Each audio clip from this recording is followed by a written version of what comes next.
Oh, stretch. What's happening, party people? Hello. We have a couple people coming in. Meow. Meow meow. So, how many games from this year have you actually played? Because I was looking at the list. Hey, Like Fox. games that were released this year. Hi Fox. Yeah, like looking at like the nominees and stuff. How many of those have you actually played? I've only played like 3. I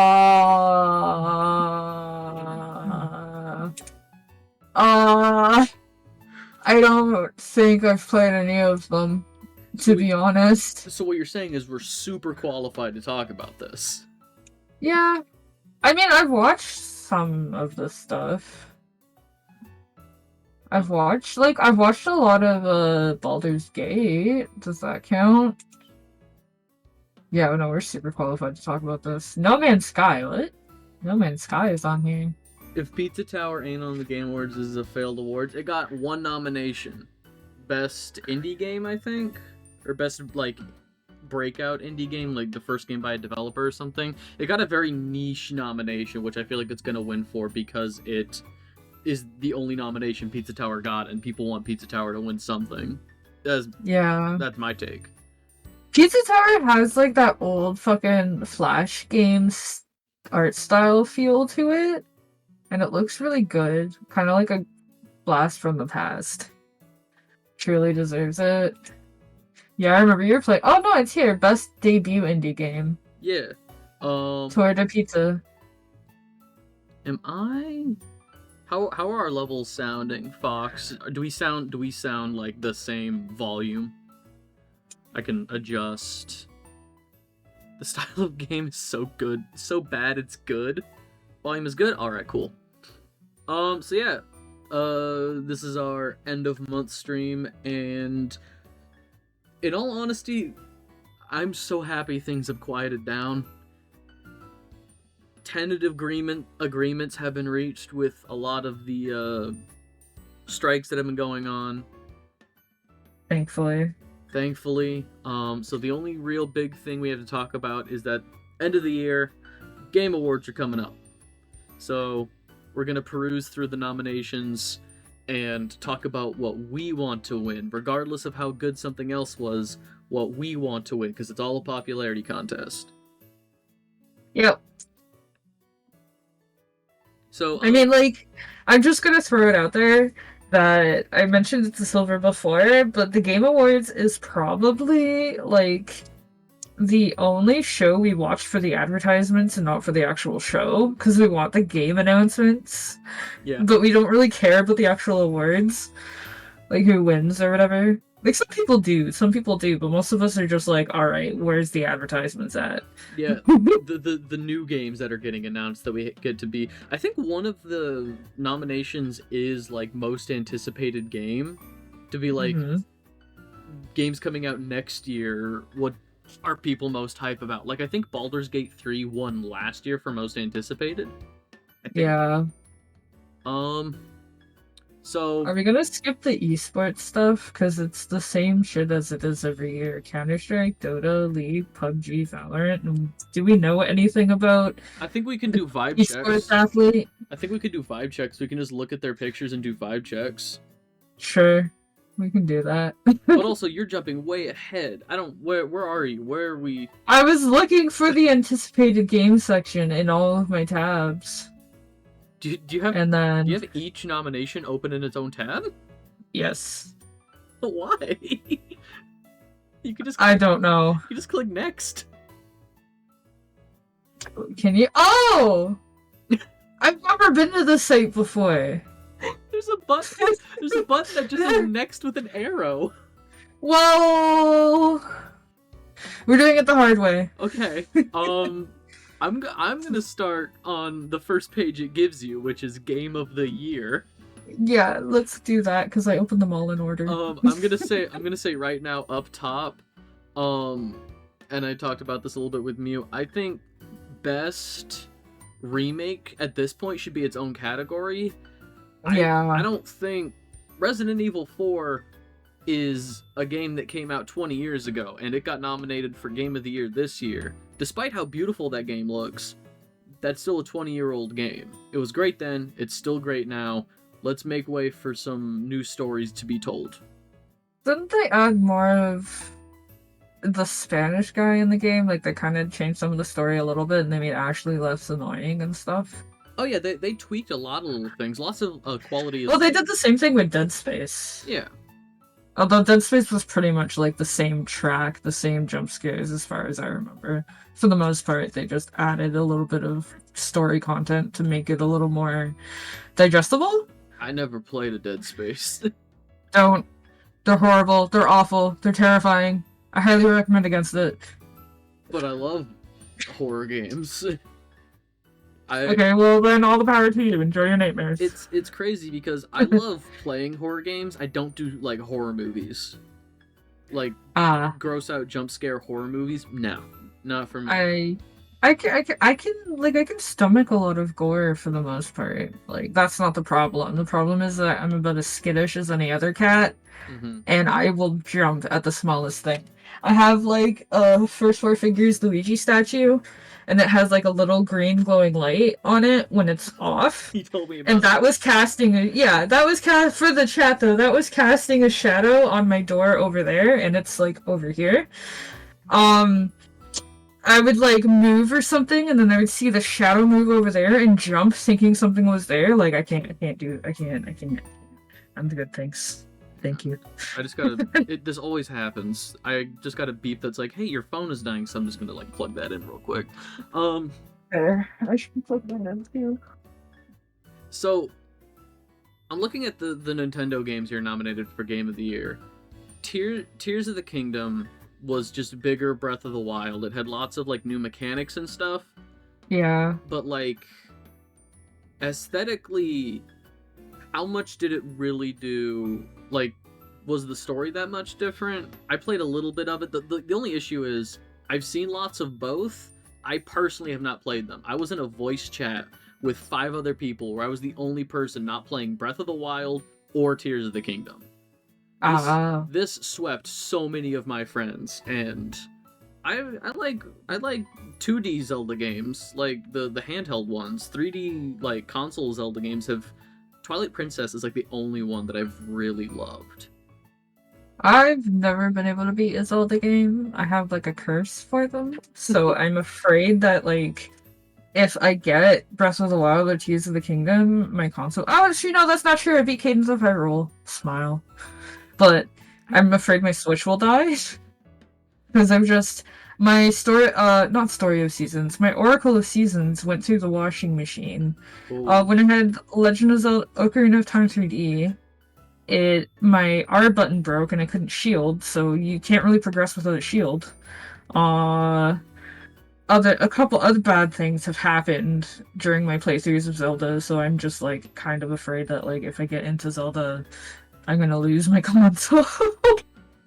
I would say play it on stream. That way you kind of have not like the peer pressure of audience, but you have like other people like kind of, keep going, you can do it. But that might also just destroy your computer. If it destroys whatever you've been playing it on, your computer might just explode. Yeah, I'm afraid of that. I just got a 3070. What about Mario Wonder? This one was super divisive at first because new Mario voice actor, but oh yeah, it looks. Apparently, people think it's a lot of fun. I personally like the talking flower memes that have come out. Are you gonna feel the pain in your leg if your leg is gone? I love that meme so much. So good. I'm just gonna. I'm gonna stop dancing around it. I love Spider-Man 2. I'm looking at these nominations and I think I mentioned it a little bit in the Discord, but like, or maybe it was a DM. In terms of the trilogy, Spider-Man, Miles Morales, Spider-Man 2, it's probably my least favorite of the 3, but the bar is set so incredibly high that that's like, what's the worst Studio Ghibli movie is still like an incredible experience. Yeah, that too. Baldur's Gate 3. Yeah, no, I totally understand that. Baldur's Gate 3 is also another one that I feel like is gonna sweep a lot. Is Larian Studios indie? Larian, I just think they spend a lot of time between projects. Like, Baldur's Gate 3 was in development, I think, for 8 years or something like that. Yeah. So let me see what else because they've done the other Baldur's Gate games. I think they did Pillars of Eternity, but I don't think They did the action ones as well as like the actual turn-based ones, right? Divinity, Like the Diablo likes or whatever they were. I think. I don't know. Let me actually see what games they've made, because I think Baldur's Gate 3 might have been my first Larian game. Oh, they did the original Rogue? What? Oh wow. Am I reading this right? So they're kind of like established. I need to double check this. I don't want to just proclaim something like that and then okay, it's not coming up on their Wikipedia page, but it did on the Google search. Two very generic. I'm just gonna err on the side of caution and say that they didn't do that. Baldur's Gate, Divinity Original Sin, Divinity 2, Divine Oh, Divinity. they did the Divinities. Okay, so all the D&D games. DMD-esque games. Yeah, they didn't do... I'm not seeing... Hang on, once again, let me go to... Divinity, Beyond Divinity... Okay, they didn't do the first two Baldur's Gate games. This is new to them. Interesting. Oh, really? They knocked it out then. If this is their first Baldur's Gate game... Yeah, it looks like they've done... Beamdog, yeah. Divinity games since the early 2000s, and that's about it. And then Baldur's Gate 3. They had 2 canceled games. One was also a Divinity game. Oh, that's too bad. They have... Sad for the Divinity fans. They have a bread and butter. I mean... Well, oh, yeah. Go on. I don't know anything about Alan Wake, though. Alan Wake, I thought people were memeing when they said that it would be their game of the year, because the first Alan Wake game was fine. I remember the reception was okay. People were like, oh, look, an okay, like, horror game that isn't just jump scares. It's kind of more psychological than that. That's fun. That's original. Oh, it's horror. But then, yeah, it's more like, psychological weird, like, the second one looks much scarier, but Remedy games are mostly supernatural spooky. Like, they also did Control from a couple years ago, that there was like a big twist in the end of the game that it was set in the same universe as Alan Wake or something. But I thought people it's based on a horror novel? Really? I thought people were like actually just fucking around when they said Alan Wake 2 could be their game of the year. Oh no, he's a novelist. That's it. Okay, never mind. I know that the Rainbow Six or the Tom Clancy or whatever, that's based on a book. Oh yeah, my dad owns many Tom Clancy books, and those things are thick. Like you get like a Tom Clancy game, and it's like a very generic kind of like shooter that lasts maybe 4 to 6 hours, but then the books are like 1,000 pages and have nothing to do with what the games turn into. Wow. And half of the games aren't even based on his books anymore. They're just using Tom Clancy's name as like a selling point. Yeah, I was about to say Rainbow Six Siege doesn't like a fucking endless like versus shooter that looks like Call of Duty does not seem to be based on a book. Like, how is that based on a book? I will say... Maybe it's the campaign. Siege, to me, looks like the most interesting Rainbow Six game, just because it's all, like, you know, set in a more... It's not set, like, out in where you would typically see, like, those kind of war zones on, like, you know, oh, we're on foreign soil. It's very much, like... I don't know how to describe it. Set in, like, a suburban environment. It's all inside houses. Oh. Which is sort of the, like, one group is defending the house, the other group is trying to get in. Oh, yeah. I don't know. My roommate plays it a lot. I kind of get that. It's like some people are on like defense and offense or whatever, and you switch it up kind of like Overwatch. But just to move on, game of the year, my game of the year is probably going to be Spider-Man 2, but I can see Mm. Baldur's Gate also taking this. Yeah, I kind of hope Baldur's Gate takes it just because Larian doesn't seem to be as large of a studio, and it seems to be like a game you can enjoy endlessly, if that makes sense. Yeah, Like it seems to have like less of like an ending. Like it seems to, because of all of the choices and options you can make that just alter the story so mhm, much. Like there's so many different endings. I feel like it might have. Well, I know that Spider-Man games have a lot of replayability, but yeah, I'd probably put my money on Baldur's Gate. for sure. I will say when Baldur's Gate 3 came out and everybody was like, "Oh my god, look at all the, like the nitty-gritty like systems, look at everything you can interact with." A lot of companies went on the defensive saying, "Don't expect this to be like the new norm, you know, this is a ridiculous bar, like a ridiculous standard to hold us all to."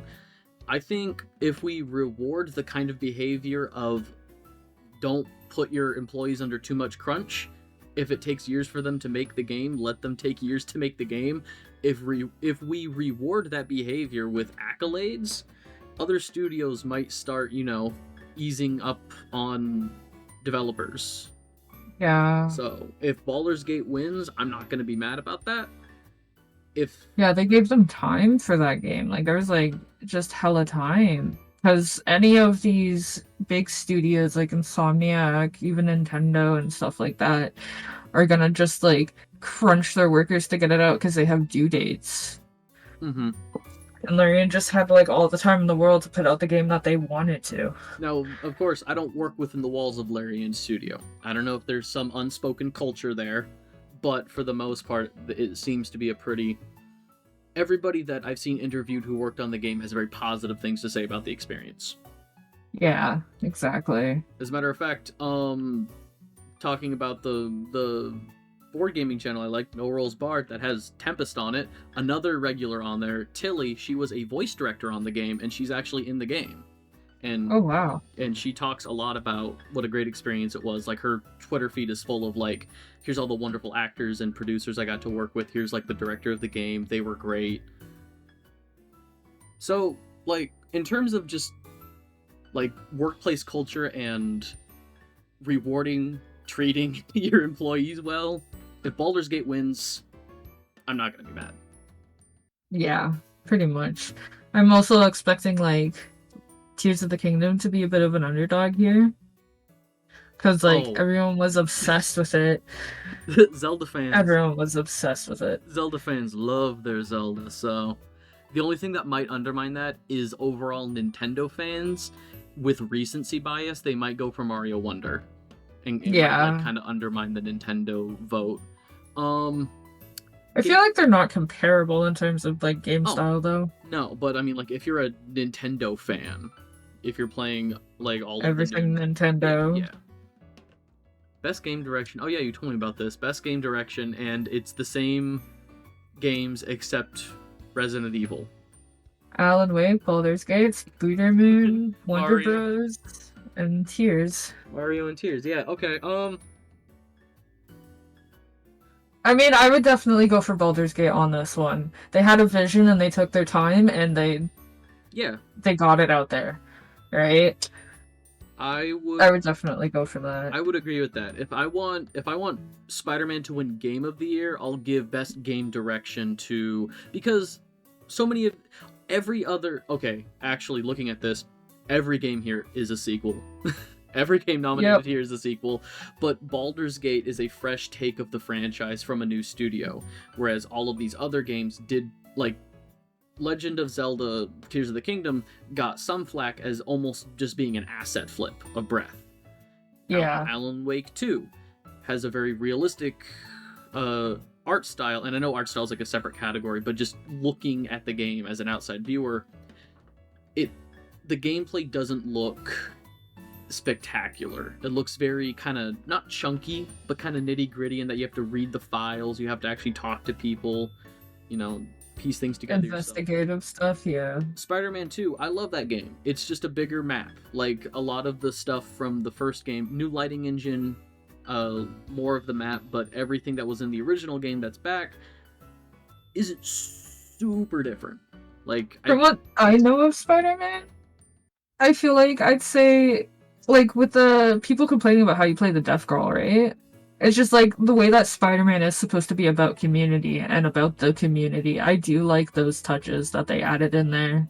I love, if we get to, like, I think there's a category that's like games for inclusivity, or like best inclusivity options in terms of settings or character representation.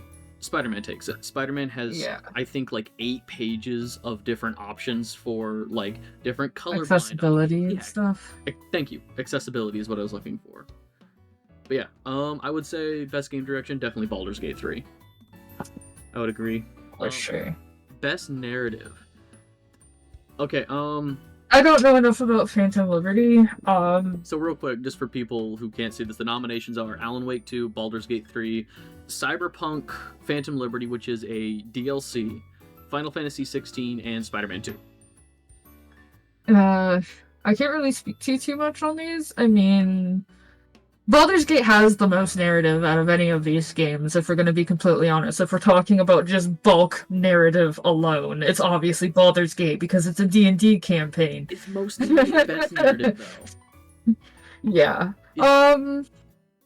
I don't know, is Sleeping with a Bear considered to be the best narrative? Okay, that's not part of the narrative, that's just an option. Okay. I don't know.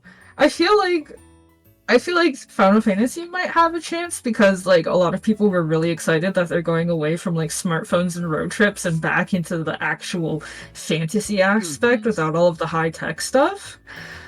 But I've also been trying to really avoid spoilers because I'm waiting for it to come on PC, so I can't speak too much on that. But I think having like a good medieval narrative from the Final Fantasy series, again, kind of like the first couple, like the first 2 or 3 where they didn't have that much tech. Counterpoint, Hot Boy Road Trip was one of the best Final Fantasy games. Subjectively, yes. Objectively, no. Just because of the fact that they chopped it up into pieces of DLC. And then canceled the studio that was making the DLC. So, like, Luna Freya has a personality of a wet paper towel. Well, she might have had more personality if we got her DLC. Aranea, hot as fuck. We didn't get her DLC. I don't know why Noctis needed a DLC, because we played as Noctis. But I'm not complaining, he's hot. The fact that if you played the base game on release, you don't know what happened to Gladio, you don't know what happened to, Chef Man, what's his name? Or Promptu. I know his name. What's his name? You know what I mean? Like, I would say objectively, not necessarily. But it's still a very well done game. I want to double check something. What's his name? You can look that up. I want to look up Ignis. Thank you. Final Fantasy Noctis English voice actor Ray Chase. Okay, making sure I got that right. His Japanese voice actor is really good. Super Mario Wonder Talking Flower voice actor. Oh, Mick Winger. Damn it! I thought for a second that was like an overlap. I looked like a fool. Oh, that would have been hilarious. So looking at, you talked about like the volume of narrative. The 2 longest games here are definitely Baldur's Gate 3 and Final Fantasy 16. Yeah, I mean, the only JRPGs have the thing of being long, you know. The only person I personally know who played Final Fantasy 16 never finished it. This same person has played through all of Baldur's Gate 3 twice at least, and has started multiple games with me and like other friends and stuff. So I would say best narrative, if it's still a really long game that can keep bringing you back compared to a really long game that you fell off of. Yeah, I suppose. Like, I would definitely agree with that because replayability, I find, especially with how expensive games are these days, Oh yeah. is a pretty important factor. And if the narrative is something that, like, is going to capture you for that long, like, I know somebody who, ever since Baldur's Gate release, is still playing Baldur's Gate, is still streaming Baldur's Gate to this day. My They partner's had, in like, the two other room different playing it right now. playthroughs. I don't have it yet. Out of all of these games, it's probably going to be the game that I play first. But I'm just waiting for it to be like more than 50% off because I am broke as fuck. Once you get it, if you ever want to play together, I have started that game like 11 times. I know every inch of Act 1. The first I think after the first 5 hours of that game I got on lock. I've never been past that, but I got it. Fair enough. I think after you experience playing some Borderlands with me, you might change your mind because I'm pretty cooperatively competitive or competitively cooperative. I will take the car and drive off without you, and you'll be like, "Hey, wait, come bring the car back," and then I'll bring the car back, and then you'll be about to get in, and I'll just drive off again. You'll keep inching or I'll just away. push you along. I'll just put you in front of the car and just push you along. Okay, I'm the same way. Oh no, here we go. This is gonna be chaos. Okay, but going back to this, Spider-Man 2 made me cry. And I don't, like, all three of these games make me cry. And my personal experience with the games, I don't think that should be, like, underrated.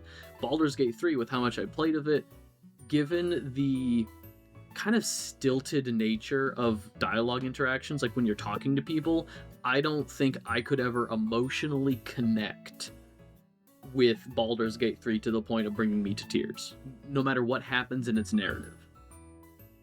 I could ask my roommate about what he thinks about Phantom Liberty. But, I think... Do we want to phone a friend and get, like, a hot take on the Cyberpunk DLC? He's probably playing PUBG, so he won't be, like, that available right now anyway. He's always playing some form of... Wait! Oh! Hi! My onion on Phantom Liberty, the DLC for Cyberpunk 2077. Well, yeah. There you go. Yeah. Yeah, what's going on? I actually really like it. Okay. It gave us more to explore.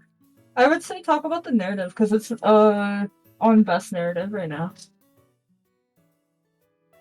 What do you mean by narrative? Well, narrative, storytelling. The story of Phantom Liberty is actually really good. It's like, I don't want to spoil it for anybody. Well, just go ahead because I mean, we don't really have like much of pretty much about it. You start off. Obviously, your character V has a broken engram in her neck, and you need somehow to get it out, right? So what do? Some random person connects to you and says, "Hey, I can help you."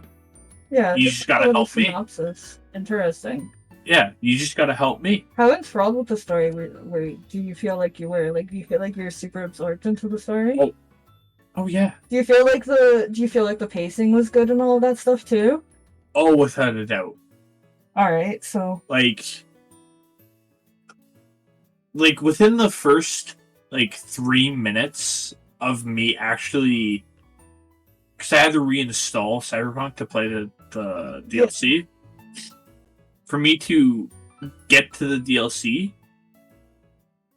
within 3 minutes of the DLC game, it changed. Everything just kind of changed. Everything just changed, huh? Yeah. Would you say your experience with the DLC changes you're overall... You're doing more missions. You're doing more side jobs. The experience of the DLC changes your overall what? Changes your overall experience with the game. Like, if you were to play the base game, do you look at it differently after playing the DLC? If you were to play the base game, do you look at it differently overall from the DLC? If I were to play the base game and look at it differently? Does your experience with the DLC change how you... I would look at it differently, yes. Okay. So your experience, kind of changes with the DLC? Yes, the DLC adds to the experience of the base game. So it's not like... It's not like, hey, here's something we're going to throw at you hope you enjoy, but it's actually like a, hey, we put our time and effort into this. Yeah. And they were able to roll Go it out for it. without it being broken as well, which is Exactly. an important thing. All right, cool, thanks. Yeah. No, Cyberpunk is a great game, and I am currently playing it.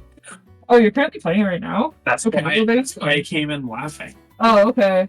Because I was about to say, like, I thought you were playing PUBG still. No. I got off that. Oh, okay. Yeah. Oh my. No, Phantom Liberty is amazing. So yeah, apparently there's like really, really good storytelling in that. So Oh, it is. I just feel like it shouldn't really be up for best narrative if it's just a DLC. I feel like DLC should be its own. I feel like section? DLC should have its own section. Yeah. Yeah. It shouldn't be at its own best narrative. Yeah, like a piece of a game shouldn't be up against the rest of the game. An entire game, you know what I mean? But what it did really well was the story The story. Yeah. just played really well. So, Yeah. Alright, thank you. no problem. There you go. There's Blair.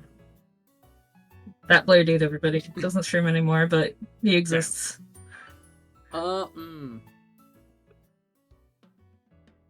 Well, now I'm thinking, because like if the story is the best part of the DLC, I don't know. I assume the gameplay isn't that much different. It's like pew pew, get mission, drive car. just like GTA. Yeah. You get mission, drive car. It's like GTA, except you're like part robot.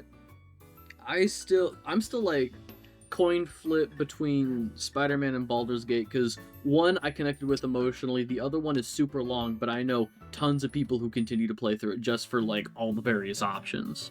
Yeah, exactly. If best replayability was a category, that would be, I don't know. Yeah, definitely, for sure. I think so. The thing with Final Fantasy that is that well, if you're talking about like the pixel games, they're definitely a lot shorter, but they do have a lot more to them and stuff like that. It is a JRPG, and basically like the notion of JRPGs versus like your other average RPG is that has followed mistake. Oh, Blair, you weren't following? Blair! Thank you, Blair. I was literally asking you, like, hey, do you have like 2 friends who can help get to affiliate? And you weren't even following yourself, goddammit. Anyway, so yeah, I do believe that, like, in terms of narrative, like, JRPGs kind of go above and beyond, in which in that case, usually ends up kind of losing itself because a lot of people aren't down to sit there for 100 hours just, like, watching a movie sort of thing. Mm-hmm. Well, a movie with, like, I mean, even then you have, what was that Requiem game you were playing with the plague rats and shit, Blair? Like, those kinds of things where it's just, like, you're playing a movie? Plague Tale Requiem? Yeah, thank you. But, so I feel like it might lose just because for your average player, it's just too much, right? Mm-hmm. But one of the things the JRPGs do really well is the stories. They put, like, a lot into their stories, and they always try to be, like, really different. Sometimes, in the case of, like, even with anime, like, sometimes the character designs for some shonen anime are a little, like, why would you design a character like this? This just is kind of wacky. Like, you don't have to be that unique. It's okay. But, I don't know. So yeah, I feel like Final Fantasy might not get it versus, like, Baldur's Gate, and if Phantom Liberty is that good, it probably has a running chance. But yeah. Yeah, and again, I wish we could speak more to Alan Wake 2. I need to actually play some like new games. I mean, we could revisit this after as well, because once we get like the thing, and then we'll probably have a little bit more knowledge, because I'm probably gonna try and start Baldur's Gate within the next month or so, because I really want to play it. I think this is definitely gonna be like a 2-part stream, where like after the awards we can talk about like who won, and then also talk about games that were announced and stuff.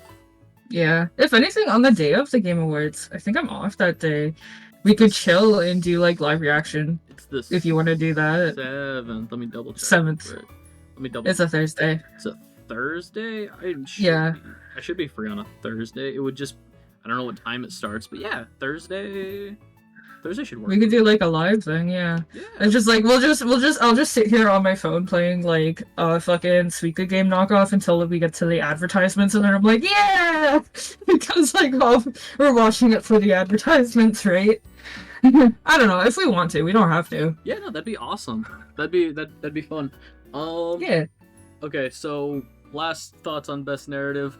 Spider-Man made me cry, and I don't want Baldur's Gate to sweep, so I'm gonna say Spider-Man. Yeah, I'm still putting my 2 cents in for Balding Gate. Balding. I really want to call the game Balding Gaze, but I don't know if that's offensive. I've been calling it Balls Out Gay, so. Beautiful. All right, moving on. Best art direction. Okay.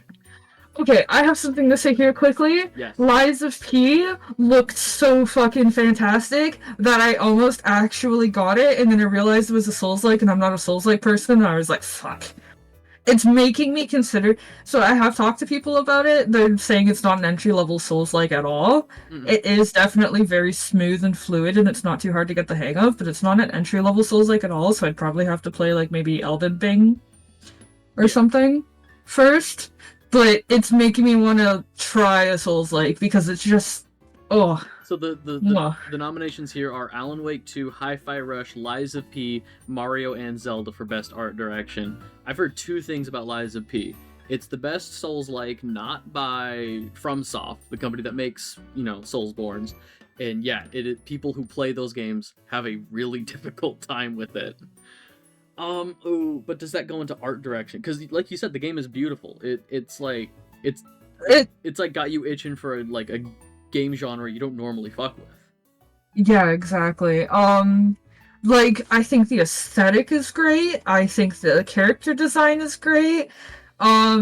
So for a little background of people who don't know it, it's basically your Pinocchio, and people have made puppets in some sort of old France steampunk whatever. I'm not entirely sure. Some of the designs of the puppets are why would you make a puppet that looks like this? But I mean, why would you make it? with some of the monsters in Souls games anyway, they're a little out there to begin with. The Fingies. Did you hear about Old Man Geppetto? He designed a puppet that looked like a little boy. I think we should keep an eye on him. Yeah. Oh god. Oh. But yeah, I think there's a lot of stuff that goes into art direction, because writing is an art, even gameplay can be an art if it feels like you're kind of doing some sort of dance, because a lot of people call Souls rhythm games, right? So if you're doing this dance with the enemy and the fights are just kind of beautifully designed where they kind of suck you into a rhythm sort of thing. You know what I mean? It specifies for outstanding creative or technical achievement in artistic design and animation. Yeah, so... that's true. I just feel like it's very artfully put together from what it looks like all together. I'm gonna make Nintendo fans mad right away. I don't think Tears of the Kingdom or Super Mario Wonder should have been nominated for this. Tears of the Kingdom looks so Not much really. like Breath of the Wild. We've seen it before. It's beautiful, Yeah. but it's not innovative. Yeah, And exactly. Super Mario Wonder It's the same cell shading, right? Yeah, Super Mario Wonder looks like almost every other 2D Mario game. It's beautiful, it's fun, it's colorful. There's nothing new here. If they had done nothing new. If they had done a Twilight Princess style Mario game with new art direction, that would have caught my interest. Now, Hi-Fi Rush is a game that I have not played, but I have seen a lot of, and that is a beautiful game. Yeah, I Hi-Fi think Rush is super stylish. I think that, if we're talking strictly art and animation, Hi-Fi Rush should definitely get it. It's kind of like playing, a manga, playing, a rhythm game manga or, comic book, right? Where it's got, the boom and the pow and everything like that. It's... I'm putting in... Oh, it's by Bethesda? It's by Tango, published by Bethesda by Tango Gameworks. I'm gonna look them up. Tango Gameworks. What else have they done? They did Ghostwire Tokyo, which Blaze has talked a bit about. Blaze really liked that one. The Evil Within 2. Okay, so they've done, really stylish... Okay, it just seems to be, Are they owned by... Okay, they're owned by ZeniMax, who owns Bethesda, so it appears to just be, a Japanese branch of ZeniMax. Oh wait, they did this little art of for Starfield, the Hi-Fi Rush. Look at this. Hold on, I'll post it in chat for people. That's kind of cute. Founded by Shinji Mikami, previously of Capcom. Cool. Let me. Yeah, Hi-Fi Rush is like, I don't know. I feel like Hi-Fi Rush should win. Oh, that's cute. But yeah, that Starfield art is so cute. Yeah, right? I think Hi-Fi Rush is gonna, even just looking at like the thumbnails that they have here of these games, Hi-Fi Rush stands out the most to me. Exactly. Lies of P. Hi-Fi Rush or maybe Lies of P? Lies of P. I hope either of them win, because Lies of P looks really good but hasn't been nominated for a whole lot. And Alan Wake 2, yeah, it's got that creepy supernatural stuff going on, but having a hyper-realistic art style, it's not rare. It's not rare, and maybe they did, in terms of technical achievement in artistic design, maybe they have some new technology going into how they render hair or mouths or something. I don't know too much about it. Maybe they did do something technically outstanding, but visually speaking, Hi-Fi Rush is a standout. Yeah. And then in terms of like, I guess like world design and just world aesthetic, Lies of P, because that's my aesthetic. Oh, Gothic. Fucking. If you have a really like ambient gothic world like Bloodborne, like looking at Bloodborne, it's like I love it. I wouldn't want to live there because that looks like I would die. However, I mean, yeah. All right, we ready to move on? Yeah. Best score and music: Alan Wake 2, Baldur's Gate 3, Final Fantasy 16, Hi-Fi Rush, Tears of the Kingdom. This is pretty tricky because Hi-Fi Rush is like a bit of like a rhythm game, right? So music's pretty important. I think I'm not too familiar with Baldur's Gate music. Baldur's Gate music is really pretty. Like, even just sitting in the character creation, they have this song that plays, and like there's a woman who sings, there's like actual lyrics in some of the music. Hi-Fi Rush also does that, where the soundtrack actually has like some lyrics and stuff, and I think that's always like a kind of a step above. Final Fantasy music always slaps. I'm just gonna say Final Fantasy always slaps. Final Fantasy always slaps. I feel like Alan Wake's just here because it's popular, to be honest. Yeah, Alan Wake is getting nominated for a lot, and I honestly think that's up to recency bias. This was like the last big like AAA game that came out before the nomination, so I feel like they're tossing it in. I feel like it's overcorrecting, like if they didn't nominate it for a bunch of stuff. Yo, Liz, what's going on? We're talking game nominations, the gaming awards, and right now we're talking about best score in music. Hi-Fi Rush and Baldur's Gate 3, in my opinion, kind of went above and beyond what is needed. I don't think I feel like Tears of the Kingdom reused a lot of stuff. Like, they probably had Terrytown music the same and stuff like that, you know what I mean? Yeah, Plus, that game's also very quiet. I'm not saying the music that it does have isn't beautiful, but, like, I feel like there would be a lot of overlap from the first one again, which is unfortunately what it's suffering from in terms of nominations. Dungeons of Aether, nice. Yeah, I looked into that a little bit more. What's that? Gonna look it up. It's there's two. There's Rivals of Aether and Dungeons of Aether, and it's based on a comic franchise. I think it was based on maybe a visual novel. Right. Yeah, it has very like smooth animation. It's very, very clean looking, and Blaze recommended Dungeons of Aether, I think, in the Discord, as something I look into to play on stream. But yeah, I think in general Zelda reuses like a lot of the same themes, and they're always done by like different composers or different instruments are at the forefront, but like you're gonna hear the same triumphant, you know, Zelda music. You're gonna hear the same like chest opening, you know, music, yeah. Like it's, I don't know. Maybe they did something new and interesting with it. I don't know. Like I said, I haven't really. We're not very qualified to talk about this, but we're doing our best. Super qualified. I'm gonna put my 2 cents for Squeenix. Squeenix never fails. Although it's not Nobuo Uematsu this time, which is So, I mean, I want Final Fantasy to win for something. Yeah. However, it has to.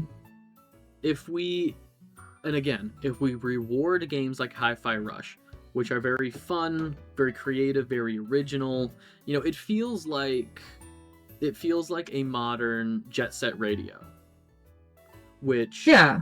is if they can bring that back, if they want to bring that back. But yeah, I think I'll go Final Fantasy. I've listened to a bit of the soundtrack, and the soundtrack is always Slaps. soundtrack always slaps. Although I will say Down by the River, which I think is the name of the song from the character creation screen in Baldur's Gate 3, listening to that for hours. That's a very pretty song. Because it takes hours for you to fucking finish your character. It takes me like an hour every time It the gives character you penis options.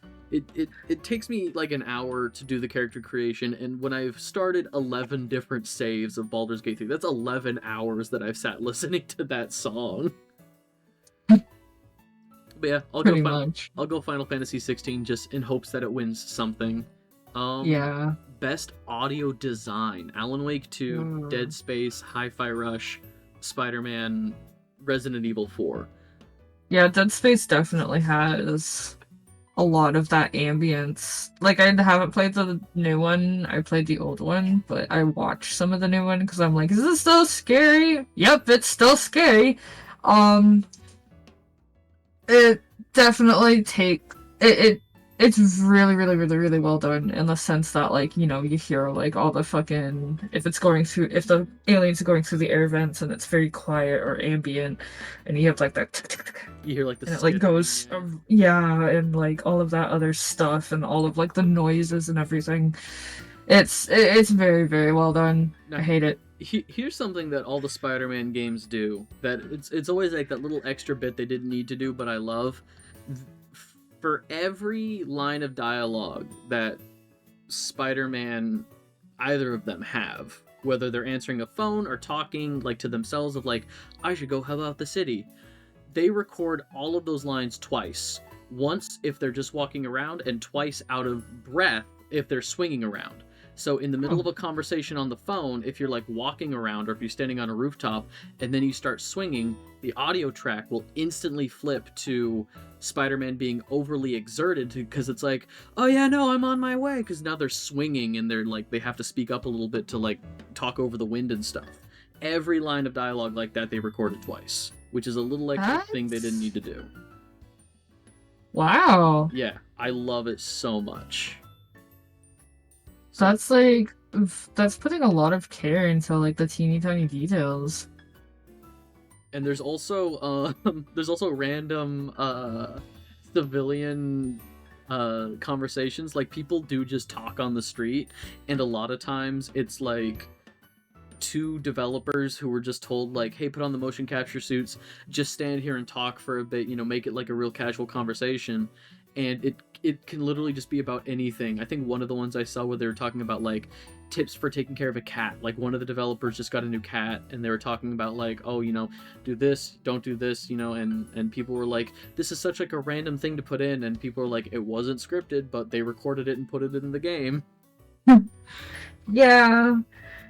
I mean, I guess this doesn't have anything to do with art, so we're not going to talk about Adidas suit, but so that doesn't take away from anything here. But outside of that, I would say, yeah, it seems like they put a lot of care into the new Spider-Man.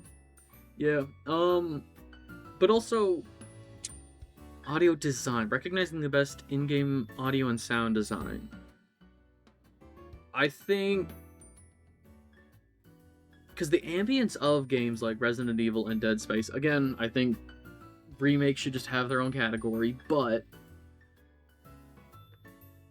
I like Spider-Man recording twice. That's just one of my favorite little game facts about those games. Yeah, and I feel like Hi-Fi Rush has a lot more to do with music than it would audio, but I mean, like, also the boom pow stuff from, like, hitting... Yeah. Because it's very comic book style, so it's got, like, those, like, over-the-top little sound effects that you would hear from, like... It also looks very... Like, just for, like, the art style and stuff like that, it kind of reminds me, with, like, the tech and everything, It makes me think like Furikuri. Oh yeah. Now, the Boom Pow comic book stuff, the Sly Cooper games did that 20 years ago. So I don't know if it's not necessarily like it's fun, innovative. Yeah, it's fun, and I love it a lot. And there's even a setting in a Spider-Man 2 where you can put up the comic book onomatopoeia boxes to be like boom pow when you knock out an enemy. It takes away from the immersion, but it's still a lot of fun. I don't know. Don't they also have the frame rate thing for it? Because I know they had it in Miles Morales, where if you put on the Across the Spider-Verse suit, it would have like the same frame rate animation when you were swinging around. They allow you to put that on any suit. You can put the frame rate change. That's just like once you unlock that suit, it's just a setting that you can turn on and off. Oh, I thought you had to be in the suit at least for Miles Morales game. Yes, in the Miles Morales game, that's how it started, was you had to just be in the suit. But for Spider-Man 2, once you unlock the Spider-Verse suit, then you can just do and it changed the animation to animate on 2s, I think 2s or 3s, so it looks a little choppier, but it's so good. But again, that's not audio design.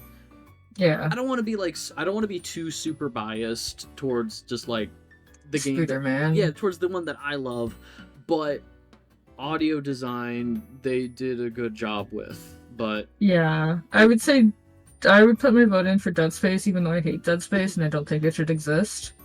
If Dead Space wins, if any of these games win, I am never gonna be mad when good work is rewarded. If I believe in positive reinforcement.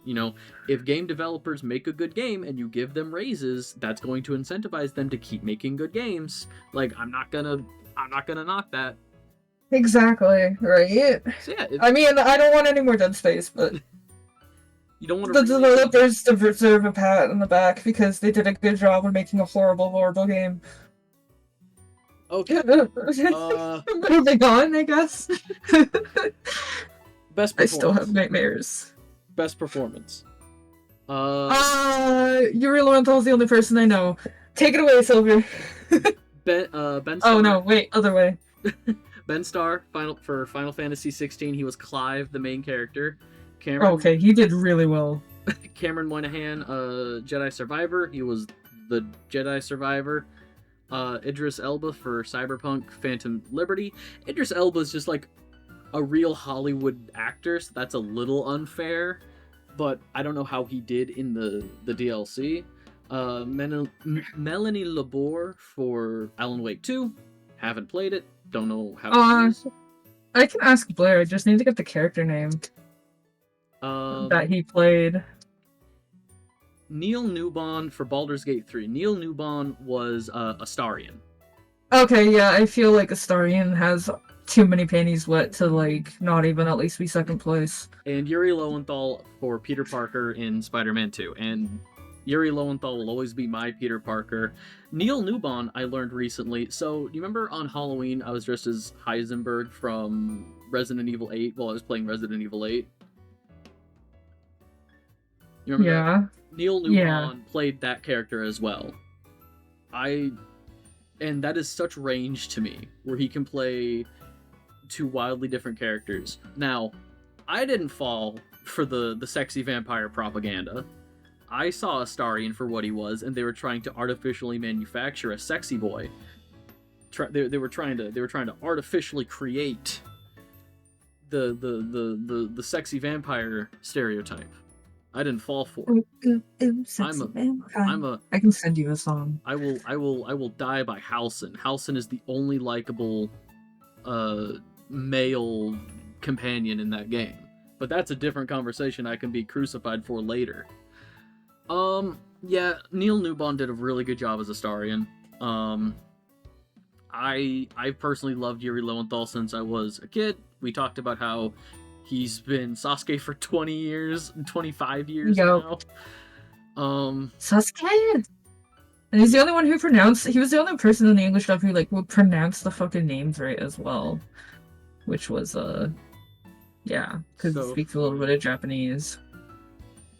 He wasn't like, Sakura-chan! He was like, Sakura. Naruto. And I was like, thank you.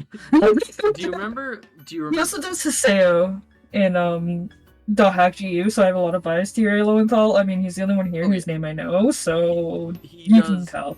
He does so much, and I'm super pro Yuri. Wait, I mean, same. that's his name. Leave me alone. I think he actually got it. I don't think it. I think his name I think has an I hope Armenian. his sister's name is Yaoi.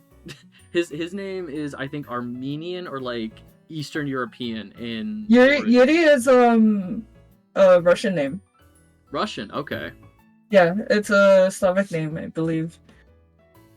It's definitely it's both European and Japanese. Like you'll have people named Yuri in Japan as well, but I believe Yuri Lowenthal is Russian.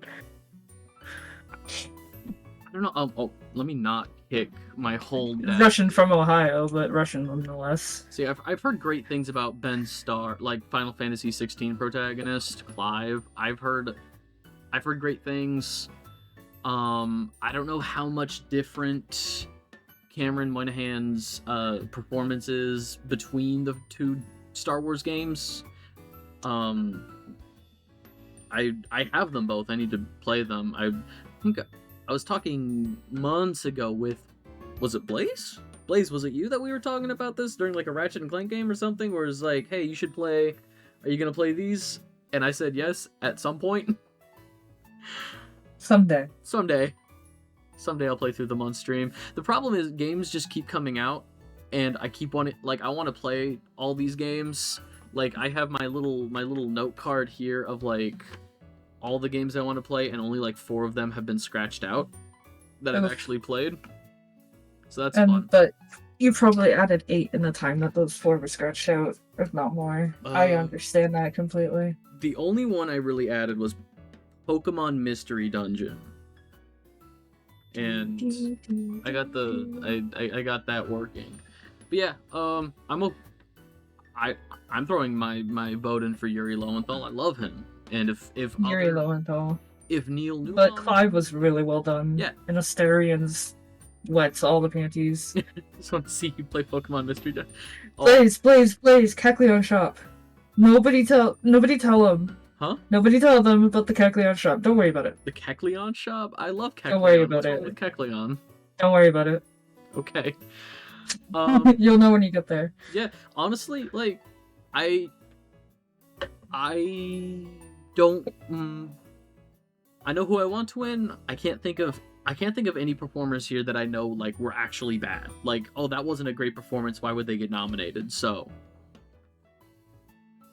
I'm okay with any of these wins. Yeah, really. Here it is: innovations in accessibility. So Diablo 4, Forza Motorsport, Hi-Fi Rush, Spider-Man, Mortal Kombat, Street Fighter. Spider-Man has like 8 pages of accessibility options. I love them. I can't really speak for any of these games because I've never played any of these games. I would be curious. I'm interested in what the Diablo 4 accessibility options would be, but also like, what does accessibility options look like for fighting games? Where it's all about like combos and button mashing. Because if anything, those games should get it if they're able to make it playable with like just a single hand or something. You know what I mean? Yeah, if there's accessibility for something, because fighting games have like a very low entry point, but such a high like skill ceiling. Yeah. Yeah. Also, Forza Motorsport for accessibility. I think is this the only game Xbox has been nominated for? Is this the only? I just realized we haven't seen Xbox Game Studios. We've seen Bethesda show up, but this was before the acquisition. Yeah. Was it? Or was Was it? No, because they just acquired the other. I mean, Bethesda's still Bethesda. It's just owned by Fuckbox now. Yeah. But honestly,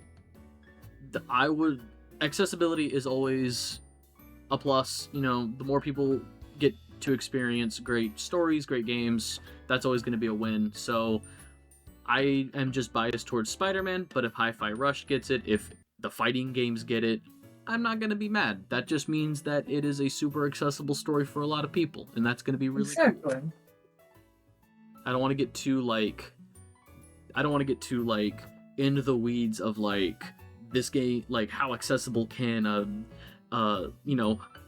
racing game be, I don't want to. That's fine. I mean, as long as like you can go like this with Mario Kart Wii, for example. Yeah. But not everybody can do that either. So I feel like it's one of the simpler ones to make accessible, but like again, I'm not sure. Mm-hmm. It depends, because there's just like so many different kinds of like people who would need accessibility. So if it was just as simple as like subtitles, which it's not, we've had described video on TV for a long time. Yeah.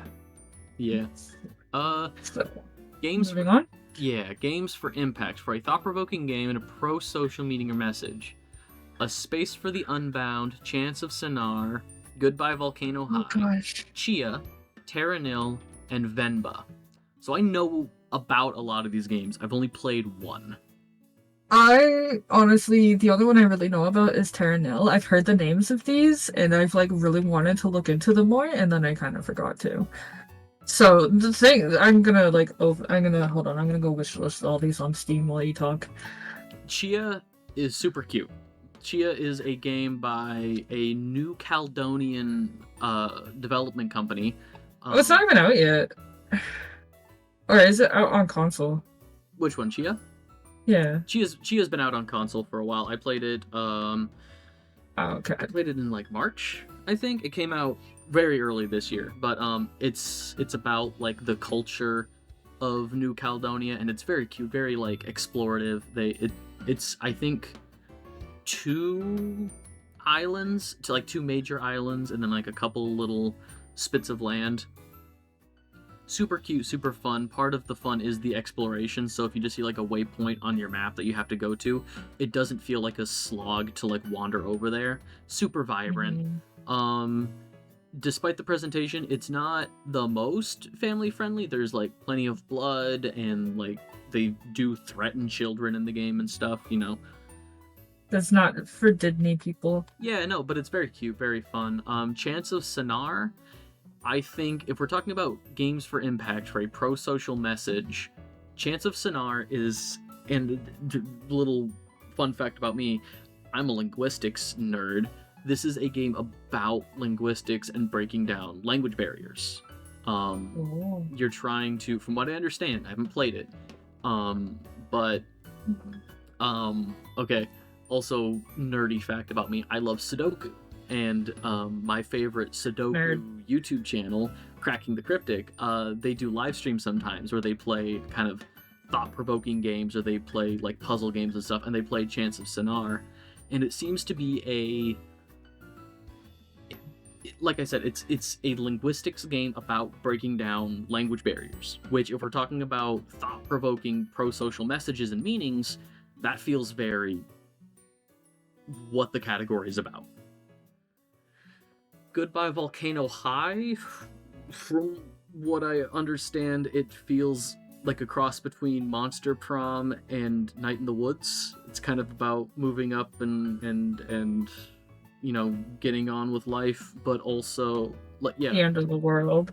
Kind of, yeah. I don't know. It didn't super interest me, but I think if it's on sale, I might look into it. It's on sale right now, 25%. Ooh, Venba. Venba. If this is the game I'm thinking. Venba looks like a super like cultural thing, and I love that. I love that there's like a little more of like that South Asian representation. Is this the one about looking at the? I think it is looking at the thumbnail for it. Is this the one about the like Indian mom who immigrates to Canada? Yes. Okay. Yeah, I've heard great things about that one. Yeah. Terra Nil, I remember when it was announced, but I don't remember entirely what the premise is. The Sonar or Terra Nil? Terra Nil. Terra Nil, so basically Terra Nil is kind of like a reverse city builder in which you're breaking down civilization and bringing nature back. Let's go. That's awesome. Yeah.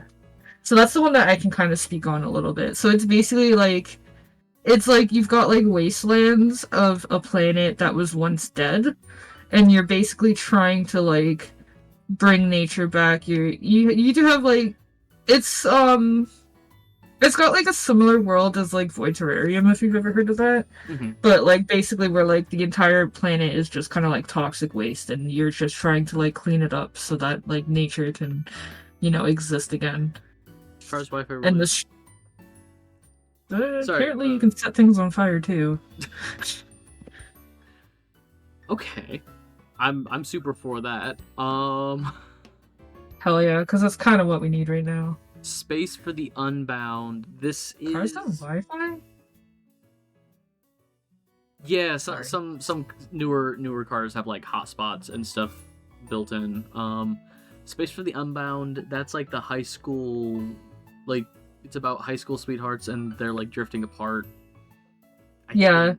It's very much coming of age, and it's very much like kind of like. Yeah, it's that whole like sort of coming of age teenager sort of thing where it's just like you never really want to change, but everything changes and you're kind of like learning to accept yourself, accept who other people are, working with your inner demons and figuring all that stuff out. So, and it's like a visual novel and stuff like that. I've heard it's very impactful and like very good. It's like one of those like kind of. I always love a good coming of age story. Yeah, like Night in the Woods. Night in the Woods is such a I think Night in the Woods has such a powerful message. The only thing is, since you can play it so differently, it has all these different branching paths. I always found it was hard for me to do. Like, once I knew, it's like, okay, if I don't do this, a bad thing will happen. I have a very hard time replaying that game to be like, I want to do something else. Because I know it's like, well, if I don't do that, bad thing happens. But for Games for Impact, although Chia is the only one I've played, Chance of Sinar, I think, has a very good message about, like, it's presented in a little, like, esoteric way, but the message of breaking down language barriers is really cool to me, and I hope it gets it. But again, so many things that are lost in translation, and sometimes that translation is twisted. Look at the Bible, smile. But again, like, all of these games have good messages. I don't care, like, whoever wins deserves it. Yeah, I think so as well. I feel like Vemba is like a little bit more homey as opposed, but like, it's also social acceptance of like being from a different culture and like fitting in, especially since it's based in the 1980s. Yeah. Some of these, like the idea of like that coming of age story, the one that always like impacts me the most still is Unpacking from last year, where it kind of tells you the story of. Have you played Unpacking? Not yet. I thought it was just an unpacking game. I didn't realize there was more to it. It tells you a story without words, where like all the different places you unpack, it kind of tells the story of the woman you're playing as, where it's like her as a kid, her when she goes away to college, moving in with a partner, moving into a different place after they break up, and like you're trying to find spots for everything, and you have like a picture of your ex, and the spot for it is under the bed. Oh. Like there's very. Oof, yeah, I get that. Night in the Woods brought up in 2023. What about it? Alright. I'm ready to move on if you are. What was that? Ready to move on when you are. Oh yeah. Best ongoing. Again, I don't play any of these, so this is just the best games that are still getting like updates, whether they're live service or, in the case of Cyberpunk, not finished and still getting updates. Apex Legends, Cyberpunk. I'm gonna put Genshin FF or Ape Leg. So it's Apex, Cyberpunk, Final Fantasy XIV, Fortnite, and Genshin. I refuse to acknowledge most live service games. That's kind of, they are predatory and capitalistic, and I hate them. Cyberpunk. I mean, it's one thing if it's like an actual like MMO, right? So like Apex Legends, because it's like a versus game where you're constantly playing with other people, like those sorts of live service things do kind of make sense. But if it's like live service, like for example, Diablo 3, where you can still play it solo, but you can't play without the internet, then it's a little more predatory. That being said, Genshin is a gacha, which is already predatory in its own right. That's kind of what I was getting at. Like Genshin is a Yeah. gacha.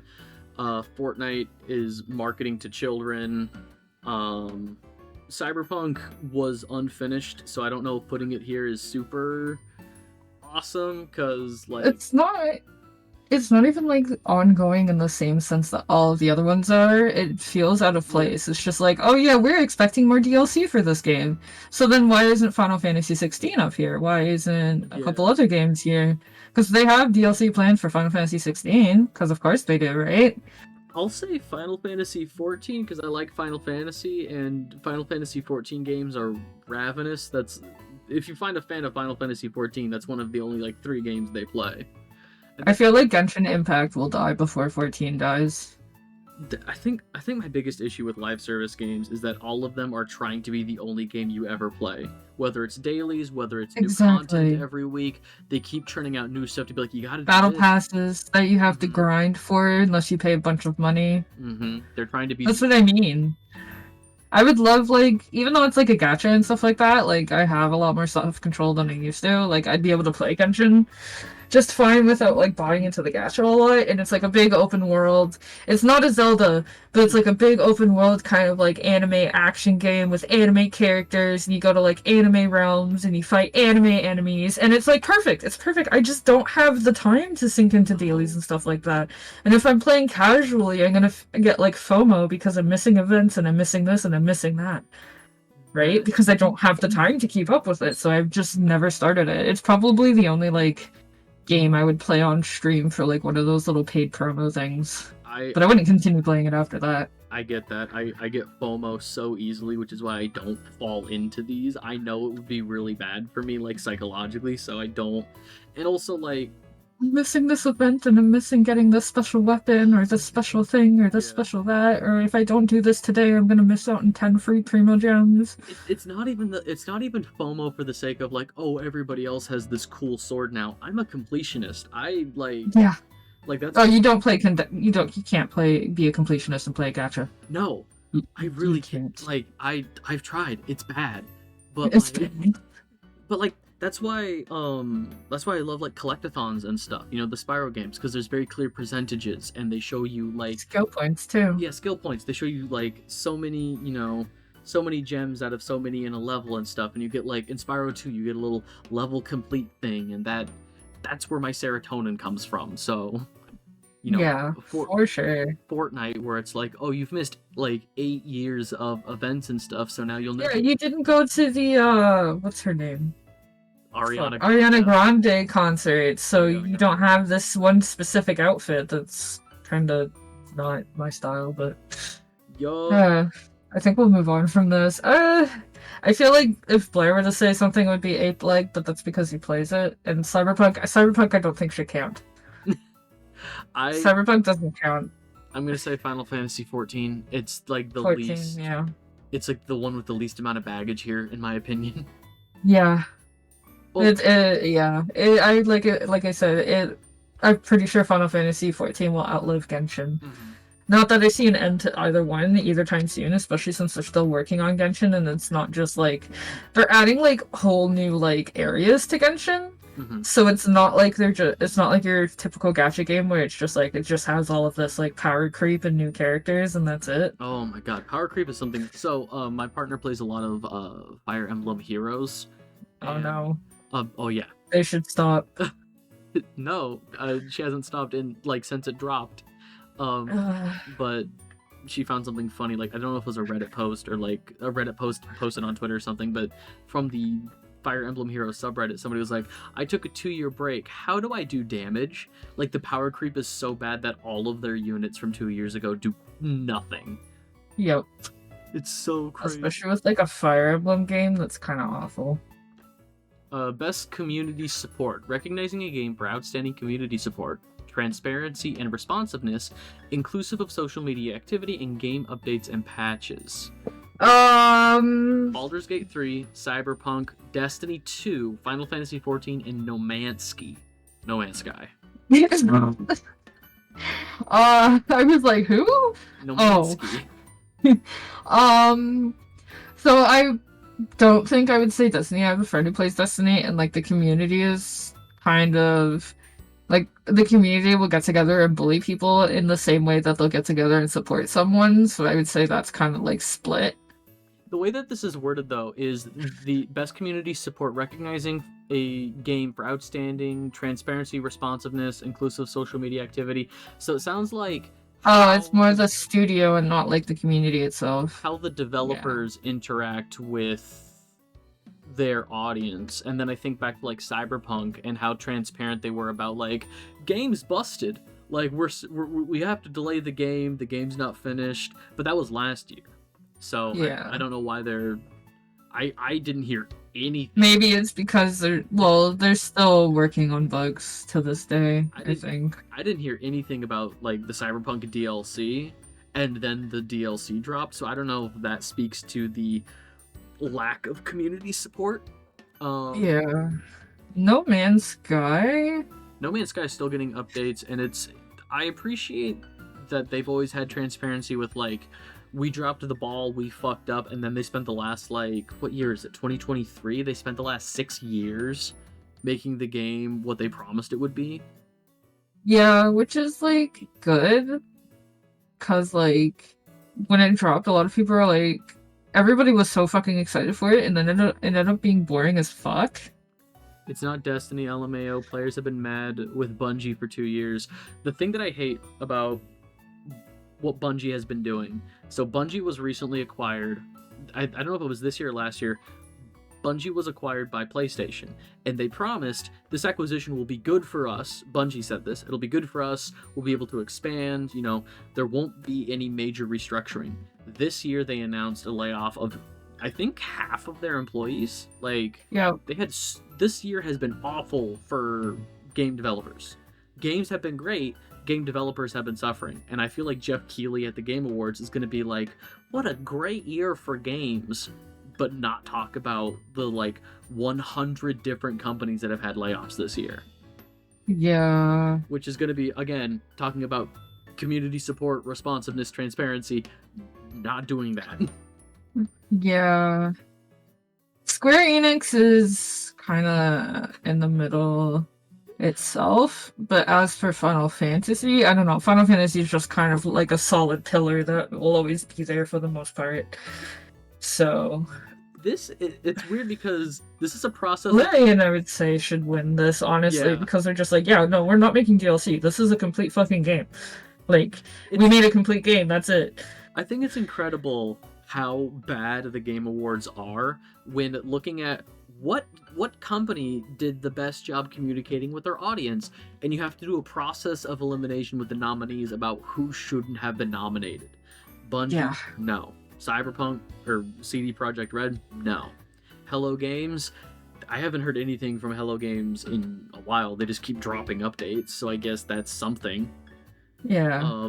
But like it's just a slow like why are some of these companies here just to fill up the ballot? But yeah, Larian I think has been super, because Larian was also super vocal during when Baldur's Gate 3 was in like it's closed early access, yeah. They were super vocal about like, hey, tell us what you like and don't like. It's still like a fluid game, we're still making it, and you know, taking that fan feedback and stuff, which and then they made like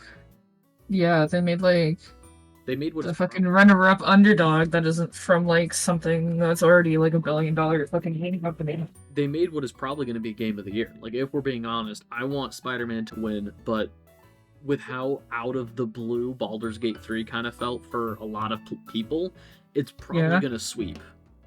Yeah. As much as I don't like when a game sweeps, or when any, like, if a movie sweeps at like the Academy Awards or something, that always feels bad. But yeah, I'd say Larian. Yeah, definitely Larian. Like, even when people make like little fan comics and little jokes, or even if they show it's just like, hey, I went to like that goblin hideout, and it turns out you can just explode everything before the cutscene even finishes, and then Larian Studios will retweet it with like a fucking response to it, and it's just like, oh, okay, well, that's awesome. Yeah. Moving on, Best Independent Game for outstanding creative and technical achievement in a game made outside the traditional publisher system. Hang on, what's this place? I'd much rather be an underdog indie developer than a millionaire company. Yeah, because I feel like if you're still making games for yourself and not for, like, you know, a huge audience, that's where, like, Bethesda's dying, because they had a thing that worked for, like, 3 or 4 games in a row. They're still using the same engine. The same engine that made, like, Morrowind and Oblivion is what they built Starfield in, and Starfield is, like, dog water. The game can barely run. But they're trying to, you know, make lightning strike twice. We had great games before, we can keep making great games. But nominees for Best Independent Game are Cocoon. They need Obsidian back. That's what they need. Ooh, yeah. Obsidian is just kind of doing their own thing. You know, they did Outer Worlds and stuff, and that was huge for people. Cocoon, Dave the Diver, Dredge, Sea of Stars, and Viewfinder. This is actually like a really tough choice. The one I know the least about is Cocoon. I have heard of 2 of these, played 0. Although so Sea of Stars is absolutely like is taking like JRPG fans by storm. It is JRPG style, but it is not a JRPG because it is not from Japan. So it's just an RPG. Yeah. But it's JRPG style, so it's still like tagged as a JRPG.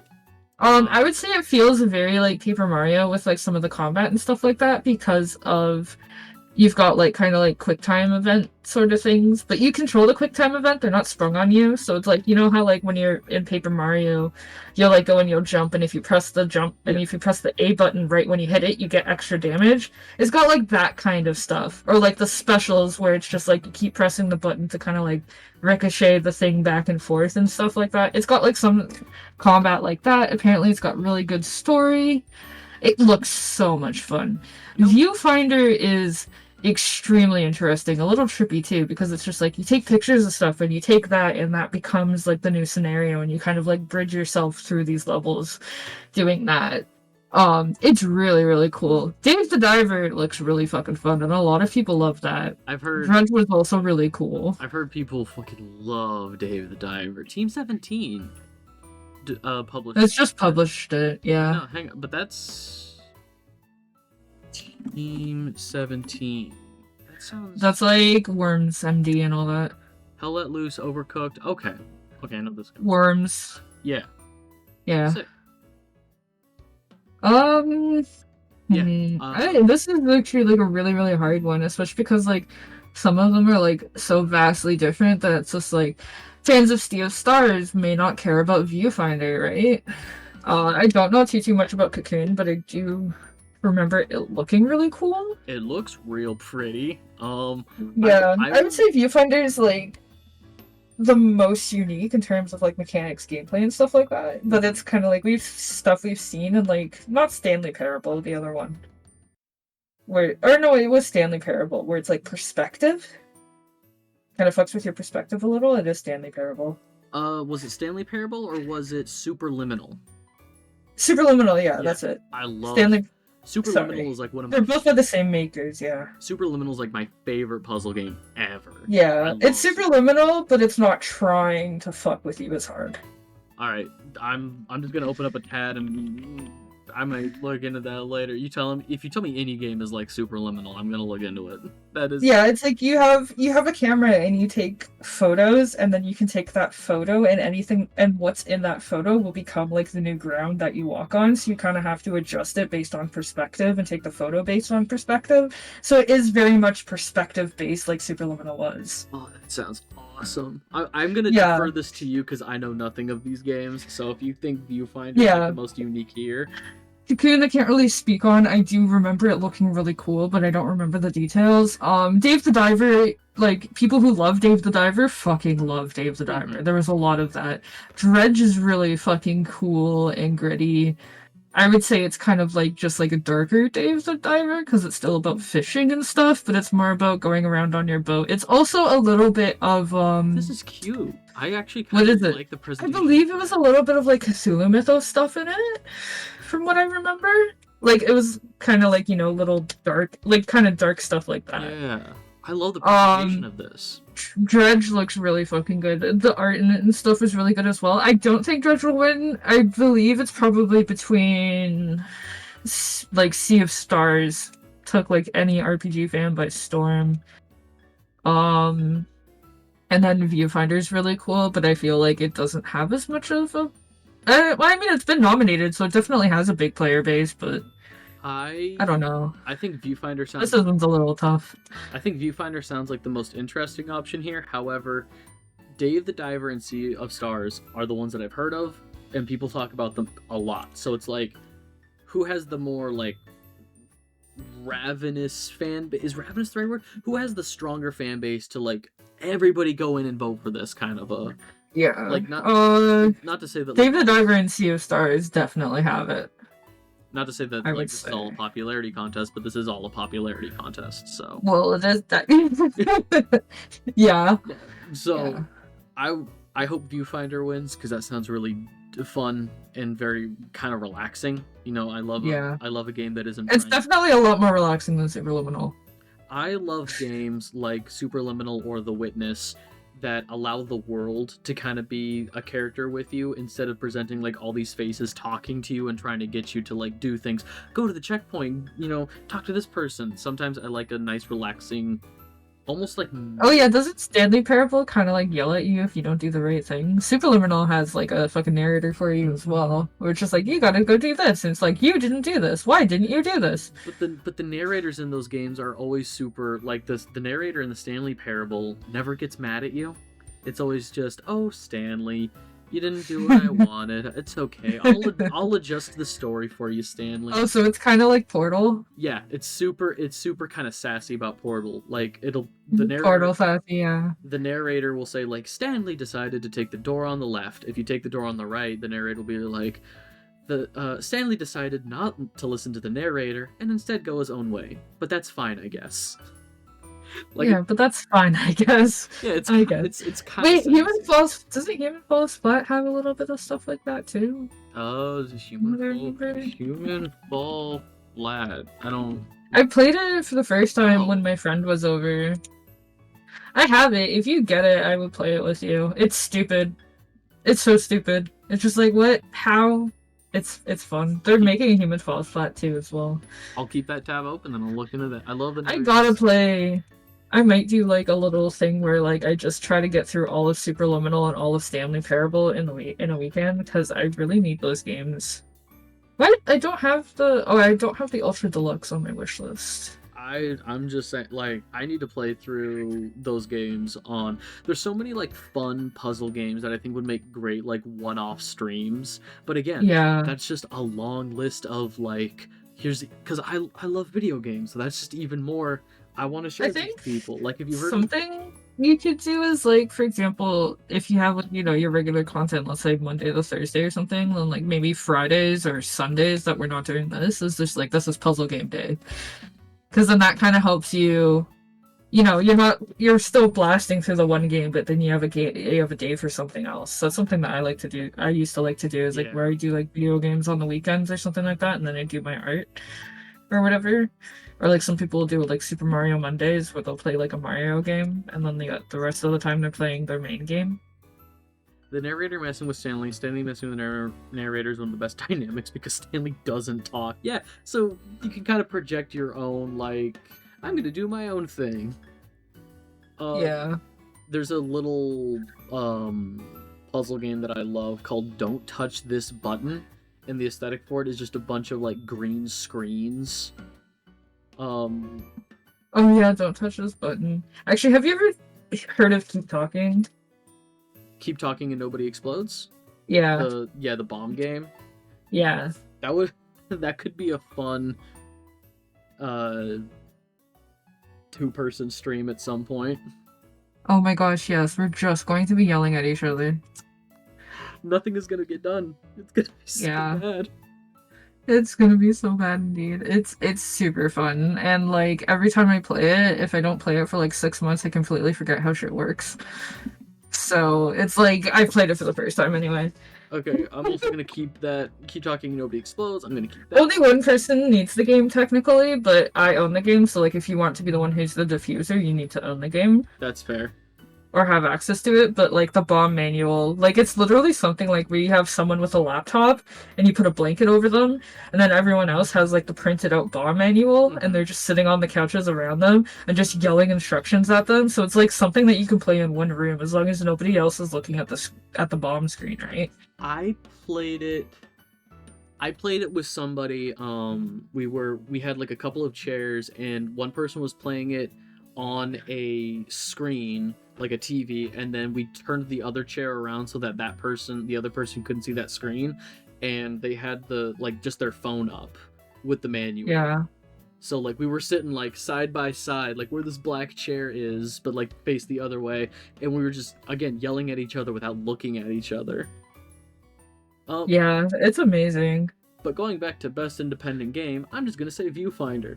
I'm gonna defer to you. I'm gonna say Sea of Stars of Dave the Diver.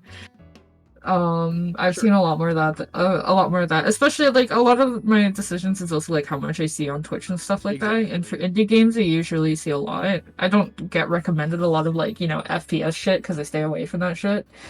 Actually, no, I'm pretty sure for games like Call of Duty and stuff like that, I told Twitch to not recommend me that. But regardless of that, I see a lot of like indie stuff and like a lot of people playing like indie games and who prefer to try and promote indie games. And I've seen most of Dave the Diver and Sea of Stars with a little bit of Dredge and Viewfinder. Okay, next one. Yeah, Debut indie. Best Pizza Tower. Yeah, best debut indie game: Cocoon, Dredge, Pizza Tower, Venba, and Viewfinder. Pizza Tower took the world by fucking storm when it came out. It's gotta be Pizza Tower. Like we've already talked about these games as well. Like it's just Pizza Tower. It's just gotta be. Fox will probably kill me if I don't say Pizza Tower.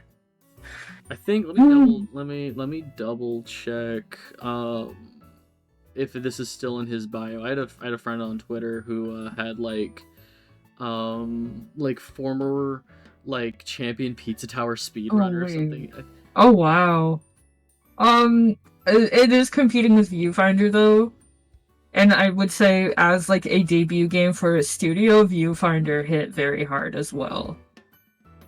Right? So but I mean, Pizza Tower is Pizza Tower, so Pizza Tower. He doesn't have it in his bio anymore, but he did for a while. I want to answer your question, Blaze. I've not played the Stanley Parable yet on stream. It's one on the very long list. Although I don't think I updated the list actually in the Discord. But yeah, it's got to be Pizza Tower. Like this is like the only thing Pizza Tower's been nominated for. People are gonna want it to win something. Oh, that's right. I have to download the Hello Kitty game. Hold on. I want to play the Hello Kitty game. So yeah, best mobile game. We have Final Fantasy VII Ever Crisis, Hello Kitty Island Adventure, Honkai Star Rail, Monster Hunter Now, Terra Nil. I truly do not care about most of these. If Terra Nil is what you say it is, that's really cool. I only recently I let the peer pressure get to me, and I did buy Monster Hunter World. Ever Crisis has my husband. Cloud? Yes. Yes. Let me see. Sorry, what were you saying? I want to see if Ever Crisis has my Final Fantasy husband. Well, it is 7, so... Final Fantasy 7. But it also has, it looks like Noctis or something. Is that Noctis? No, that's Zack. That's Zack? That's Zack. I'm gonna be real, I haven't seen anything on the Final Fantasy 7, remake. Crisis Core! Crisis Core? Crisis Core! Look! It's the whole game about him! I never played Crisis Core. Well, play Crisis Core, it's on PC. Well, it's full price, so I mean, play it at your leisure. That's literally the guy that Aerith, that's supposed to be Aerith's first boyfriend, and then Yeah. Ever Crisis characters. Zach. His last name is Zach Fair. Okay. Yeah, he's the Gongaga. Gongaga. Gongaga? Gongaga. Sephiroth. Non-playable characters.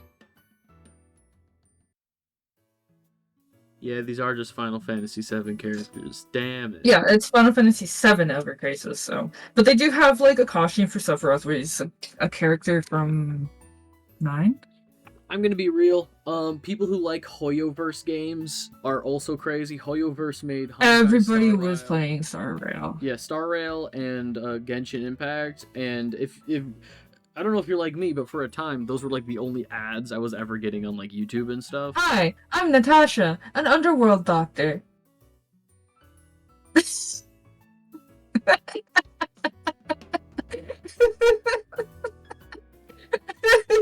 I immediately like. Have you ever seen the Pixar movie Ratatouille? Yes. You remember when he takes the bite of the ratatouille and he like 1,000-yard stare back to his childhood? Yeah. Like that's what you just did. You just like a flashbang grenade of just like, hey, remember this ad? And I just like got transported to like 8 months ago or whenever. Hi, I'm Natasha. Yo. An underworld doctor. It's Honkai. It's Honkai. It's gotta be Honkai. I don't want it to win, but it's got. I want to vote for. I'm voting for Hello Kitty, but it's Honkai. Like, there's no competition. Literally, there was not a single VTuber that was not playing Honkai. I don't. And like, I'm not even kidding you. And then that's just VTubers. If you take like Flesh Tubers as well, like there is still a lot of Flesh Tubers playing it too. Flesh tubers? That's what they call us. Yes. What? I don't like. Look, I'm already not a fan of having labels slapped on me. However, that's awesome. Okay, best VR AR.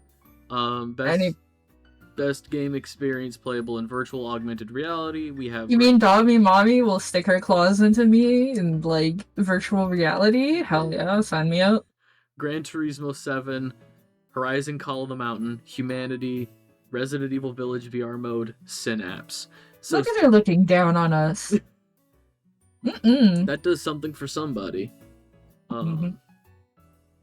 So Synapse, I think, is by N-Dreams. I don't know anything about VR. I don't have a VR headset. I can't afford a VR headset, so I just don't look at VR unless it's Final Fantasy 15 fishing VR. I want that VR. Is that the one that was...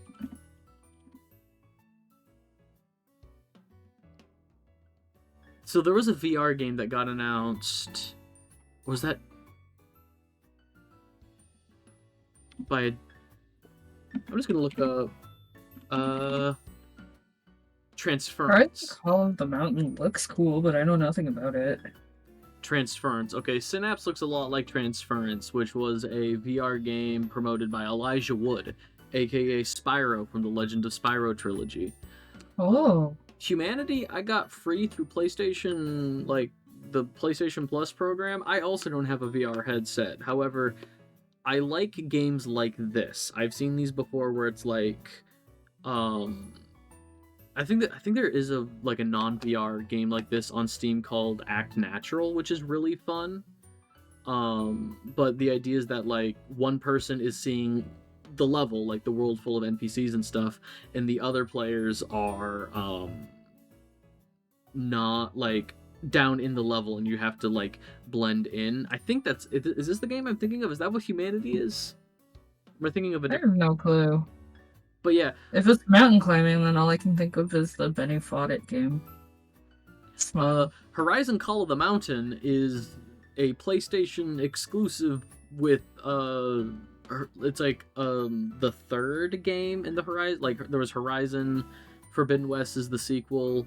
Oh wait, it's part of that series? Yeah.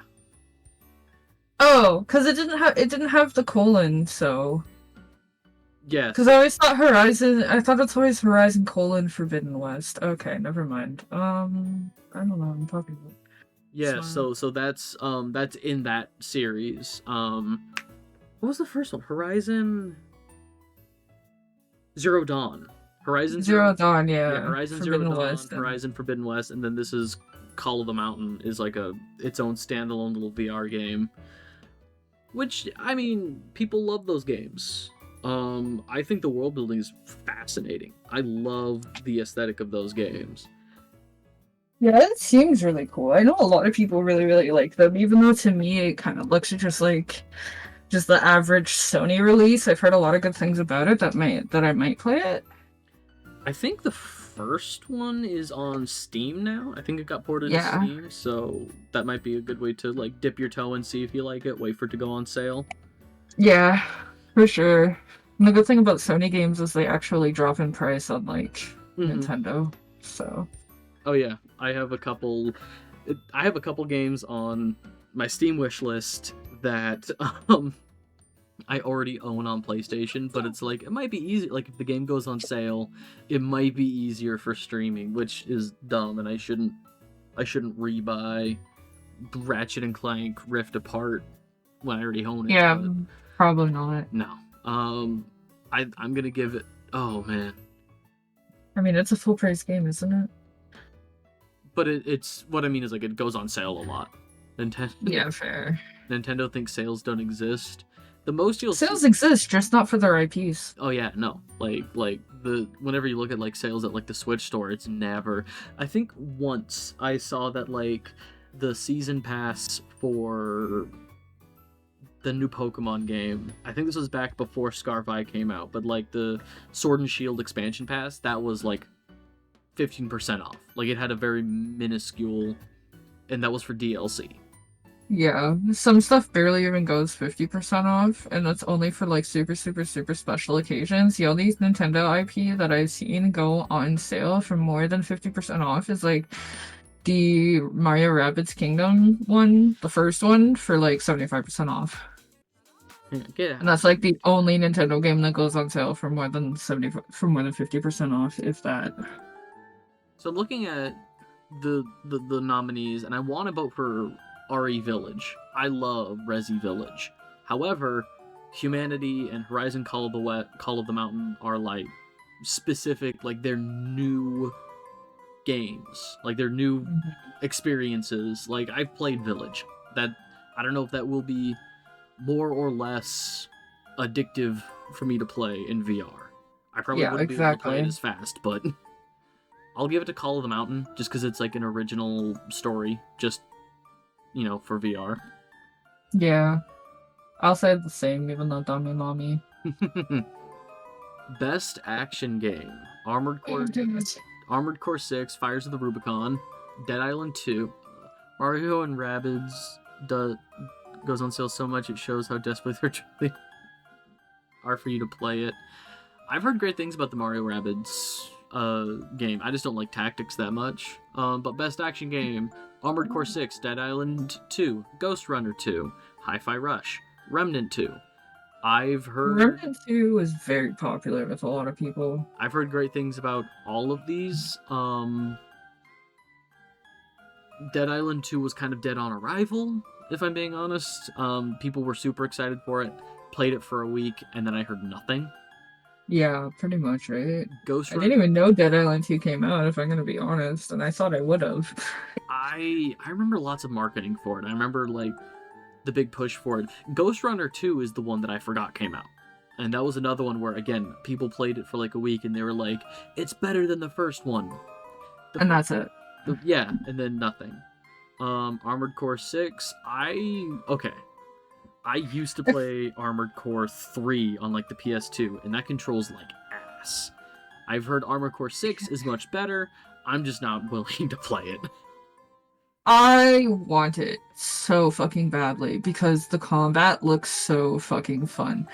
And I know it's a FromSoft game, so obviously it's going to be difficult, but it's still not a Souls game, right? Like, Armored Core is a different IP, right? It is. There is a lot of difficulty to it, and a lot of like people were just like, why can't I just power through this with my run robot? Where it's like, no, you gotta like kind of actually modify it and plan for the battle. So it still has some things that you have to think about in terms of the combat.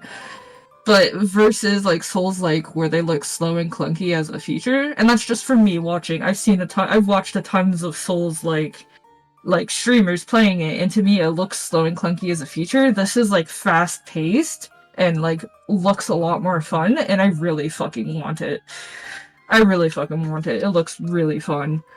Where you just like zoom zoom pew pew pew pow pow. It's great. And then Hi-Fi Rush I think would also be like really really good considering like how its combat looks so like fluid and fun. I think best action game. I think Hi-Fi Rush might get it because again, a lot of people who are going to be voting in this have like 3 or 4 specific games in mind that like me with Spider-Man. Like if I was not like actively thinking this through and just clicking through, I'd be like, I love Spider-Man. Anytime it comes up, I'm going to vote for it no matter what.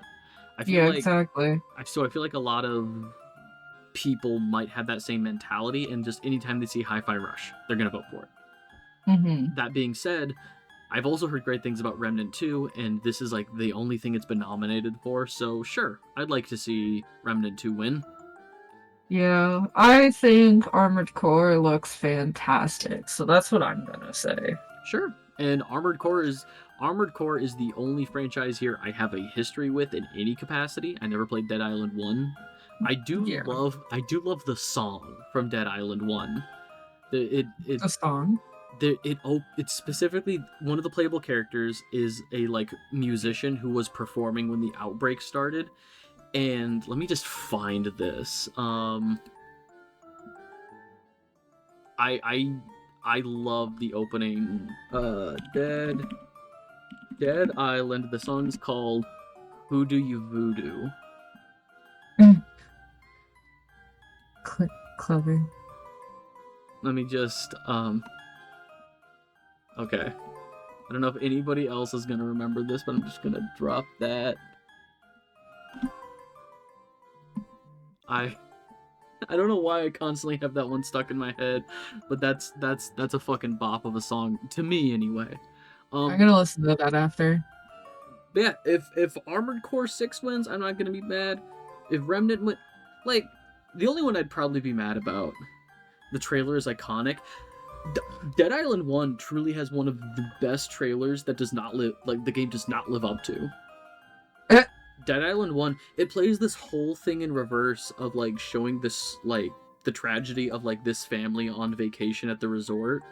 Wait, I remember that. Yeah, I like, remember the trailer for it. Plays it in reverse going out the window and stuff, and it's like Dead Island, and people are like, because when you present it in that way, people thought that like maybe the game has some kind of like time reversal thing where you can stop the outbreak. No, it's like a 4-player online cooperative, you know. It's Left 4 Dead.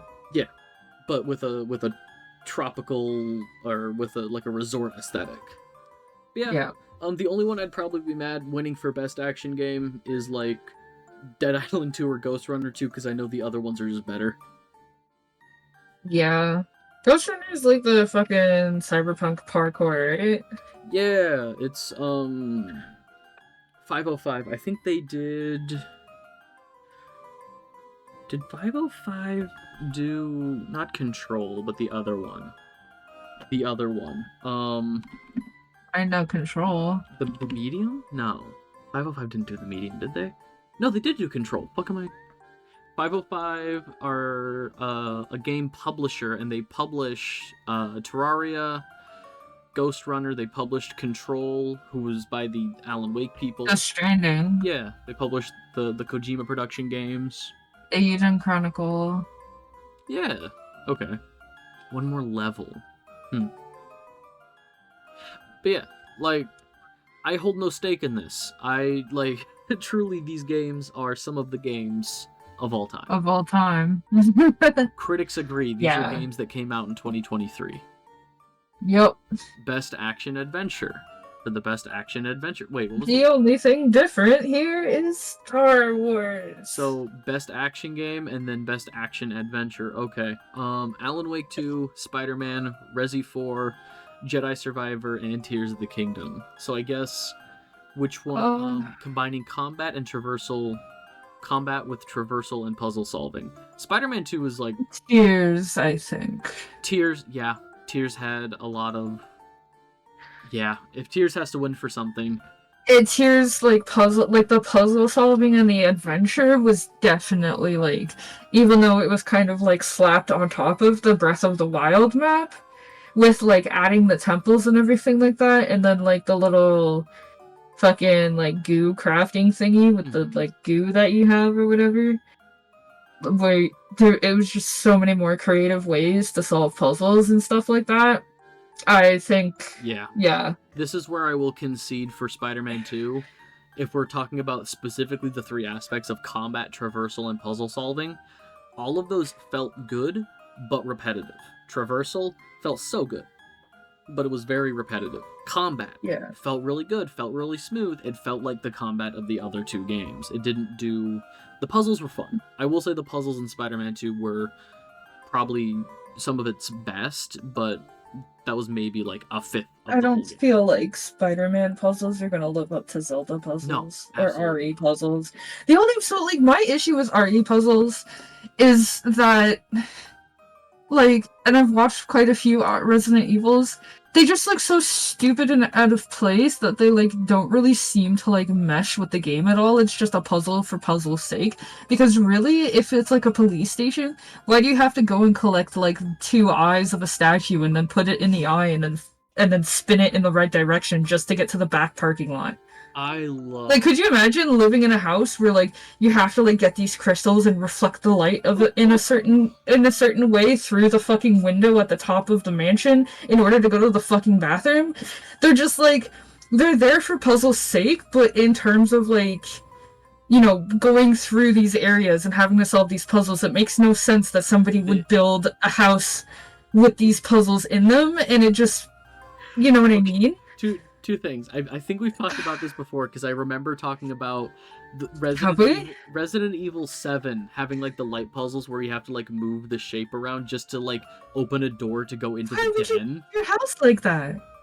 But also, what you're describing is called ludonarrative dissonance, where part of like the gameplay of the game doesn't match the story. Wait, I remember that word. You said that word before. So there's this idea that, like, you know, for Resident Evil, it's going to be like, oh, shooting the scary monsters and, you know, looking into Umbrella and stuff. Not, like you said... It's not real life, yeah, but... The crystals and putting it into the...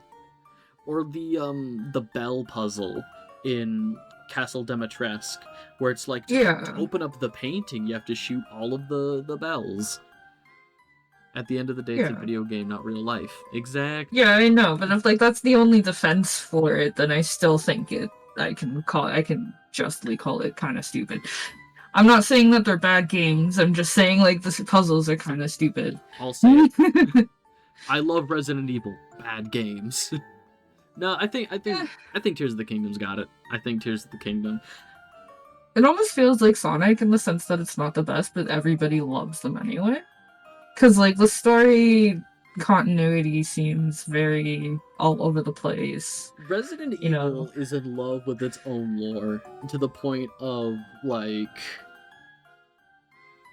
to be fair, the explanation, 7, is that Luke, as an undercover agent, needed secret areas for storage and experimentation?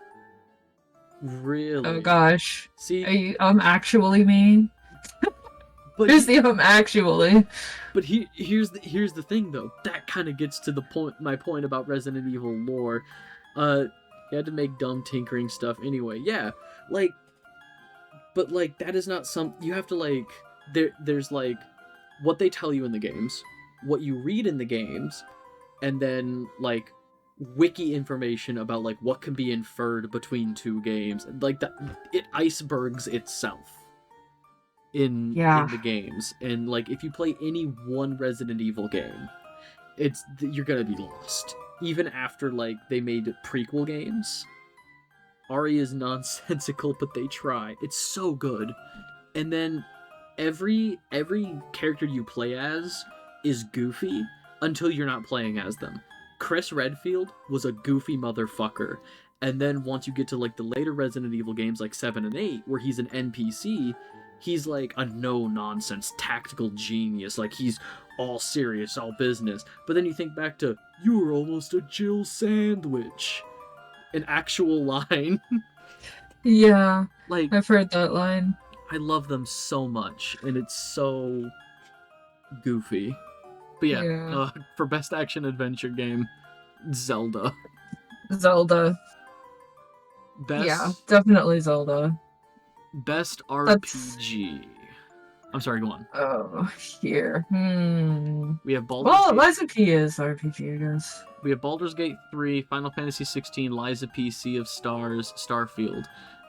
Not Starfield. Yeah, no, I'm gonna say it right off the bat. Get out of here, Starfield. Liza P, I think, is most known for its combat, not necessarily for its like RPG Its mechanics. story is pretty cool though, but yeah, it's definitely more Souls-like than It's definitely a mix of both. Like, I've watched a lot of people playing Souls games. I don't think I could tell you the story of any of them, but Lies of P seems like it has a lot more story than Souls-likes do. So it is specifically But for best RPG. It is for the best game designed with rich player character customization, progression, and including massively multiplayer experiences. In Lies of P, you're playing as Pinocchio. Not a whole lot of character customization to do there. In Final Fantasy 16, you're playing as Clive. You can't even rename the protagonist. There's like experience and level up, and you can by customization, they also mean like skill trees. I don't think they necessarily mean designing your own character, because that's the thing about RPGs is like you assume the role of someone. Mm-hmm. You can still choose your own equipment. Sometimes even choose your own weapons and play style. Kind of like, I guess, like, you know, like a roguelike, how like sometimes you have like, you know, dual blades, or you'll have a bow and arrow, or you'll have like whatever, you know what I mean? Like that sort of thing. You can kind of customize your own play style, not necessarily like the appearance of the character themselves. My point at the end of the road here, though, is just that Baldur's Gate 3 does it all better. Baldur's Gate 3 is designed as like the This is Baldur's Gate 3 hands down, but Sea of Stars I think would be a decent runner-up. Like, as somebody who plays D&D a lot, they also just made some of the subclasses better, and I get why they didn't go to like level 20 with character customization, because it gets crazy stupid after a while. I think it caps at like level 12 in the game. But like, you can also customize all of the NPCs. Like, in my opinion, Shadowheart, the first NPC you get in your party, has like the worst cleric subclass. If you want to give a healer to your to like the player character to be like, here, play whatever you want, we'll give you a healer, you know, to like make sure you don't go down, she's like the worst kind of healer. It makes sense for her story, but you can always just go back to camp, talk to They change all their classes anyway. Yeah, they all get exactly. like barbarians stuff, so you can change, you can respec everybody. You have to go find Withers, the Lich Man, but oh yeah, the one whose butthole was why? What was it again? Gourmet. Why? Why? I like how you remember. That's probably as deep as my knowledge goes for Baldur's Gate at this time, because I haven't played it. Is that like, well, I know the ratings of all their buttholes, I guess. I don't know why. Truly awful. I just... Yeah. Baldur's Gate. It's gotta go to Baldur's Gate. I'd like to move on now. Yeah. You're welcome. Best fighting. Best game designed primarily around head-to-head combat. God of Rock, Mortal Kombat 1, Nickelodeon All-Star Brawl 2, Pocket Bravery, and Street Fighter 6. This is really interesting because the two biggest ones on this list, Mortal Kombat and Street Fighter 6 was making waves because it actually showed continuity. Like, all of its main characters are so much older now. Like, Ryu's got a beard and he's kind of homeless, I think, is the story. I think they did a Phoenix Wright to him where he's now homeless. Oh god. Mortal Kombat 1 is a hard button reset.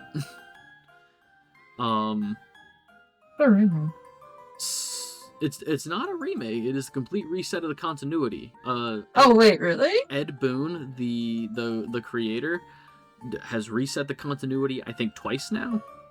Oh. Because he just doesn't care about what he's written anymore and tries to make it like more not engaging, but tries to like You get just new people retcon the involved, whole game. basically. Um, Hold on, what? I'm always surprised by Nickelodeon All-Star Brawl because it Nickelodeon All-Stars Brawl is fascinating to me because so many characters within the franchises that they use feel more like there's certain characters to these franchises that they're picking that feel like they would work better in a fighting game that they just don't use. Yeah. Like, they have like Timmy from like the Fairly Odd Parents, but there's the actual like big strong fairy Jorgen von Strangle. Like they actually have like a big strong. Yeah, but you gotta put Timmy though, like, cause it's Timmy. You know what I mean? I Yes. feel like that's what it is. You have to put the main character in.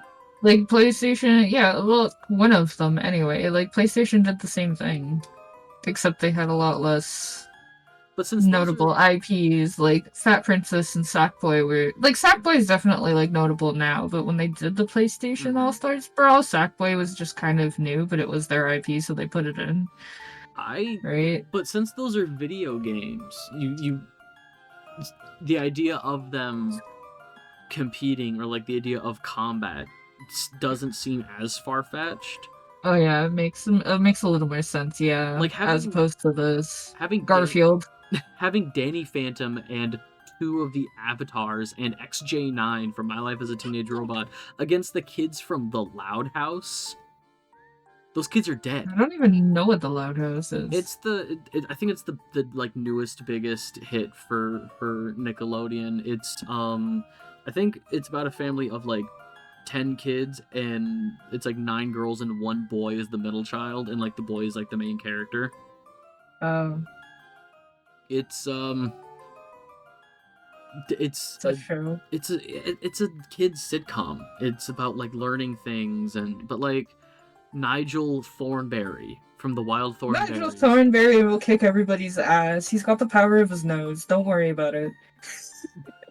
but like just this. It's like Chuck Norris' beard. But he's just like this guy versus the TMNT, like actual ninjas. Like he's doing his best. He is doing. All he has to do is do the thing. Okay. But in general, here I don't have a say. Like the only FGC fighting game I've ever really played not seriously, is Smash. So, I don't play fighting games. I'll say Street Fighter 6 because they actually care about the continuity and Mortal Kombat doesn't. I'll say Street Fighter 6. Yeah. Best family. For best game appropriate for family play, irrespective of genre or platform. Super Mario Wonder, Sonic All-Stars, Pikmin 4, Party Animals, Disney Illusion Island. I've never even heard of Illusion Island, so I'm gonna go with Pikmin or Mario. I think Mario's gonna win it, because Mario's like the more popular one, but Mario's Mario. I really hope Pikmin 4 gets this, because people have been wanting Pikmin 4 forever. And this is like the only thing it's been nominated for. Yeah. Party Animals was good too, but I feel like that game it's a little more competitive and like is it on console? I have no idea. I just know it as like is Party Animals the one that's like Fall Guys and Stumble Guys and like is it more kinda there's like a couple different mini games, but it's definitely a lot more competitive than Fall Guys. Whereas like not competitive, but like versus than Fall Guys. Mm-hmm. So like Fall Guys, it's kind of just like race to the finish, and you can grab onto people if you want to. This one, you're actually like trying to knock people off instead. Okay. Sort of thing. I will say the art style for Disney Illusion Island is very cute. I am a fan of that art style, but I hope Pikmin 4 wins it. Yeah, me too. Either way, I feel like it's going to Nintendo. Either for Pikmin or Mario, it's going to Nintendo. Best sim/strategy game. Okay. Advanced What's War... Company here? I didn't know they did a third one. Company isn't that a shooter? Isn't that an FPS? It might be. Oh no, it's not. It's RTS. Yeah, I'm about to say it's like a war game. It's an RTS. Yeah. Yeah. Advanced Wars 1 and 2 Reboot Camp. I think remake should have their own category. City Skylines 2, Company of Heroes 3, Fire Emblem Engage, Pikmin 4. Yeah, but when it came out, there wasn't Game Awards when the first ones came out, so I mean, like, whatever. Yeah. I'll do a pass for this one, I guess. I have to say Fire Emblem. It's my partner's favorite franchise. If I don't, hold up, I'm gonna get murdered. I haven't heard as many good things about it as I have for Three Houses, so I don't know about that. Definitely not City Skylines, because nobody can run City Skylines, because again, it's trying to render each individual person's teeth. Render teeth. So it's like a city builder. It's like if Roller Coaster Tycoon was trying to render the teeth of each person riding on the coaster, sort of thing. That's literally what fucking happened. Awful. Like, your computer explodes because it's trying to render too much, and it's like, why the fuck would you give them teeth? You don't even have to give them faces. I don't really know how much City Skylines works, but if it's just like one of those fucking isometric build a city games, you don't need to see people's faces. I just realized... You know what I mean? I just realized we've been talking about the Game Awards now for 2 hours. Oh. I was expecting this to take like an hour. Yeah. So yes, City Skylines, broken because teeth. Pikmin 4, that would be really cool. I'm gonna say Fire Emblem. Yeah, Fire Emblem, Fire Emblem or Pikmin. I guess, I mean, Company of Heroes is like, I don't know, it's an RTS and you don't see too many RTS anymore. What I think is StarCraft comes out once every 15, 20 years. What I think really did Fire Emblem Engage a disservice, and again, like, I watched my partner play through it. Is being the same color as Toothpaste? It's trying to be the most, like, accessible Fire Emblem, to be like, hey, this is for new players, entry level. We're not gonna make it too difficult, just to give you an idea of, like... They did that with Awakening, though. But Awakening isn't on Switch. Yeah. But Fire Emblem Engage, where it went wrong is it's also trying to be a best of, with the, like, jewelry mechanic where, like, oh, in this ring you have Roy, a lord from a previous Fire Emblem game. It's simultaneously trying to be an entry-level game, but also being, like... It's simultaneously trying to be, like, everyone is here! We hope you know who Lavincia is.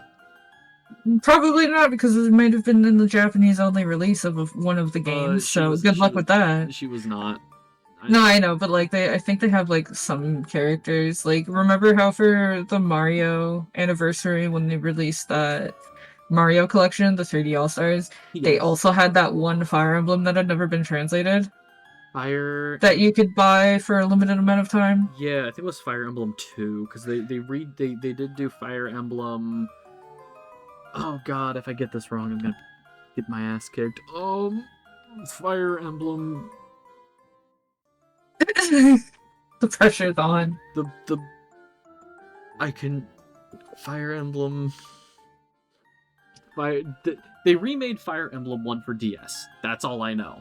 But yeah. Fire Emblem 2 or 3, and then Oh yeah, Shadow Dragon. Yes. The one that Shadow of Dragons.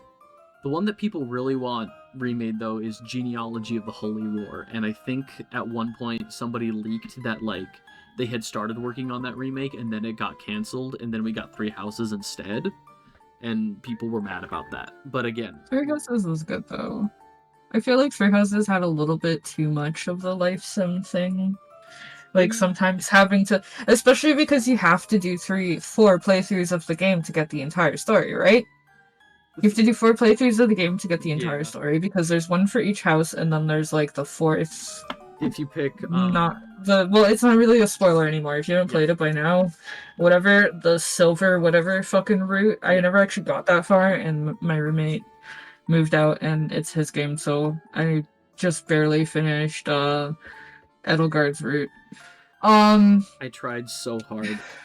For my partner, I tried so hard to, like, get into Three Houses, and I just couldn't. I feel like the school sim part, like, especially once you're on, like, your second playthrough and, like, even third playthrough, that part just makes it drag on a little more than it needs to. It was like a nice touch at the beginning, but because, like, the intention is play through the game 4 times,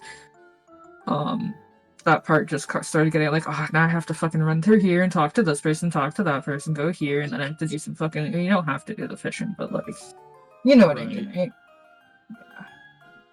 Okay, but that's a game that just isn't even on this list. Yeah. All right. I'll say Fire Emblem, I guess. Best sports and racing. Okay, God. Like I said, we spent like 2 hours on this. Do you care about racing games? No. Do you care about sports? I don't care about fighting games. Where's Need for Speed Most Wanted? That's what should win. Moving on. I'm gonna say the Hot Wheels game because that'd be really funny. That would be really funny. Best multiplayer. I have had a lot of fun with Baldur's Gate 3 multiplayer. I will say two-player or four-player works the best because you're playing three-player. One person is always going to get saddled with an NPC, and it kind of feels like not fair to the other players. Fair. So like if you're playing two-player, each person gets an NPC, and if you're playing four-player, there's just no NPCs in the party. But I have a lot of fun with Baldur's Gate 3 multiplayer. Probably Party Animals was very... I kind of hope Party Animals wins. Diablo 4, I don't know. I don't think Diablo 4 should win because they went away, like... Hot Wheels game used AI art for posters? Never mind then. Awful. I don't know. Diablo 4, like, it's not isolated worlds. Like, it's not really, like, a playable as a Diablo game. It's playable as a massively multiplayer game. You have to play it online, which... You have... Like, you could play it... you had to play it online anyway in Diablo 3, but you could load up your own world, go through the story yourself, fight the bosses yourself, do the events yourself. You could open your world to other people to join if you wanted, but in this one, you could be in the middle of, like, an event that you're doing at your level, and somebody twice your level can just run in and, like, kill the shit for you. And it's kind of... Like, I understand the thing about, like, world bosses and stuff like that, but at the same time, they could have a world for the world bosses when those events are running, and then you go into that world, and then everybody's there. Or, like, multiple instances of the world, considering having all of the players in one world is just gonna, like, the servers and shit. But, like, not having the isolated worlds and not being able to play it, like, at your own pace, because, like, other people can just run in and do this and do that, it just lost me. So if you... It just lost me on that. If you go into, like, dungeons or buildings or something in the overworld, you are by yourself unless you're purposefully in a party with somebody else. But, like, within the overworld, there's even, like, PvP areas. Like, there's, like, the fog area where, like, people can, like, PvP. You can, like, get sniped and stuff. And oh, God. People were complaining online. They're saying, hey, Blizzard, is there any way I can turn this off? I want to explore the whole map without having to worry about a higher level player killing me. And Blizzard's response was basically play a different game. Which is not cool. Like, 3 generations of Diablo that people have loved have not been like this, but still, well, I don't know about the first one, because the first one was very fucking old. It might have been online still. I can't answer you on that, but, like, Diablo 2 had, like, online capabilities, and then you could still play solo without anybody fucking you around. Yeah, it at the very least... Diablo 3 was the same, right? Yeah. I fucking played the shit out of Diablo 3, but, like, I would just get D2 resurrected before I'd get D4, because, like, not having the option to just play the game by myself, even though I need to be connected to the internet, I don't care about needing to be connected to the internet. Just not being able to play the game by myself, I don't like. Yeah, no, that sucks. I'm still gonna say Baldur's Gate 3, but I can see an argument for Party Animals and I guess multiplayer. Maybe Mario as well, because Mario's like multiplayer 2D Mario is always fun. Yeah, okay, including co-op and massively multiplayer online. Yeah, I think the co-op for Baldur's Gate 3 is awesome.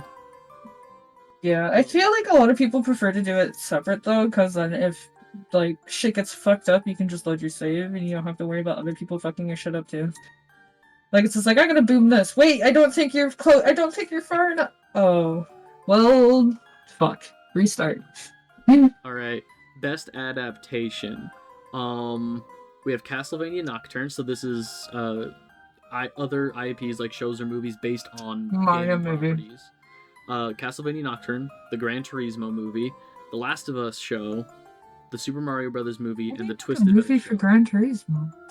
Exactly. Like I remember. Is that just Fast and Furious ripoff? So it was based on true events. Gran Turismo held a tournament where like it was a Gran Turismo like racing tournament, and the winner of this video game tournament got to be a real sponsored NASCAR driver. I wouldn't. You can't just sponsor somebody to drive fucking NASCAR. Like, what if I won that tournament? I've never driven a car in my life. Exactly. So these were people like the top level, and like they were using like actual like the pedal controls with the steering wheel controllers and stuff, and it's such a like a ludicrous idea, but that really happened, and so this is based on that experience. So They make a movie out of everything, out of anything these days. The thing is about all these adaptations, some of them are good. Last of Us is good. Castlevania Nocturne is good. If we stop paying attention to all the adaptations, like if Gran Turismo doesn't do well, Sony might just say, nobody wants to see our video game stuff, like nobody wants to see our adaptations anymore. And they could like cancel something else. Corporations being stupid. Yeah. So like I haven't seen Gran Turismo, but like if I have to sit through one bad movie to get one really good movie, okay. Like The Last of Us show, I think should win and is going to win. The Last of Us show was so good that the show was so good it made me go back and finally like play the game, and the game is also really good. But I would not touch the second game for that. It seemed to like, just for me, because I remember watching the shitstorm go down when the game released, and everyone was like, this isn't like the beautiful game that we were expecting. This is just punishing you for violence that it's forcing you to do. It doesn't give you any options, and it's just blatant violence, blatant self-insert, blatant this, blatant that. And like, I don't know, everybody was like saying like this is nothing like the first one, and sure, okay, that's fine, not every game's gonna be the same, but at the same time, like, a lot of people were just really upset that it went away from like the formula that they used in the first one that made people love the franchise so much. Revenge is bad. Yeah, the whole story for 2 is basically like it's the same kind of run and gunning, you know, like action-y stuff from the first one, but the moral quandary of it is, if I kill this one person, I'm like no better than she is. I gotta be better than her. What about the pile of bodies you left to get here? Yeah, and it doesn't like give you another choice either. Like, yeah. Like if it at least wrote like if it at least gave you a pacifist route, then fine. But forcing you to do something and punishing you for it is kind of stupid. I don't know, for writing. I will say I love the Twisted Metal games. I have not seen the show. It's on a really like Peacock is a streaming service that I don't think a lot of people use, which is very unfortunate. I've never heard of it. It might be like a USA exclusive. I don't know. The Super Mario Brothers. The Super Mario Brothers movie. 5 out of 10. It was lowest common denominator. I expected nothing more from Illumination. Jack Black was the best part of it, but that's not a surprise. That's not a surprise. I haven't seen any of these, but I'm just gonna go with Mario because I know what it is. Castlevania Nocturne is also Well, the Castlevania, that's the animated series, right? Yeah. No. Yeah. That's not the one that I watched a couple of years ago. No. This is a sequel. This is the newer one. Oh, it's a sequel to that one? Yes. Oh, okay, yeah. So probably I'd actually vote that one, and then Mario. I will say, Castlevania Nocturne did not grip me as quickly as the original Castlevania show did, but there are some very good designs and some very good fight sequences, some very good like Sakuga. Is that what it's called when the like? There's a certain type of animation that kicks in for fight sequences where they animate on like a different frame rate to like it's. Oh yeah. You know what I'm talking about? Like the animation just seems... I'm pretty sure they did the same thing for like Gundam Unicorn. Yeah. Those Gundam episodes that took 6 months for each one to release. Yeah, like there's a special way that they do the animation that makes that speed. It like speeds up the fight, makes it feel more impactful. I think it's called Sakuga.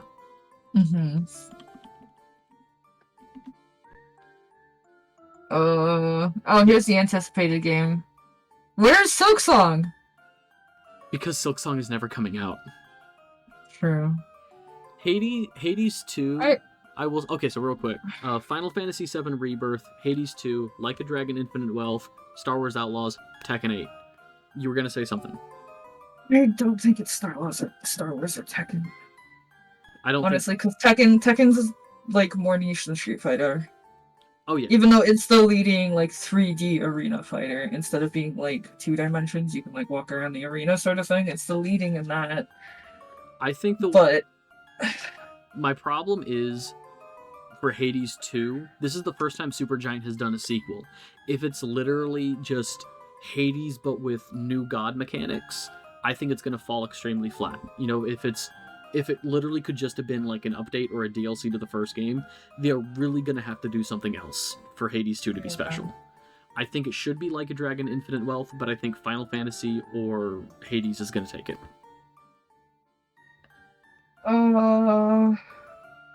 like a Dragon Infinite Wealth, I don't.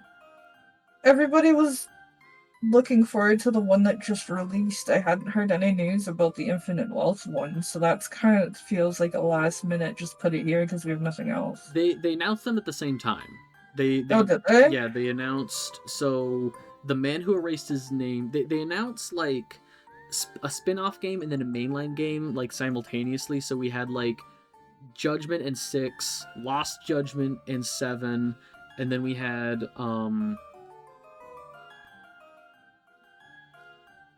Like a Dragon 8 and Gaiden, I think, which is the one that's kind of like based in like old feudal Japan. Yeah. The old-timey one. So Infinite Wealth, I think, is the next mainline game. The Man Who Erased His Name, I think, is a spin-off, even though it follows the main character for the first few games. I'm sorry, it doesn't follow Kiryu, it follows Joryu. Different person. Newest one was apparently developed in a year and 6 months. Well, does it... I don't... You're the person that I know who plays, like, these games the most. I don't know. Talking to Risen in chat here. Talking to Risen in chat, he's the one that I know who plays these the most. A year and 6 months. Does it feel like The Man Who Erased His Name is like... Does it feel rushed? Does it feel good? Should we be excited for... Because the last few mainline ones, like 7 was received super well. I don't know. Even though 7 started as an April Fool's joke. Which is the best part of it, I think. So funny. Especially given, like, Ichiban's character and, like, kind of, like, backstory and just, like, the type of guy he is, makes it feel a lot more like an April Fool's joke. Like, they took this April Fool's joke and they did still a really good, like, serious storyline, but at the same time, it didn't take itself seriously at all, like any Yakuza game, but it felt like even more so.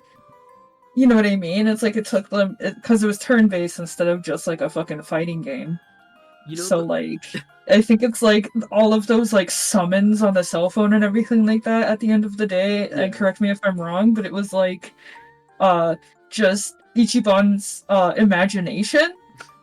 It was all just Ichiban's imagination, and how these fights actually went down we'll never fucking know, because all we see is Ichiban's imagination. You know the shot from the Infinite Wealth trailer where Ichiban's naked on the beach and he's just looking out at the ocean, like ass to the camera?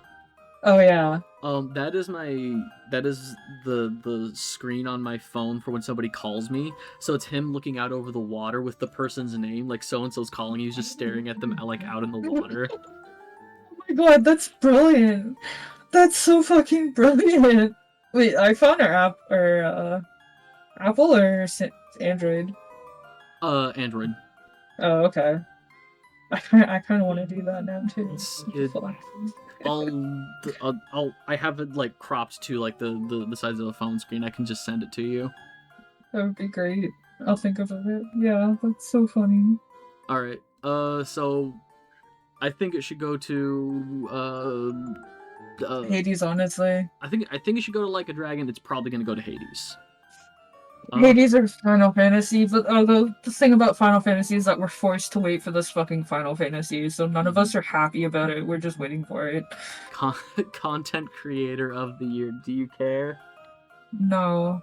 I've only heard of Iron Mouse, and the only reason I've heard of Iron Mouse is because I don't know. I've only heard of Iron Mouse. There's a there's a YouTuber that I like, an artist YouTuber, and he has like Iron Mouse on sometimes. So like, that's I know Iron Mouse through other content creators. Sure, Iron Mouse. Moving on. Best esports team. Oh God. Or best esports game. Uh, Valorant this year. Sure. Valorant this year. Sure. Moving on. Best esports athlete. Okay, vibe checks. Oh, all of them leave a bad taste in my mouth. Why is this thing faker?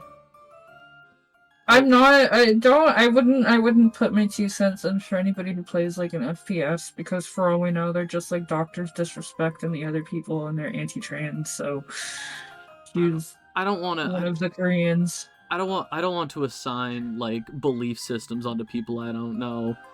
Yeah. But if I'm you're ever streaming like one of those games and you piss somebody off, they're just gonna come and start throwing slurs in your chat. And it's most common from like CS or Siege or something. And I know that because I've had a mod for my fucking roommate, and that shit's happened to him on numerous occasions, so he stopped playing them on stream. Yeah, Faker's League. Yeah, it has the game that they play. So there's like a guy for League, Yeah. CS:GO, Valorant, Call of Duty. League is not much better though. Apex. But Oh no, League is awful. I find you get a lot, like you'll just get like screen lookers who will see if you're streaming and then they'll cheat that way. I wouldn't say you get people who will come and start throwing slurs as often as you do in like FPS games. I wouldn't say that. Dude, they'll do it in the in-game chat. They don't come to your stream as often, from what I've noticed, which isn't like too broad. Yeah. They're not trying to get your Twitch account banned and shit. I'm just gonna move on. I don't care about esports athletes. Best esports team, don't care. Best esports coach, more women in gaming, please. I'll vote for Christine Potter Chi for the Evil Geniuses team for Valorant. Best esports event? Didn't Evo had to go down because of something to do with the person being some sort of horrible person, and then they brought it back? Probably. Wasn't there all those fucking League, Blast TV, Blast TV Paris Major. What game is that for? Like League of Legends World Championship, that tells me what it is. Evo I know is fighting games. Dota Championships, Valorant Champions, I know what these are. Evo because it's funny. There's been some great moments to come out of Evo. I like that Dota 2 has kind of just been able to exist in its own lane. I have like appreciation for that, especially since it was my first MOBA. Oh man. Okay. Like Dota has, and it's not like Heroes of the Storm, where Heroes of the Storm just killed its own competitive scene and its own championship scene, and then just slowly started killing its own fucking game. Like Blizzard has been doing with a lot of their series, apparently, because they're doing the same thing to fucking Diablos, and I don't have a reason to boot up Battle.net. Ugh. That's the last one. What am I gonna play? StarCraft? I'm too stupid for StarCraft. Look at me. Do I look like I can play StarCraft? That's the last one. Wow, it really kind of petered off at the end there with a bunch of categories we don't care about. Who cares? Okay, you want to play some Borderlands? Sure.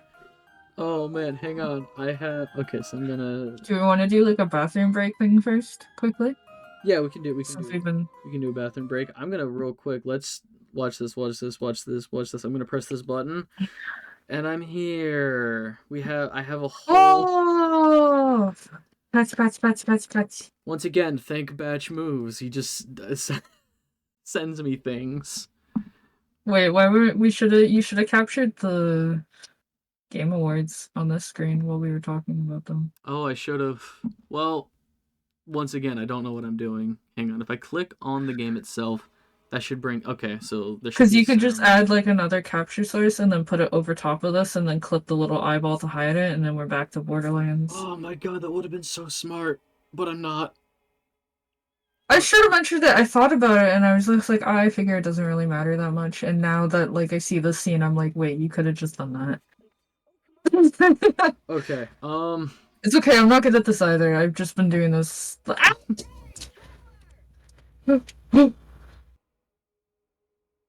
Everything okay?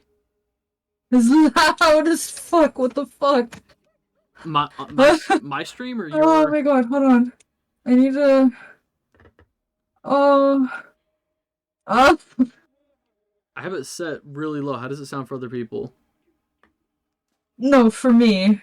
I booted up the game on mine. Oh, so you had the Yeah. you had the 2K No. splash animations at the beginning? Yeah. Those are it just always exploded loud. my brain. Yeah. Even if you have Yeah. even if you have all of the options set really low in like the game itself, the splash animations of opening the game from like the launcher always super loud.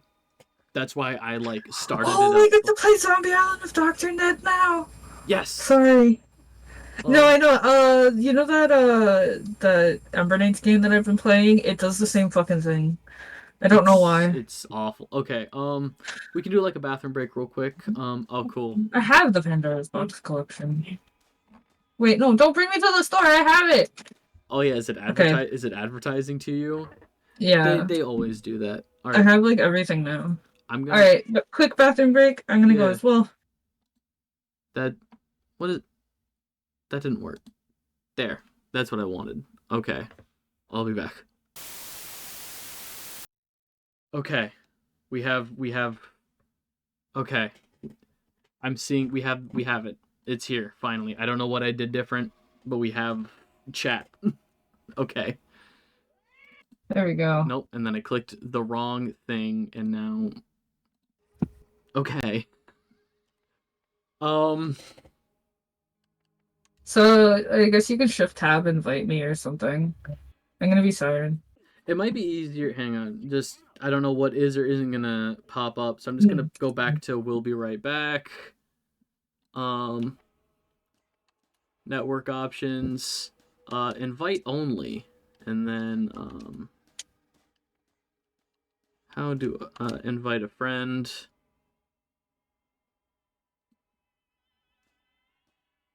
Did you get it? There it is. Yep. Hell yeah. Okay, so I can go back. Select character. New character. Wait. Hachine Mew has joined. Oh, I think you're. Oh wait, hang on. I'm sorry, but I am gonna mute you in the game so that your audio doesn't come in twice. Oh, what? So on my screen it had. I didn't realize it had. Oh yeah, no, it does. Okay. Yeah, it did that too. Yep. Okay. So please, if you have that option on your end, please mute me. I did it. Perfect. Okay. And then I don't want the soldier. I don't want to play the soldier. Select character. Yeah, press Y. New character, Hunter. Perfect. Yours, Mordecai. Absolutely. Mordecai's sick. I love Mordecai. He's one of my favorite characters just in the whole franchise.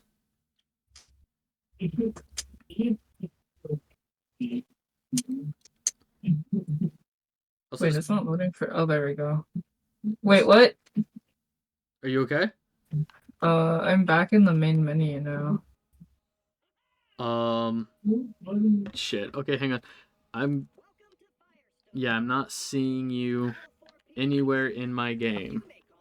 Okay, once again, we're just gonna be right back. Yeah, that's the only thing about this. Like, not on console, it's like very clunky. Yeah. Invite friends. Let me know if you get that. No, I need to. Come on.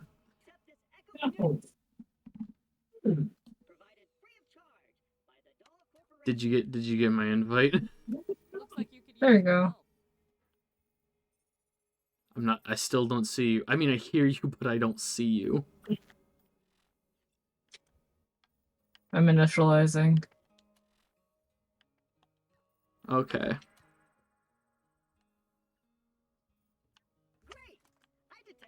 Hi. Awesome. There we go. Okay. It might be easy. Hang on. That might look. Okay. That's. All I'm immediately gonna go to a weapons chest. Oh, okay.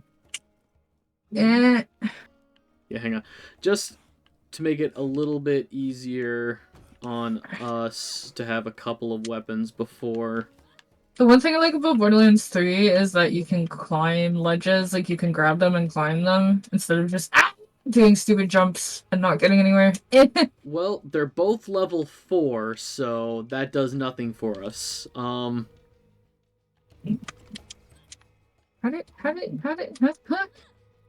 did you? Jump on. Oh, Yeah, I got it. Yeah, okay. Oh, I figured it out. So there's a level 4 Oh, sniper. I forgot to, hold on. How do I mute you now? I forgot to mute you. Oh, view lobby. Okay, there we go. Hell yeah. So yeah, whatever you want, right here. That one. I can use. Ah! Well, sure would be a shame if I let you sit here in your own failure for a second. I could just hold X. A lot. He said, "What the hell is wrong with you?" And Mordecai did, and I was like, "A lot." Alright, we have to... Where's Claptrap? We have to follow him. Where's Claptrap? Oh, there he is. Again, I have like 1,000 hours in this game. This was this was the father-child bonding instead of playing catch or whatever the stereotype is. My dad loves these games. Oh cool. Oh yeah, I forgot they added new headdresses.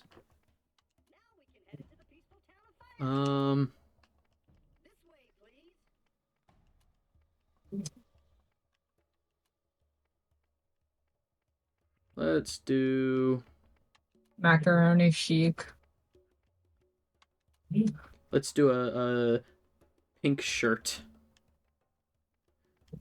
What color should my pants be? I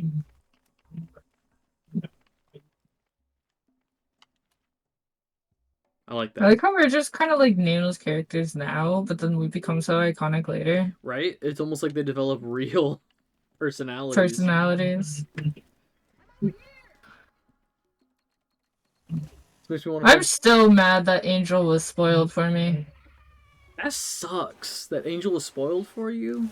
Yep. I think, like, there's some games, regardless of how old the game is, I think there's just some instances where, like... No, it was spoiled for me when it was new. Boo. Like, it had just come out.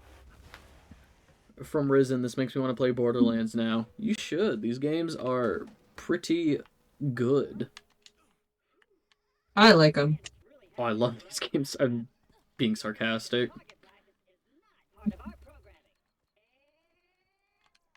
I'm more excited to get to the DLC than anything, because I not only got to play, the T-Bone. Technically speaking, if you wanted to do the Zombie Island of Dr. Ned, we can go there, and if we just run past enemies, we can technically do the first couple missions. No, it's fine. We'll get there when we get there. Okay. It is one of this toilet. It is the yummy. I'm pretty sure it's like the lowest level threshold though, so we'll be able to do that. Yeah, I know. T-Bone is pretty high level. Oh yeah, T-Bone has like the secret hidden super boss that I've never been able to beat. Fuck Cromarax. Fuck him. God, so inaccurate. I just like that's why I'm just smacking them in the face right now. There's too much recoil on my gun. Ooh. Wait, is that a... No, that's... They're both repeaters. Yeah, I like repeaters. I'm not like the more bullets you shoot, the more likely you are to hit something. I just oh. Oh, this one has a zoom. This is the most nothing gun.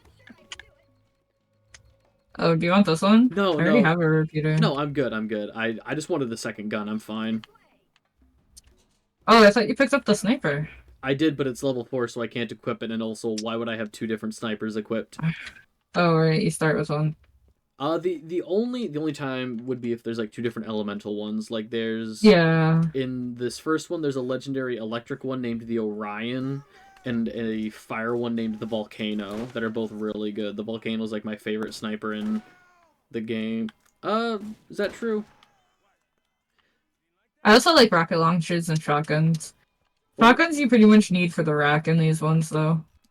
Yeah, shotguns are... Unless you're, like, sniping them before they come swooping at you. Shotguns, I feel like, are the best, like, overall. No matter who you're playing as, there'll be a shotgun for you. Yeah. Is the game loud enough? I like playing Brick, too, because I get to run in screaming and just punch people. I'm just gonna turn the Which game... kind of sounds like me, if you think about it. Okay. Oh, did you change the category? Oh, that's a good idea. Ah, wait! Oh, that's right. I exploded myself. I think I got this. Okay. Yeah, see, I'm fine. One. Borderlands Game of the Year Enhanced Edition. What do you mean cannot use? Oh, this is the keys one. Okay. Oh, did you find the golden chest? Yeah. That's for... Yeah. I didn't realize that's what that was. I was like, your chest. I'm like, what? Why?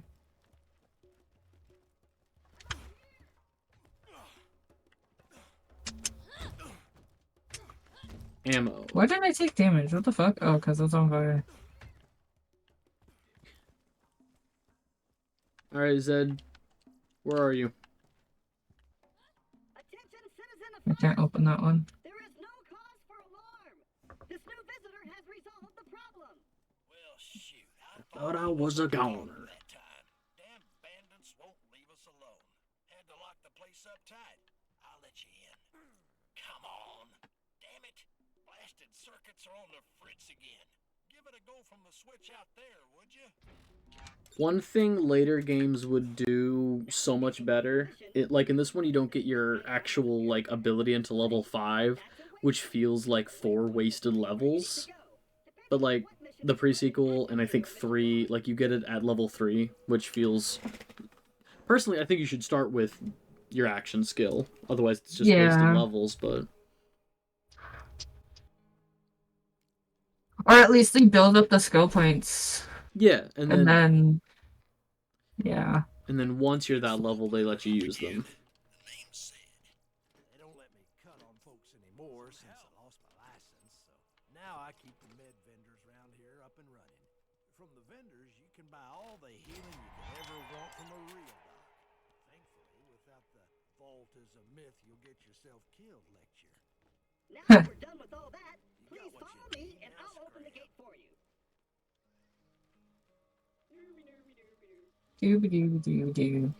This is... I love Claptrap. This is just so nostalgic for me. There's like a... Right. The like dying colony aesthetic. There's like an atmosphere to these games that like newer ones just don't have. Oh. Oh! Shit, sorry. I stopped to take a drink of water. No, it's all good. I was looking at Claptrap. Oh, you didn't see the guys coming up over the wall? No. I was staring at Claptrap and I was like, why am I taking damage? He also has 3 balls. Can I see him? Prove it. Prove it. Pixar didn't happen. I love BioShock. I should play BioShock, but I heard it's kind of scary. Is it just ambient or is there kind of jump scary? There are some jump scares. There's a couple instances where the game is clearly like leading the eye, so you look like you'll look to the left, but then to the right something will move, and then so like when you like turn Big around. Daddy or something. Is it Big Daddy or Big Brother? Big Daddy, right? Big Daddy. The Big Daddies aren't And little necessarily sister. the Big Daddies aren't necessarily jump scares. But the basic enemy types, which are called splicers, like you might like turn a corner and the camera's clearly like trying to like have you leading you down this like corridor. A splicer, like an enemy, might drop from the ceiling, so when you turn around there's just an enemy behind you. I can't play it then. I will scream. Probably. I'd be more than, and again, that's what I stream for. I'd be more than happy to play it on stream so you can at least experience it.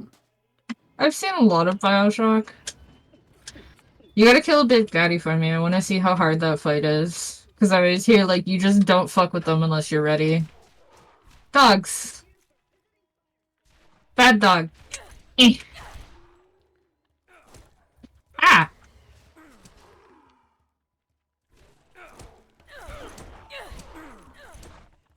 God, I can't wait till we get a shield.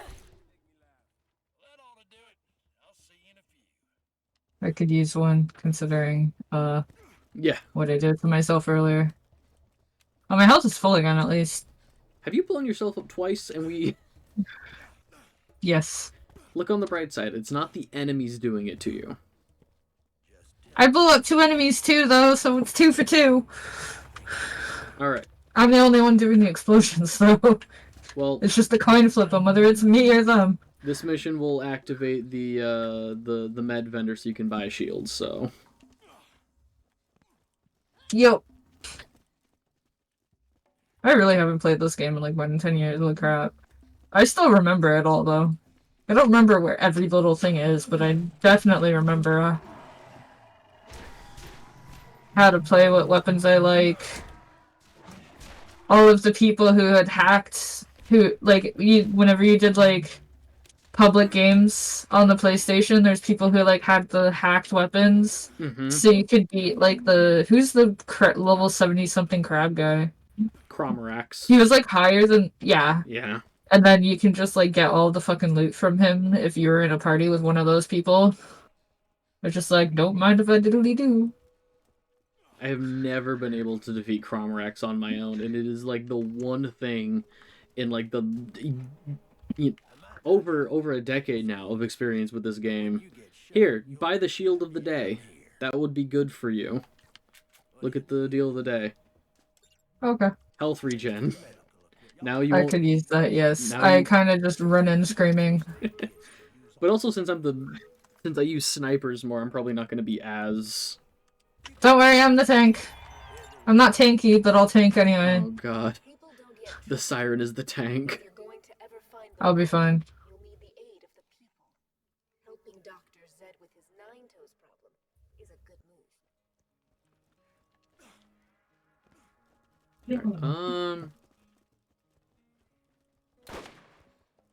So inaccurate.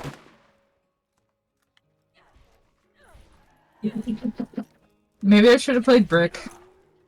Ah, it's fine.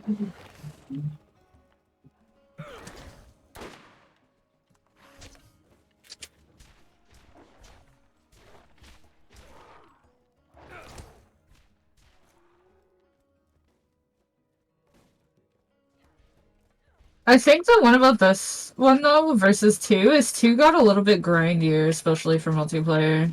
Oh yeah, I think 2... What really helped... Like, same level like, enemies hit you a lot. Oh, that's you. Hi. Sorry. Oh. Well, he's gone. What I think really helped, too, though, is that they had way more side missions, so if you were trying to, like, do everything, you would at least scale, like, pretty okay. Yeah. But if you wanted better loot, there would be, like, specific... fucking timed ones, though. Instead of, like, a general, like, oh, there's, like, a chance for enemies to drop better weapons, in 2, it was very much like, kill this specific mini-boss, and they have, like, a 10% chance of dropping this, like, grenade mod. So that's where I feel Oh. like it got grindy, because like I love the Infinity Pistol, which is a repeater you never have to reload, and Doc Mercy has like a 0.5% chance of dropping it. So Oh, that's the Coliseum. Sorry. I went the wrong way. Yeah, continue. no, do you want to go to the Coliseum? Do you want to duke it out? No, I will die. Oh. It's okay. We already know what's gonna happen. But Oh fuck.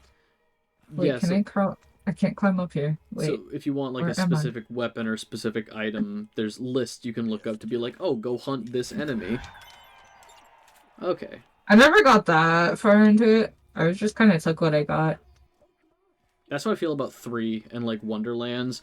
They just throw so much loot at you. It's like, sure, if I get a better one, I don't care what color it is. If I just see the green arrows. Yeah, pretty much. Come on, we gotta go talk to TK Baha, who is the same voice actor as Claptrap. Is it? Yeah. I also just gotta kill that guy real quick because he shot first.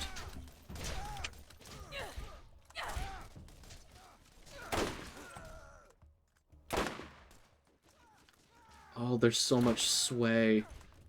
Okay. This way. Do you see the mission objectives? Do you see the diamonds? Oh wait, yeah, I see it. Okay. I just wanted to kill I thought that. I was going towards it. I got distracted. No, that guy shot at me, so I decided to shoot back. Hashide. Catch a ride. Hello, Scooter. Oh yeah, this guy. You? One more step and it'll be your last. You should have seen the look on your face. Okay, hang on. I need to adjust something. Whoop. I'll be just a second. Sorry that the audio cut out for viewers. It'll just be... I miss that, like, with the old menus, like, you could actually, when there was, like, the hologram thing, you can actually, like, kind of stand, like, in it Yeah. and cover it. Like, you could go through it if you were the other character. That was kind of funny. I just tabbed back in and you were right in my face. Okay, stolen food, that's right. Skags have stolen his food. Go steal it back. Dogs. Dog?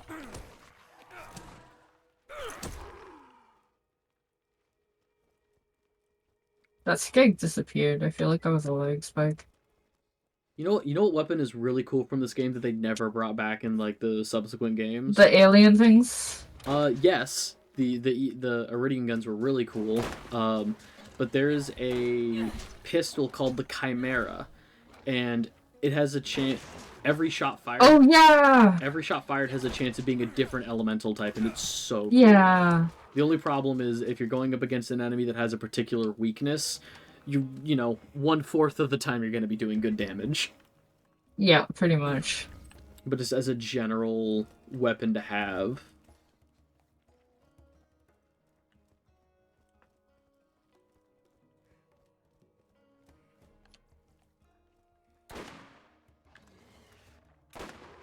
Oh my god.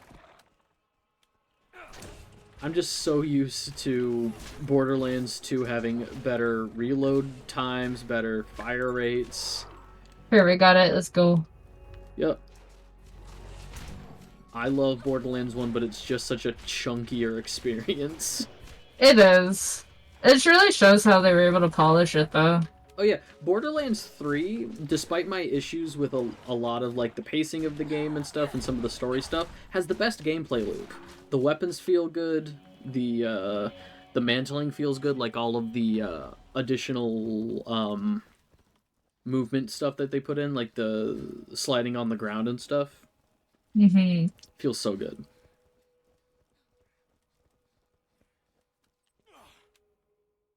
Hell yeah. Smells like I might be. What? Hi, Marcus. I like how Marcus ends up becoming the narrator. Oh yeah, one of the best characters. I think this game is full of like so much personality. It just I took love Crazy Earl. Crazy Earl, yeah. Who's What you want? who's played by the president of the company. The what? Handsome Jack? No, the head of Gearbox. Oh. He's played by Randy Pitchford. Oh wow, really? Yeah. Good old. What Randy Bitchford? Is that what people called him? Something like that. That's level 16. Can't buy that. What do we got? Level 6, level... Oh yeah, we're level 4 now. I can use whatever that... Yeah, better was, sniper. yeah. Sorry. Oh, good. Oh, we have to actually buy. That's right. Buy a grenade.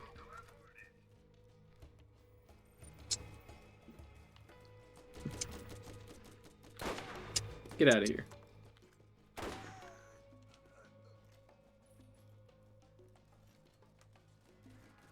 I remember having like so much higher than infinite money when I used to grind this game.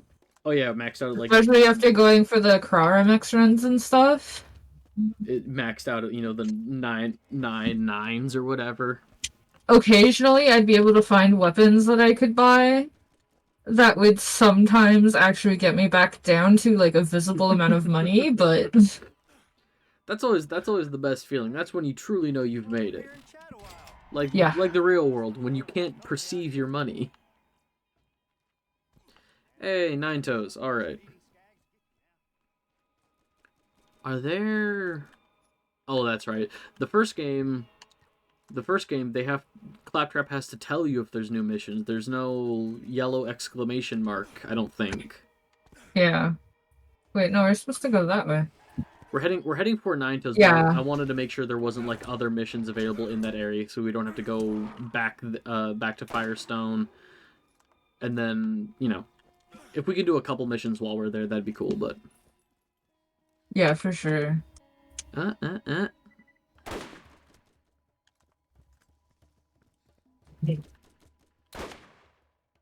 Hold on.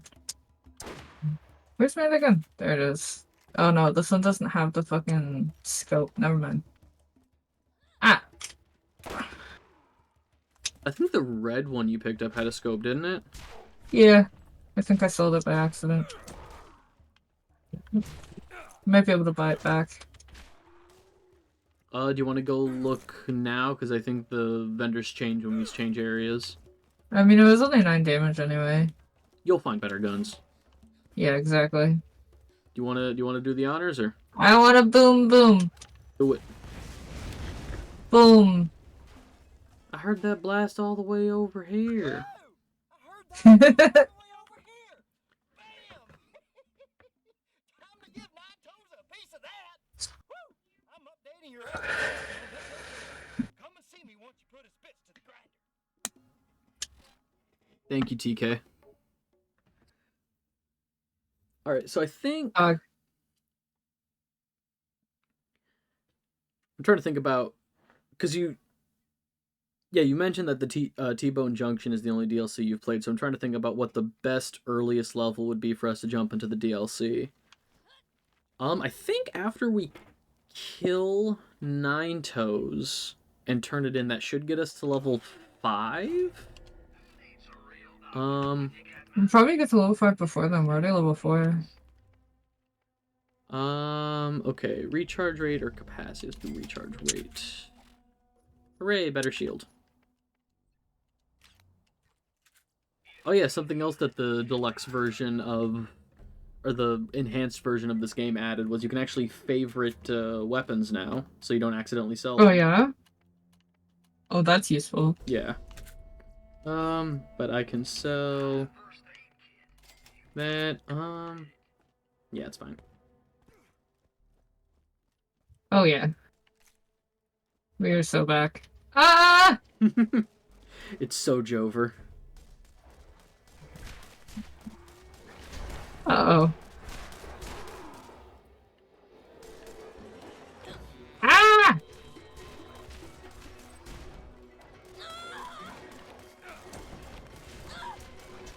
Ouch. Behind you, behind you, behind you. Kill that one.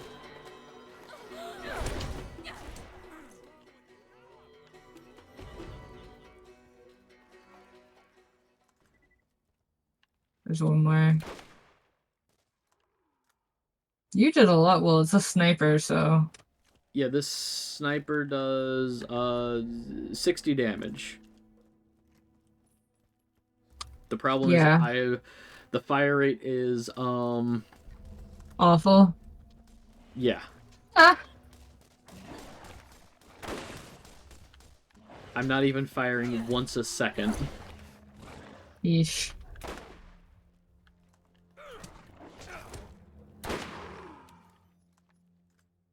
Wait, is that better? Wait, I got a sticky grenade mod. Do you need it? Do you want it? Nah, I'm good. I don't mind. Okay. I don't mind sticky grenades, but I prefer like bouncing baddies or something. I like the cluster ones. Cluster ones. If I'm gonna play a sniper build, longbows might work for me. The ones that like teleport to the enemy. Ladyfinger. Ladyfinger. Yeah. Do you want it? Do you want it? Or...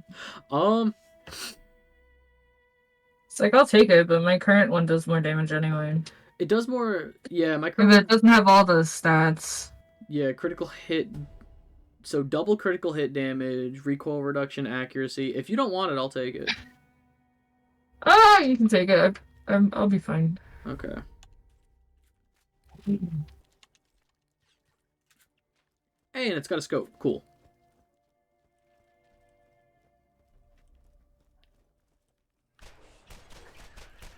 Oh my god, that fires so much faster than literally everything else I've ever held in this game so far. That's why I gave it to you. I have like SMGs and stuff. Like, I'm good.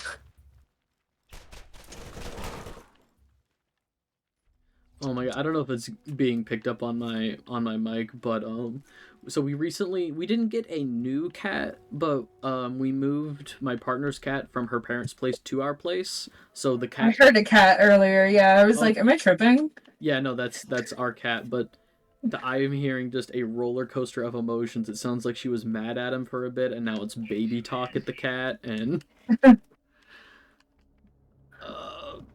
oh, I can't wait till it's not very slow health regeneration.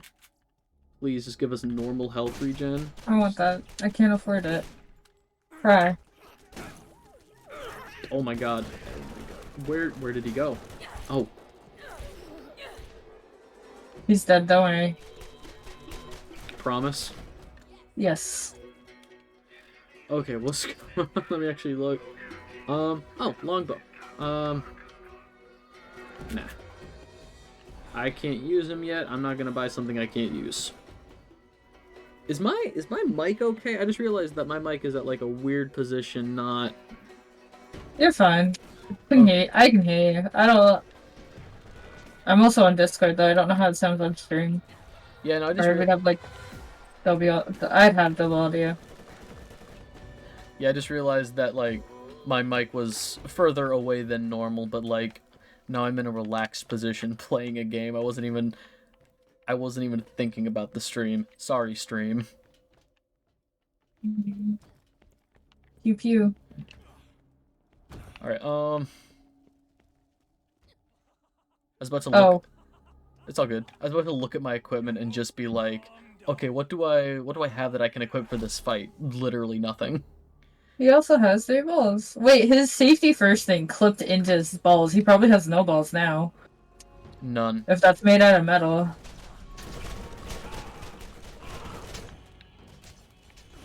Okay, his skags have shown up.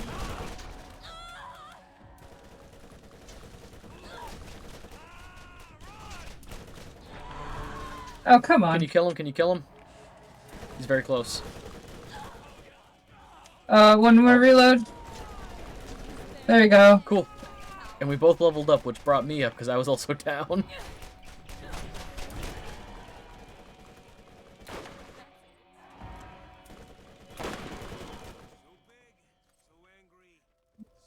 Awesome. Ooh, with this. Ooh, I want that fire. I want that fire. I want that fire. Take it. The clipper. Take it. Do you want a Mm. sniper rifle? There's one right here. I have one, I think. Do you want a better one or? Let me see if it's better. It's not better. I'll take it Mine's better. because nice damage. Yes. All right. Loot. Ooh, Ooh. a smidge. But that's less fire rate and less. It's got the zoom. I don't really need the zoom on it. If you don't I want don't it, need I'll the take it. SMG. I don't I have don't an need the SMG. SMG. Yeah, you can have it. But here's the thing. If you look at the stats on it, it does say plus 105% damage. So whatever it says 26 damage, it's actually doubled that. Alright. That's one thing about this game that I'm more worried about the accuracy and fire rate. Oh, minus yeah, I'm more. 175% fire rate. Yeah. Wait, That's why I'm like, no thanks.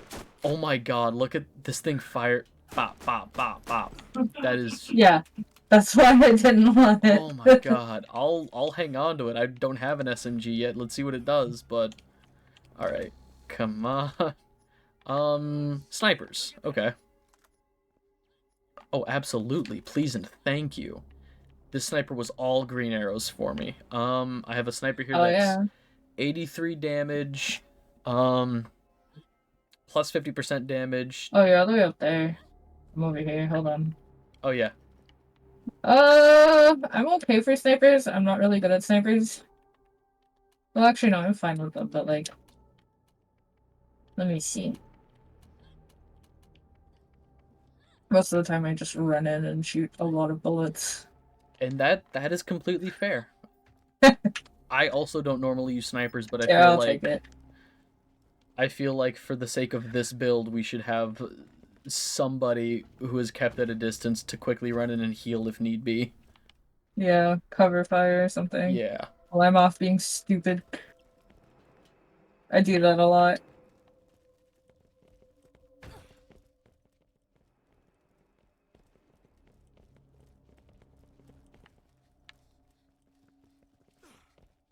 Okay. I don't think any of the side missions are available here yet. We're going to get a couple in Firestone, and then when we come back here, there'll be another one available. So, we can just, sell junk.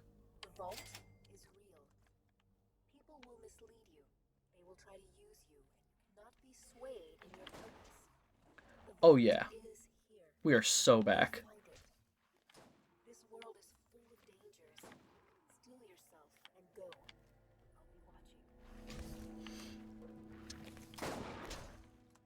We are so back. Oh yeah. Wait, where's the last one? Oh. Okay. Let's see. I shot a lot of bullets that didn't hit, but whatever. Hey, this SMG fires real slow, but it's doing damage at least. Yeah.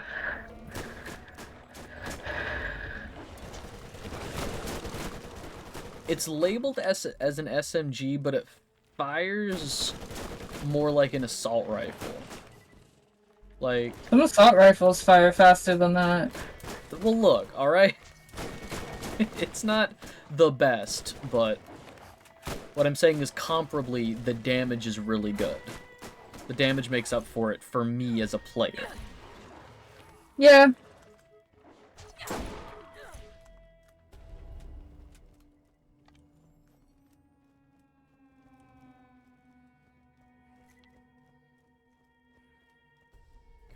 I miss sliding. Part of me wants to like tap the crouch button and just go into a slide. Sliding? In Borderlands 3, there's a sliding mechanic.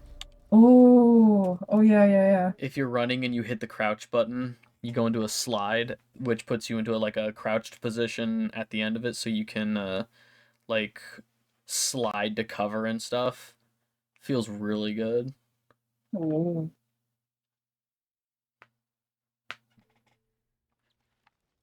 Okay, looking at the time, I'm good for like another hour, if you are. Yeah, about that. Okay. Just want to make sure. Yeah. Oh yeah, we have to go talk to TK. It's like, what, 8 o'clock my time? I'll probably be up until like 6 in the morning anyway, so Oh no. don't worry about it. I learned I have an extra week off, which is good, but I might not take that week because I do need money. We'll figure it out when we get there. Money is good.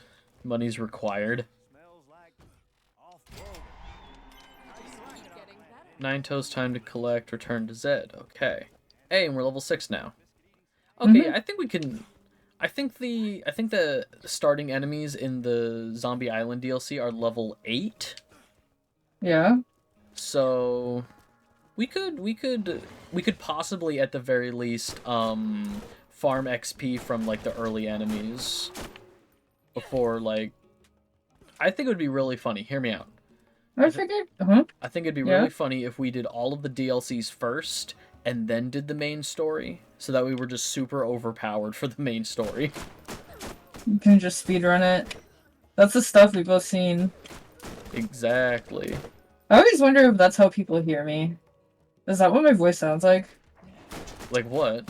The little psychos. Oh, no? What? No? Okay. Gosh, I still remember there's this one meme I saw on Twitter where it's like, you know, like, the goat? The goat thing, like, the making the weird noise, and then the cat that just goes, huh? Yeah. I always imagine that's what I sound like to people, is the goat. I mean, you don't sound like a goat, you sound like a person. Oh. I can fix that. I'm not much for compliments, but You did fine. Alright, okay. Oh yeah, you can't stand on this guy. I'm going to start thinking about my build for how I want to build Mordecai in this. I'll build down the center one first. Okay. Let me know when you're ready and we can dip our toes into the Zombie Island DLC. Sure. And if we get our asses kicked, we'll just leave.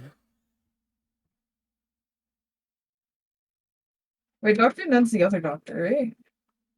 Sure. Dr. Ned's the one that... Dr. Zed is the one that we were just talking to in Firestone. Yeah, and Dr. Ned is... Oh.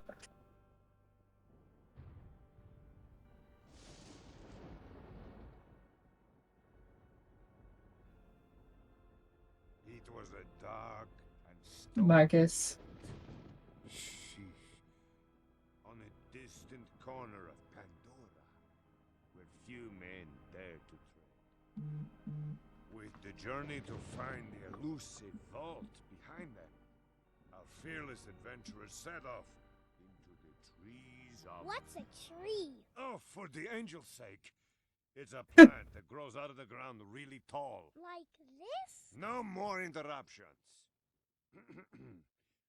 So, they set out into the trees of Jacob's Cove, a land very much ravaged and forgotten by time. It was here that the scientist Dr. Nate, who is totally not Dr. Zed from the last story at all, tried to help all of mankind, but ultimately caused very bad shit. That's a swear. Dude made zombies, okay? You're not the police of me. Pay attention. So some bad crap was happening. And it got really spooky. And this is when our story begins. Is any of this going to be true? Yes. Probably a lot of it. You're Probably a lot of it. You're adopted. Oh! Fucking love the intros to these DLCs. So yeah, that's the story. Definitely not Dr. Zed. It definitely, like, if you turn a Z sideways, it totally doesn't look like an N for Dr. Ned at all. Oh, I never thought about that. They're definitely different people. Oh, is this why he lost his license? It's Since this takes place afterwards, I'm gonna guess he already has lost it, but it's also Oh, partially implied that like it's they play fast and loose with like, is it Zed, is it Ned? And they bring it up a couple of times in like one of the other DLCs for 2. But like that's like that was Zed's that's following him claptrap into and- nowhere. It's like claptrap and everything. Yeah, that was like Zed's claptrap, and he very clearly has a fake mustache over his like medical mask. Okay, let's see. First enemies. Level 10. Let's see what happens.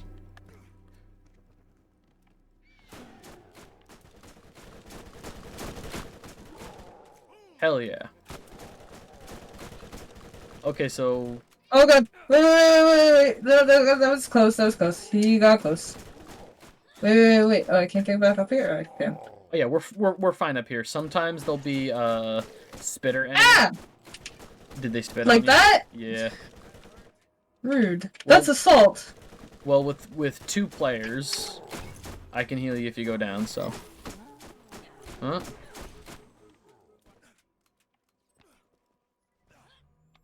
Zombie brains.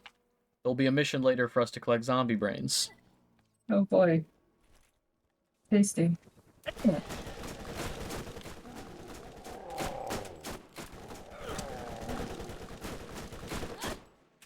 Okay, so I'm gonna be real, these enemies can continue to spawn. I think the first time through they might stop, but...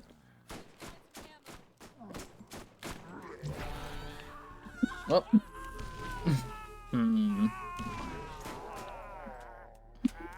Oh, I have no bullets. Whoops.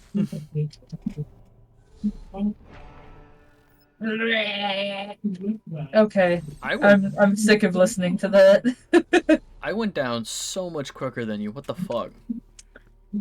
Probably because they were all hitting you and I was up above. But does hitting me, like if I'm in fight for your life mode, I thought that was just a timer.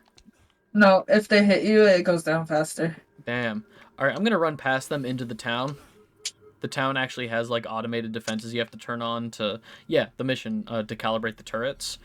There's just turrets into the town that... Ah! Oh, okay, no, I'm coming. No, it's okay. If you get the thing there, it'll probably checkpoint me there.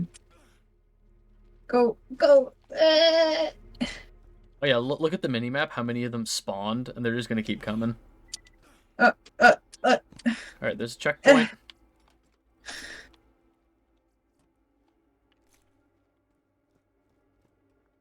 And there will be zombies in the town, but the turrets will kill them very quickly, actually.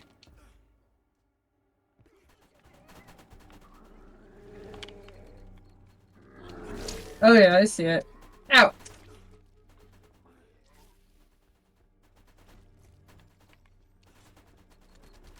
There we go. Okay. I don't think we're getting any XP from the turrets killing them, but... Oh well. There, one mission got us almost a whole other level. Is the max level still 69? In this one, yes? Because I remember that, like, some of the enemies in, like, the later DLCs, like, if you're on your second run through in the DLCs, they're, like Karamex is, like, level 73 or some shit like that. Like, a level you can't get to. Cromrax, I think, Cromrax is always 5 levels above whatever your level is. Okay, so he's 74 or something. Yeah. Yeah, whatever it was. If you max out, he is level 74, but, like, if you're level 50, he's level 54. So if you spawn in, like if you host a game at level 54 and a friend of yours at level 60, you know, spawns in. It'll be level 64? No, I think it's the level of the host. Oh, okay. I think. Okay. That could be like an easy way of getting around it. Ah! Ah! Yeah, so these birds, these corpse eaters, this is the same species as bloodwing. Oh. Yeah. Ow. Do they mind? Hello? I don't know what's going on here. I was just getting battered, and by the time I turned, the bird folded, and I got hit from the other side. That was like a. So the corpse eaters, I was killing them in like one shot each. They're very good XP farms until a certain mission. There's a mission where you have to kill them, and once you finish that mission, they're not worth as much XP. Oh. So let's. Is it because of the mission? Something about turning in the mission makes them like go from a special. They go from like a special like kill this enemy for a mission type monster to just a generic enemy type. Oh, I see. Let's collect some missing tape recorders for a guy named Hank. Echoes. Anna, I've arrived at Jacob's Cove, and you'll be pleased to know it seems a jolly and lively old town. I know being away from you and the children will be difficult, but it's only for a few cycles. The pay is just too generous to pass up. I'll work hard here and be back to you and the girls soon. My brother will take good care of you in the meantime. Love, Hank.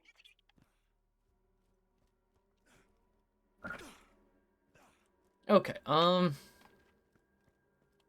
Wait, where do we find them?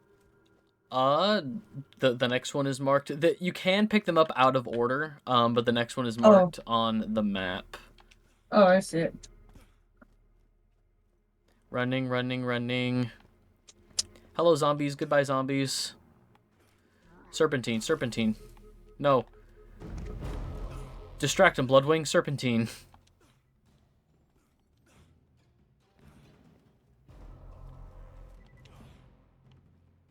So do you remember the coast where we just were with the doctor's clinic? Yeah, if you head to the left, you go to like the rest of the map. Oh. Damn it. Wait, are you behind me? Where are you? I'm outside of the. Come on.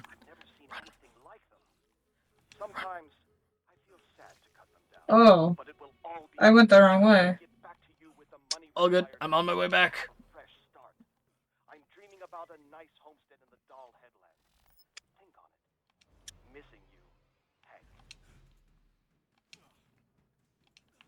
The only issue is we'll keep gaining levels, but if we're not finding new weapons. I was about to say, what fucking hat is he wearing? Oh, the macaroni thing. He said in the recording we just picked up that his daughter made it. Yeah. Tell our daughter I love the hat she made me. Yeah. I was about to. I looked at him while he was talking. I was like, "What is this hat?" And then he said it. So. I've been noticing some strange things at the mill of late. Many workers seem to be falling very ill. What is strange is that we all had our checkups just last week and were given a clean bill of health and a vitamin from the company's physician, Dr. Ned. Uh-oh. Doing everything in his power, but there have been some deaths. Do not I will, as always, be careful. I'll send an echo again soon. All my love. Wait, it's telling me to go here. Right here. Surrounded by fucking birds. Birds. Okay. Wait, where is it then? Above me? Let me look at the map real quick. Where are you? It is. So, if you look up at like one of the other balconies and stuff, there's gonna be a broken down vendor. It's up by that broken down vendor. It's. Yeah, I see it. I just don't know how to get up there. There should be a ramp. Oh wait, I think right there. Yeah. There's a ramp to like the right of the building. Yeah. Found it. So I'm currently picking up a bunch of eggs from the birds. This is the mission that, like, once we turn it in, they'll be worth less. So I'll pick them up, but I won't turn in the mission just yet. Yeah. If they're good for farming. But now people talk in the hushed whispers of the truth. They say that those who come in contact with the dead are Yeah, I made it. The doctor assures me that he's making Okay. progress for sure. I, for one, believe Damn it. Okay. and it is only 3 more weeks till we are reunited. Kiss the girls for me. Love, Hank. Oh, of course. And reloads take Oh, it's all the way out there. And reloads take all of my healing time. Yeesh. Power went out? Damn. What's the weather like over there, Risen? It's raining here where I am, but it's supposed to be like heavy rain too, but my power is fine. It's dark outside now. I don't know what the weather's like. I have headphones on. I don't have windows. Smile. My room doesn't have windows. Which sounds illegal, but apparently this apartment has been approved, and I don't like the sun, so I don't care. Where am I trying to go? Oh. There you are. Hi. I don't know what just happened, but wait, what did I just do? I just got... Oh! So there's a bunch of miscellaneous little objectives in the game, like kill a certain amount of enemies with this, open a bunch of, like, chests and stuff. I just opened up a bunch of chests, so I just got a bunch of XP that leveled me up. What did I just do? Custom waypoint?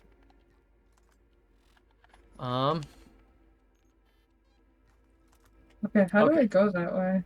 This way? You have to go back down to the beach can't and get head there. left. So follow me. Oh, okay.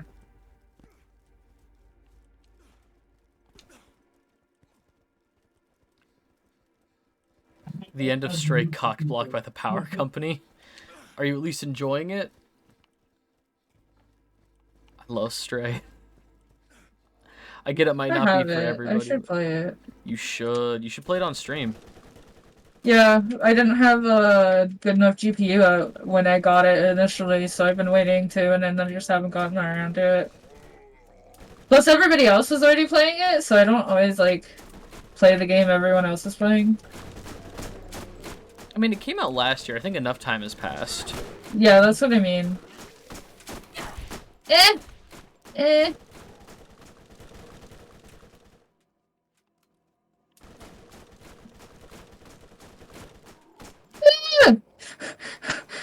I put down my scope to reload and it was like a lot closer to- Ah! I didn't mean to do that! Whatever. Well, that has to recharge. Oh yeah, if you have fire weapons do a lot of damage to the zombie enemies. Oh wait, I do. I would use a fire weapon.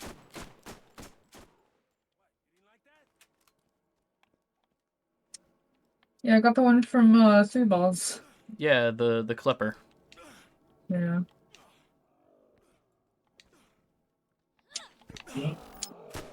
It's got plus melee on it too. Yeah, because Yeah. the environmental storytelling is that he dropped it and it like landed on his foot, which is how he lost a toe and became Nine Toes. Oh. Because it's got like the big knife on it. Oh, I thought he had like... Oh, okay. I thought by like Nine Toes he had like... Okay. That makes a lot more sense than whatever the fuck I thought for fucking years.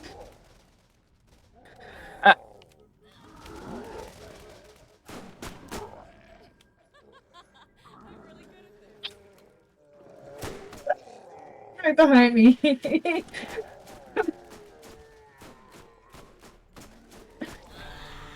Ah! It's alright, it's alright. Ah, damn it, it's not alright. I had it and then I didn't have it. Okay, I'm gonna look in the vendor and see if there's any better weapons, because we've leveled up a couple times here and I'm still using like level 5 nothing guns. Do we have the money for them though? We'll find out. Where am I? I have $4,000. Let's see what I can do with that. 21,000. Oh, these are all level 13. Wait. That's not better. That's not better.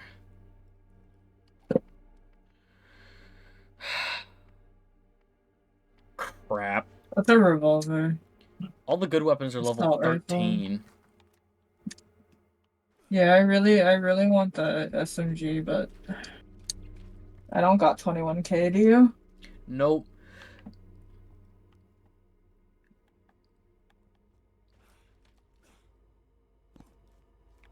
Do you think it might be easier to get some more levels in the main story and then come back here, or do you want to keep trucking through? Probably, yeah. Because we do lose don't we still lose XP for dying? You don't lose XP, but you lose 7% of whatever money you have when you die. Oh, because I remember you used to lose EXP. You'd never lose a level, but you'd lose EXP when you died. Really? I never noticed that. Yeah.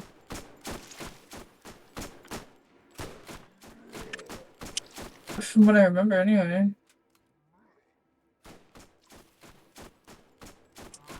It wouldn't down level you ever. Which way? Because I can't get that. This So way? there is Up a this way? shortcut back to This way? there is a shortcut back to the main. From the town, there's a shortcut back to the teleporter to get us out of here. Oh. So if you go behind the claptrap, there's a hill you can go up. I went this way. Oh. Good luck, Chief. Oh. You okay? Okay. Go. I wasn't expecting them to be there.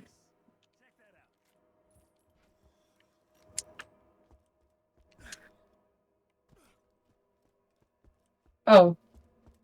There you are. Yeah, it's a shortcut. Yeah, I was already like through the other way, so I'm just gonna go this way.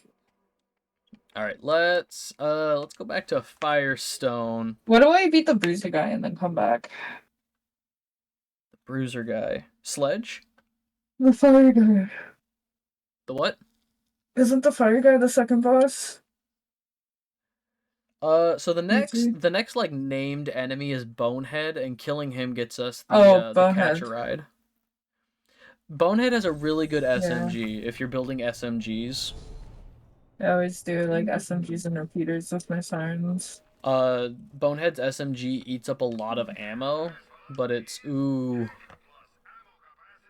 Yeah, we don't have ammo capacity yet. There's some fire repeaters for sale at the vendor if you want any. If you want another fire gun. Sell that.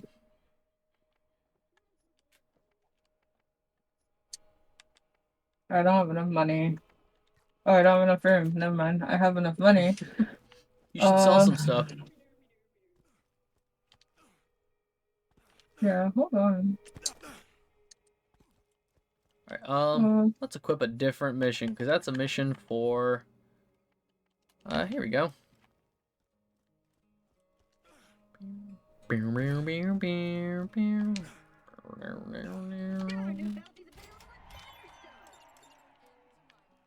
Okay. Hey, you the one killing all the crap when people ask? The catch a ride near Firestone is more busted than my mama's girl parts. Real appreciate you taking a poke at that. The system, not my mom. That dog down the Skagdan, know what I'm saying? I love him. The Scooter is one of the more like... He's so dumb he's wholesome kind of characters, you know what I mean? Yeah.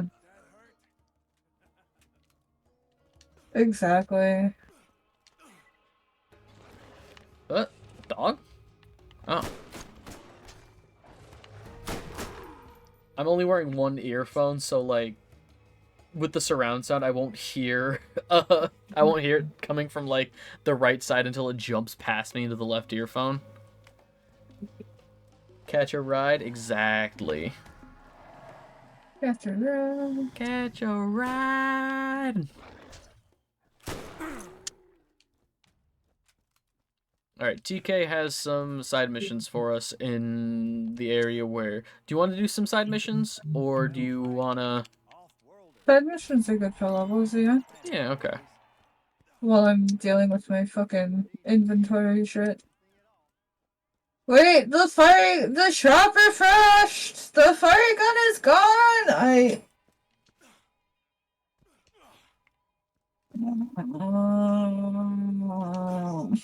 You okay? The fire gun I was selling things to buy is gone! This game loves throwing weapons at you. There will be other guns. I know, but In 5 levels, you probably wouldn't even have been using that gun. I was doing all of this menuing. Ah, okay.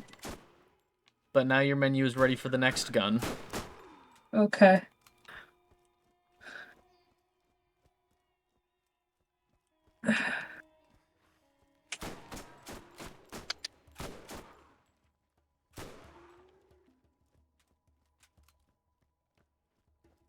Alright, let me know when you're ready and we can head back over to the arid hills? The arid Skag Gully.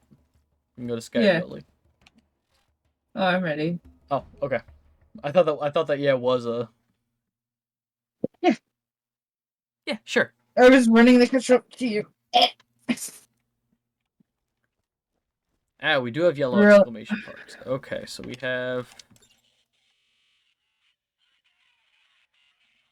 I'm just doing my shield capacity for now.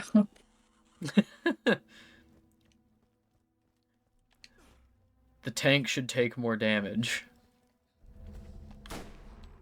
As the dedicated tank. Yep.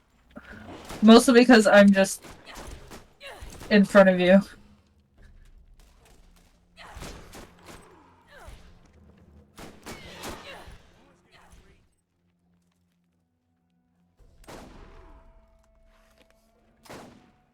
Come on.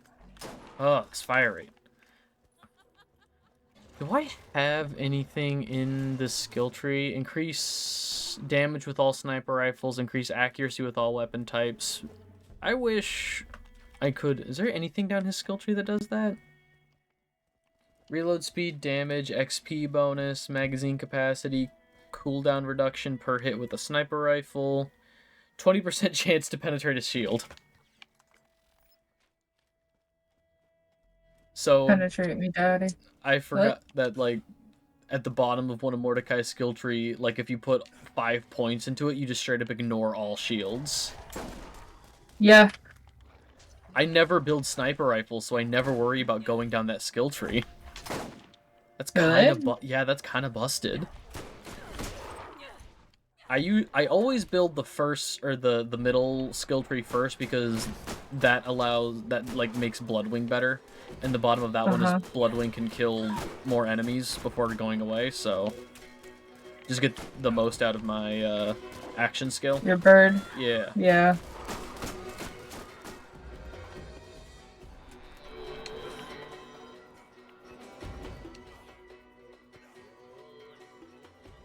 All right, rack time. Oh, I should have bought that shotgun. The rack hive was a really cool fucking fight. I love that fight. That is one point in the game where I think the scaling fails the game, because doing every side mission up until that point gets you a little over the level of that boss fight. So it can look really cool, but you can also just destroy it very quickly because all of like the glowing eyes and like the hive on its back, like it has very clear, obvious weak points to like do lots of critical hit damage.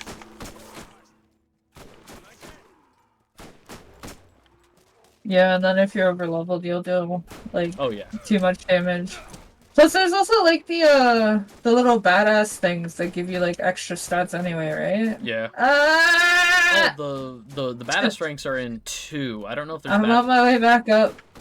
I don't know where I am, but I'm on my way back. So I fell off.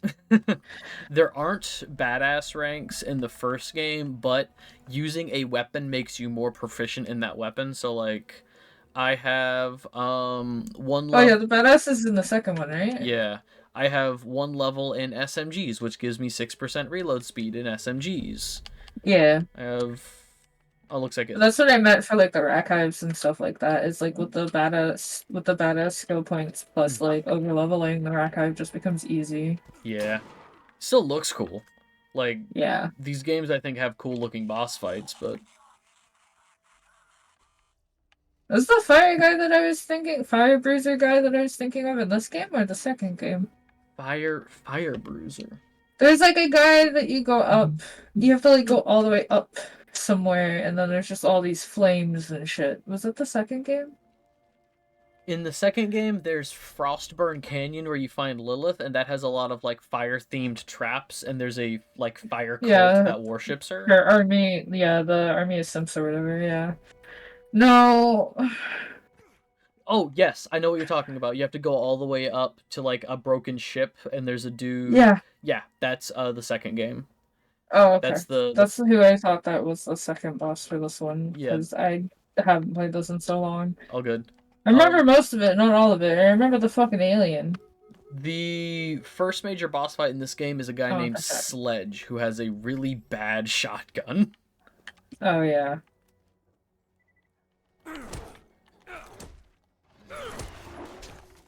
Ow, fall damage.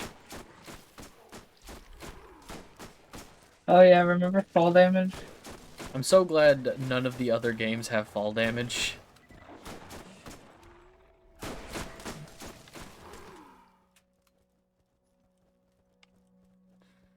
High fire resistance. We're not taking fire damage right now. If you want to sell something for more money, there's a shield back here. How much is it actually worth? $200. That's better than mine. You can have that one instead. I'm also full. Oh. Okay, would you... Oh, I just equipped that shield. Yeah. Yeah, I'll equip it. But now you don't have health regen. Did I have health regen? Yeah, that shield that you just dropped had very slow health regen. Oh. Do you want it back? No, I don't need it. I'll be fine. I'll be fine. Hold on.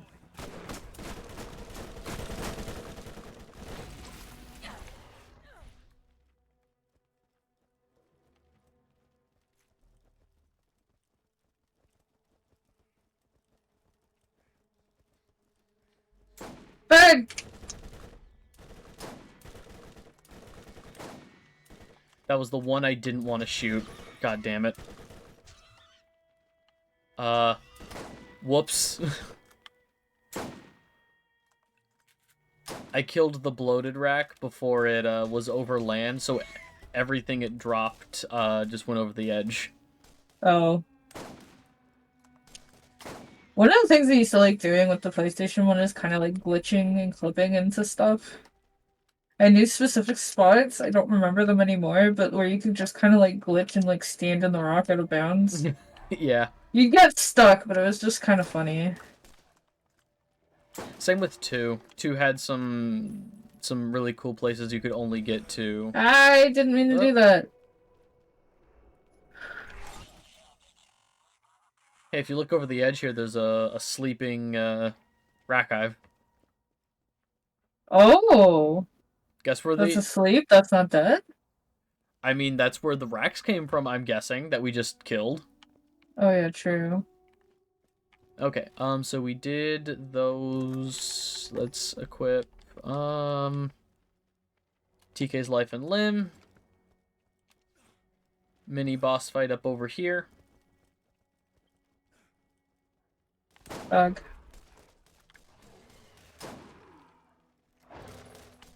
Huh? Oh. Dogs. I like spider ants. You know what I don't like? The fucking... Scythids? Scythids are okay. I like them better than drifters. Drifters, that's it, drifters. I don't like drifters. Oh my god. Ouch. Drift. Oh! Shield me.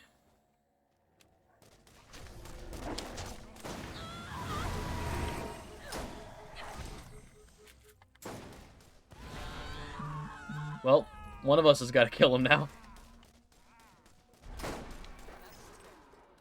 That's Heal gonna be me.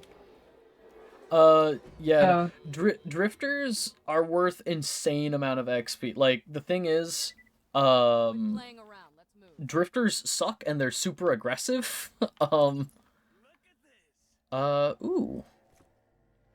they're also like fucking giant ass daddy long legs, and I really don't like daddy long legs. They make me, like, just even looking at their faces make me super uncomfortable. Yeah, I don't like them. I am not a fan of drifters, but if you have the monster, the big car from that DLC with the heat-seeking rockets, you can just stay really far out, fire shots at it, and It won't get near you, yeah. yeah, and you can kill them for lots of XP. Puns. I don't like those things at all. I don't want to go there. Can we skip T-Bone? But it works. Can we? But think about the Okay, you drive and I'll close my eyes. perfect. All right, $30, $129. Do you? I'm full. Like, I can't carry anything else. It's barely worth selling. I might drop it later if I find something better. That's also something I kind of miss from this game. That, like, the backpack upgrade slots you get from saving claptraps. Saving claptraps? I thought it was for Iridium. No, there's no iridium in this game. Oh, no, wait, no, there isn't. How did you get backpack slots then? You find, like, in certain areas, you'll find, like, a downed claptrap, and you have to go find a repair kit, like how we brought claptrap. Oh, yeah, the first one, yeah. Yeah. And that's how you upgrade your backpack slot. My memory is mixing up so much 2 and 3 now, maybe I don't remember as much. Like, I know the story and fighting the alien and Kraramex and the stupid like, yeah. But then I thought the fire guy was the next boss. Okay, And then I thought dogs. dogs. Wait, so they did not have those anymore in this? How do you upgrade your backpack? You upgrade your backpack by saving you upgrade your backpack by saving claptraps in this game, and then in the second game it's iridium, because canonically claptrap Iridium didn't show up until after you opened the thing, right? Yeah, iridium doesn't show up until after you open the vault, but also Yeah. claptrap is the last claptrap. Like, when you first meet him, he's making an igloo out of other disabled claptraps because Yeah. Jack Of the Jack hates them so much that he discontinued the whole line. Oh. Oh, that's right. I forgot they were created by Hyperion. Yeah, so that, like, there's an actual, like, in-lore reason why there's only one claptrap left, and you're not finding I always any- thought it was because of the interplanetary assassin thing that everyone hated them and like started destroying them. Or whatever the Claptrap DLC was. I never played it, but that's what I thought it was. Possibly. We can play through that one too. That one I think is a very fun plot. I really do like the plot of that one. But that one technically comes last in the storyline. That's the last, like, canonical piece from the first one. I'm also down. Oh, there's a guy right there. Yeah, he was staring at you. He was wiggling on my screen in a weird way. I thought it was a corpse that got stuck on geometry. Yeah. That happens a lot, doesn't it? Yeah.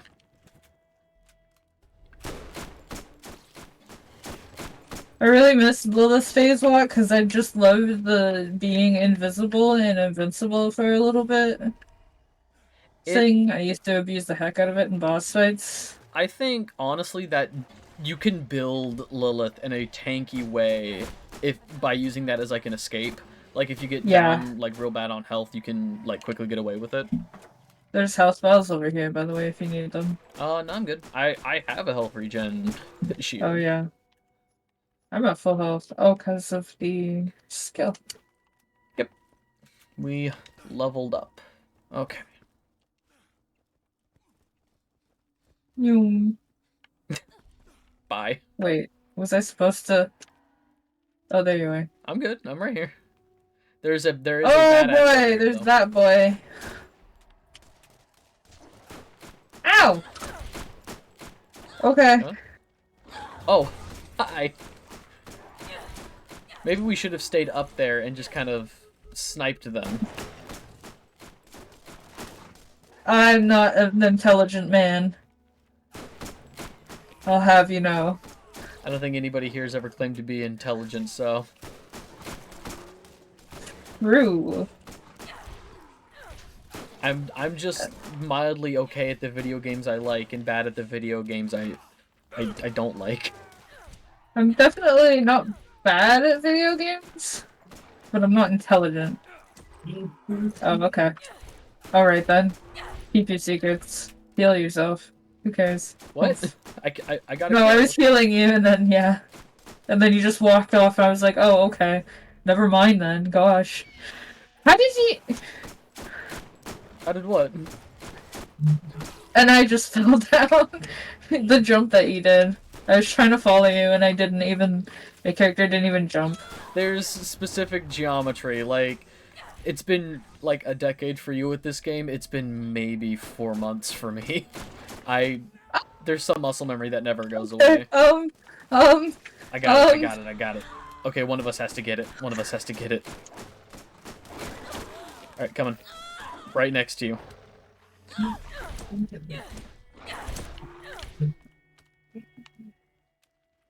Oof.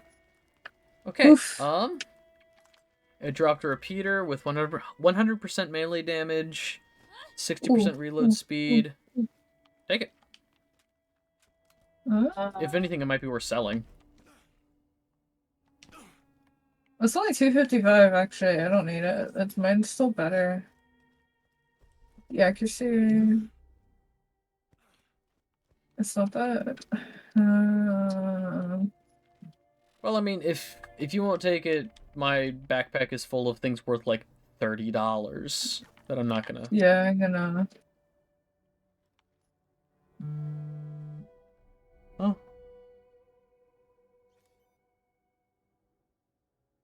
Oh wait, that's. What's a Merv grenade? Oh, they throw out several. Yeah, I like Mervs.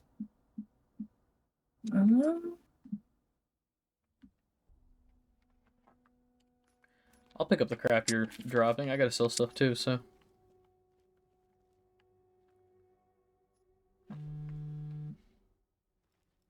I have to play Okami sometime. I own it. Ah.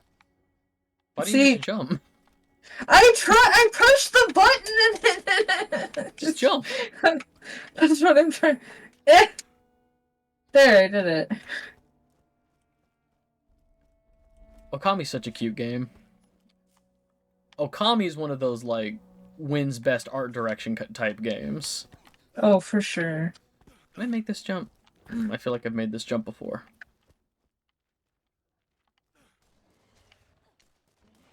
Yeah, I'll just go around.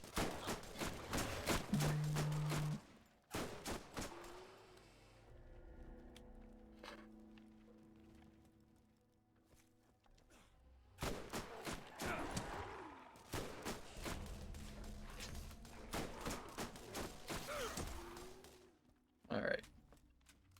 There's a hidden spot back here with the weapon chest, and more enemies.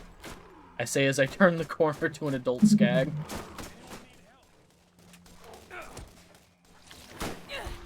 Fucking spitters. Oh, okay. You just jumped past me. Ow! Okay.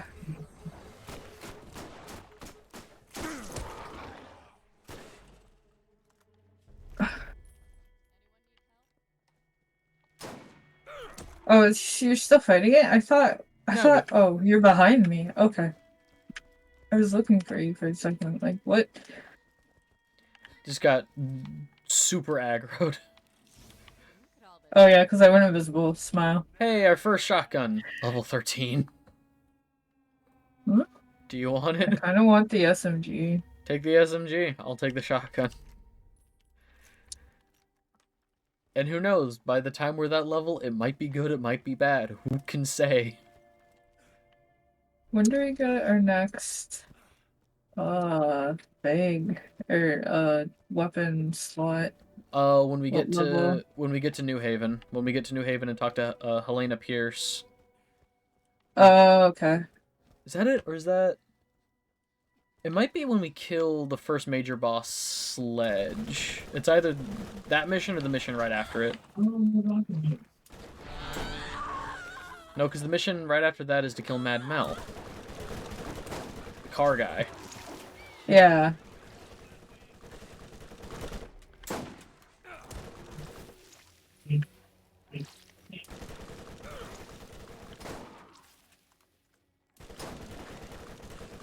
I think the most like noticeable difference in enemies is that they actually add like female enemies in 3, which I was just like, oh, Non-discriminatory murder. pretty much.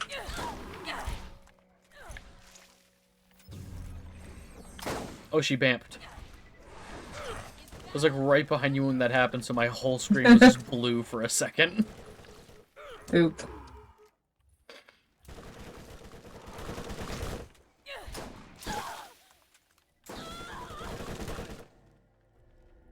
I do. Or did you take it? On You my probably screen, took it. on my screen it said you took it. Oh. Yeah, there's call outs at the top of the screen that say like so and so opened a box, so and so received money. Yeah, I noticed that. Okay. I was like, they didn't have that. They didn't have that 10 years ago. I'm honestly kind of glad they took it out of like some later games because it fills up the. It's a lot on the screen just to see constantly. So and so picked up $8. So and so picked up $8. Yeah, I know. Can you not turn it off? I think you can turn it off. I don't mind it. I'm used to it. Like I just saw that your submachine gun proficiency went up to level 2. I don't like. Why do you need to know this stuff? Who cares? What? There are no secrets between allies. I need to know how good you are with guns. I am doing my best. Ooh. Isn't that good for you? The fire sniper? I'll take it. It does about half as much damage as my current sniper rifle, but...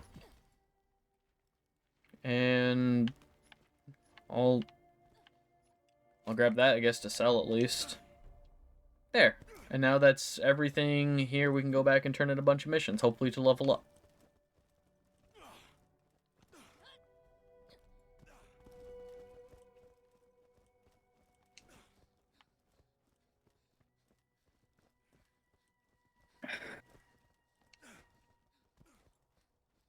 I wonder if, because in some Borderlands games, the enemy drops don't scale to your level. I'm curious if in this one they do. Because like in Borderlands 2, you could farm like an enemy for a certain weapon type, but it'll still only drop for like Doc Mercy, the first like mini boss, or one of the first mini bosses after you get to Sanctuary. Mm-hmm. That's like one of my favorite ones to farm, but he'll only drop like up to level 9 stuff. Oh yeah. So Not much you can do with that. Yeah. So I've been playing Borderlands 2 on and off with patches, and I'm level like 26 using a level 9 gun. It happens sometimes though. Sometimes you end up using like that level 50 thing for like 10, 15 levels.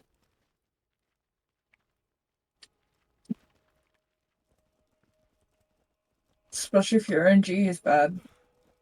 You just keep getting shit on a stick. Yeah. The problem is, like, the weapon that I like in Borderlands 2, there's only 2 enemies that it's, like, guaranteed to drop from. Like, this enemy has, like, a 5% chance of dropping it. This enemy has, like, a 0.5% chance. Like, it's in... The weapon is in their loot pool. Like, they have a chance of dropping it. And then it's just like, oh, this enemy type, like, anywhere in the game, maybe has a chance of dropping it. So I either deal with the level 9 one, or just keep... hoping that something else drops it. Yeah. Oh my god. Oh. So many dogs. Oh yeah, we're doing fine. One melee hit to take out a skag, we're doing fine. They are level 2 though. Alright, you know what? I'm trying to feel good about myself here. Oh, sorry. Hey, you want a bazooka? There's a bazooka for sale. Can I afford it? It is 7,000. I cannot afford it. Do you want some stuff? I can drop all of... I can drop all of my stuff if you want to sell stuff. If you want to sell, like, all of your sellable stuff and then sell all of my sellable stuff. What do you need? No, it's fine. Okay. You got what you need, now scram. I'll get, like, good rocket launchers later. I really like the fucking electric rocket launchers. I like the Leviathan, the green and white one that leaves, like, a trail. Oh, yeah, those ones are cool, too. Guess I'll hang on to these shotguns just because I don't have a shotgun yet. Sold.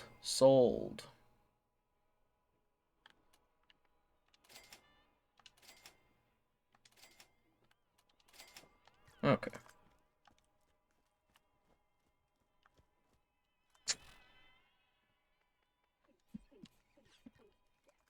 Let's hope 2 times is enough to... I like that they added in later games, instead of a nebulous number attached to the affinity for the element type, it actually says, like, % chance to deal element damage. Like, the sniper rifle says 2 times fire. What does that mean? 50%? It means 2 fire. 2 fire. But, like, 2 fire! in Borderlands 2, it's like, you have a 75% chance of inflicting fire damage. Yeah, it made a bit more sense. What? Oh. That guy. Okay. Dang. This got noisy. Oh, that's so loud.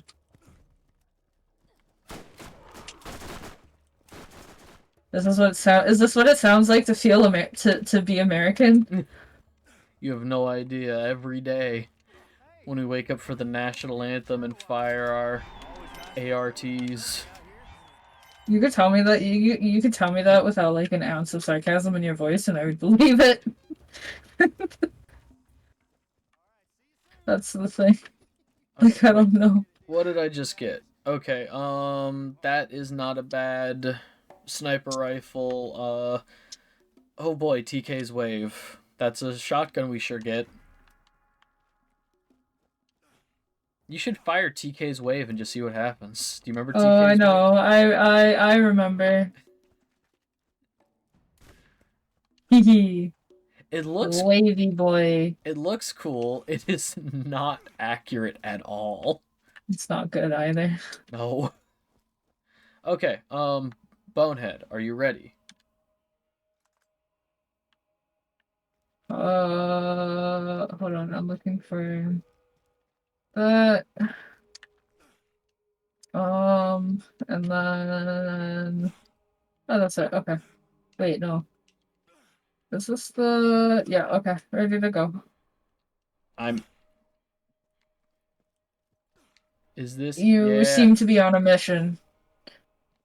I found Oh yeah, isn't there like a thing you can like jump into over there? And there's like a chest or something? No, there's just a secret claptrap hanging out of bounds over here. Oh. Hey, buddy. Is there... He doesn't talk. Oh yeah, that guy! He doesn't talk or anything. I just remembered he was here. Because you mentioned in the last area, like, clipping out of bounds and stuff. I'm like, oh yeah, there were some... My favorite game ever to clip out of bounds in is Elder Scrolls Skyrim. Yeah. All of the merchants, their shop inventories are programmed as just chests underneath the world, so if you clip underground, you can just take their you can just take all their inventory. I'm coming. Where are you? I'm coming, I'm right here. Come on, hell yeah! Did it. Okay. Oh, why am fine. Why am I using I'm not fine. Why am I using a fire gun on burning psychos? Okay. Hey, you should pick up his gun. I...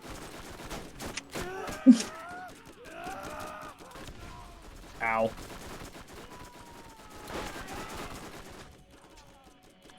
Oh, come on. Don't reload. Well, do reload, but reload faster.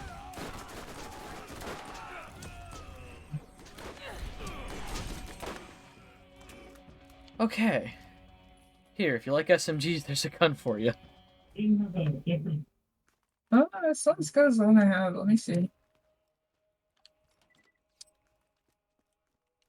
Well, excuse me. Yeah, it sounds good. You want it? There, I dropped it. Sure, I'll take it.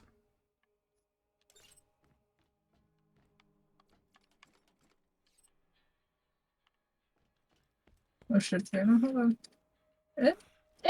Oh, I do. I need a better one. It's still white. Okay. Meow. I mean, this one does 2 less damage than my SMG, but it's more accurate, better firing. I'll take it. Yeah, it's not like slower than an assault rifle. God, I can't wait to do. Ah! Oh, did he jump? Okay. Oh my God. There. Are they done? I hope so. All 3 of them. The person died, I turned around to leave, got shot. Yeah, you just dropped down in my face. Okay, now we have a car. And it sounds like we'll be driving by ourselves.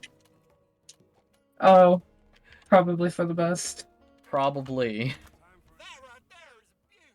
You're more than welcome to join me, however.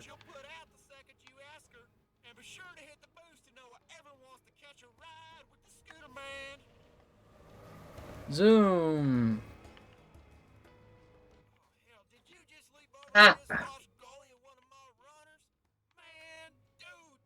Piss wash, golly. So tasteful. Yeah, I had a friend the other day, I got a clip of them, like, they were talking about, like, notes for, like, bass guitar or something like that, and they forgot what the ring finger was called, so they just called it shit cunt. They are Australian, by the way. Good finger. So they were just like, index, middle, shit cut, pinky, and I'm just like, what? It was, ah! Oh, I almost flipped. Yeah, what's the button? That way? There we go. Which way? That way? Available at the Firestone Bounty Board. Ow.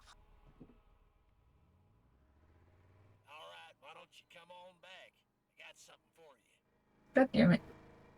I keep hitting the one. That was the one thing about driving is there's just like sometimes just that one indiscriminate rock, but there's like a lot of them and you just like go off the road a tiny bit and you just bump into it and completely stop. Dude, the driving mechanics in this game are bad. Like every other Borderlands game has done driving better. Yeah. Alright, got some missions. I'll turn this into Zed. Wait, you got the thing and already went all the way back? I'm sorry, I know this game. I'm on a mission. Ah! Oh, hey. Well, I would suggest not coming back to the entrance of the town. We got a weapon upgrade slot, so Hell yeah. I'll equip a shotgun. I'm just waiting for you to, So what's going on out there? It wasn't me, I swear.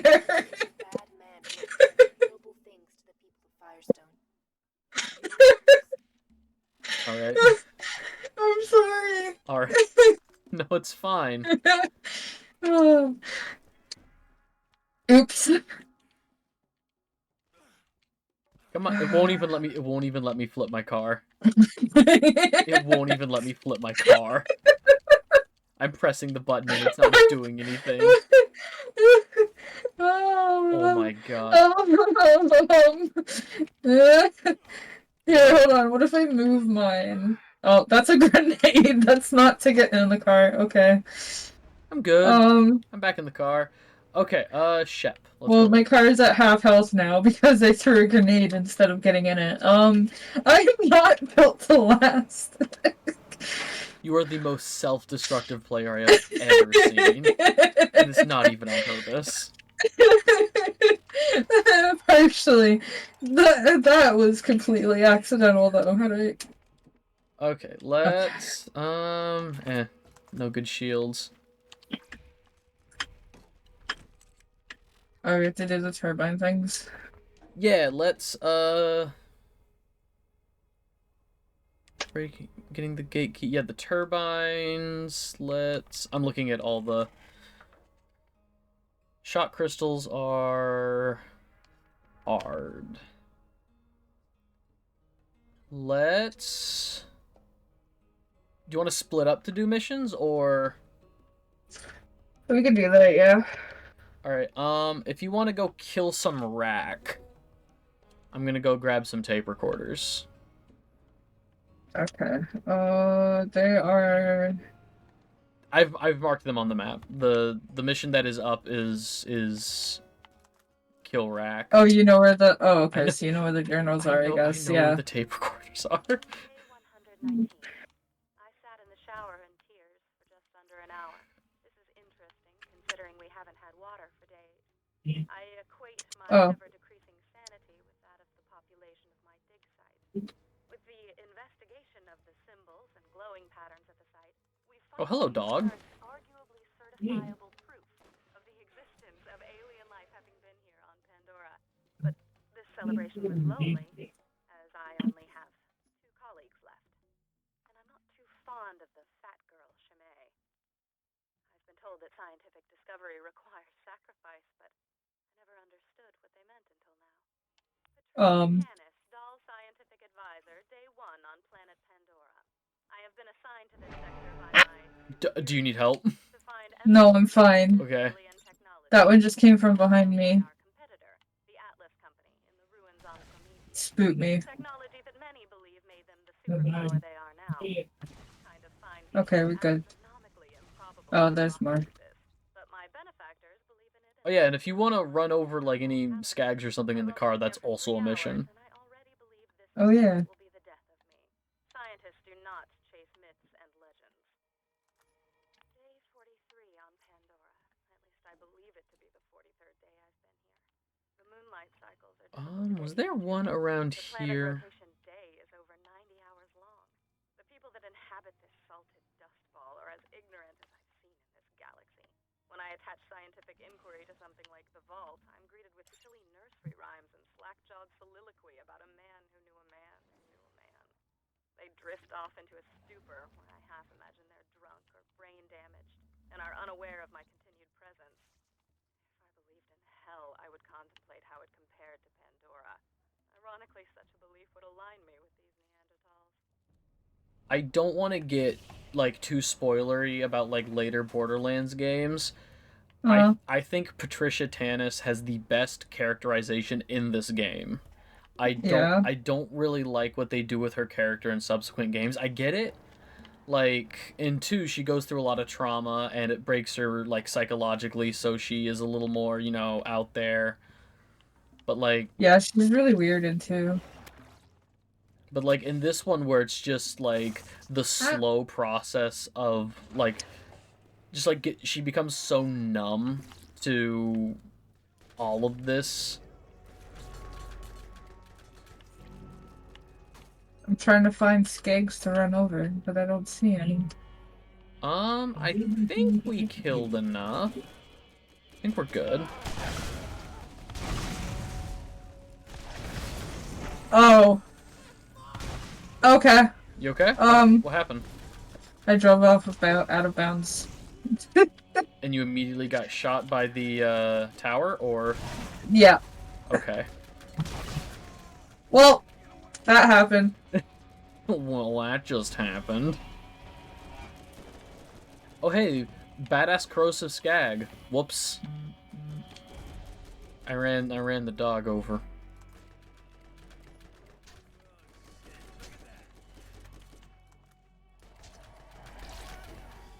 Oh, my car's about You got to a thunder explode. weapon? Huh? It's not a, it's called the Thunder, but it's just high impact. It's not actually elemental in any way. Oh, okay. Which sucks, but you know. Okay.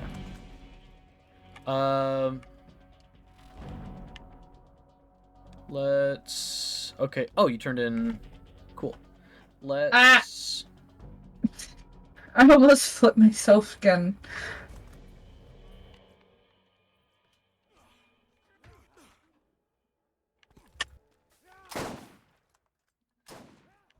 Come on. Hit him, goddammit. Squish. Squish. Wait. I missed. Squish. Oh, down I go. Uh-oh. Oh, that is uncool. I'm not far. You can't get in. It's locked from the inside, so... Oh. So what just happened was, one psycho pulled a pin, and, like, when he blew up, it knocked me into, like, this roof opening. And you're supposed to, like, open the door from the inside once you get down here. And then once I got knocked down, a psycho inside pulled a pin. Oh. And they pulled them, like, almost simultaneously, so, like, I got knocked down and immediately blew up. Well. Awesome. But my car should still be tucked into the corner of the... Yeah, cool. Okay. Oh, hi. Hello. I'm just squishing every... Oh. Fuck! Please do. Please... No. Are you stuck? If you get out of the vehicle, you should be able to melee it and it'll do like a flip or something out of it. Okay. I'm gonna go grab that journal now and not blow up. I'm gonna hope I don't blow up anyway. I'm pretty sure I like 100% of this game. I did like all of the quests and stuff. I did the second run too.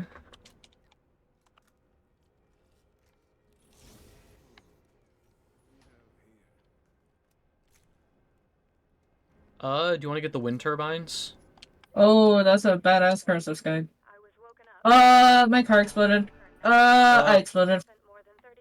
Okay. I was trying to roll over it. Okay, coming. How far away are you? I'm fine. Fuck! Why am I reloading now? God. On my way, on my way, on my way. Okay. Okay. Oof.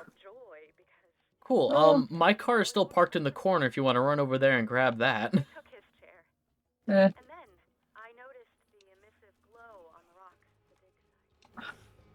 Just a second.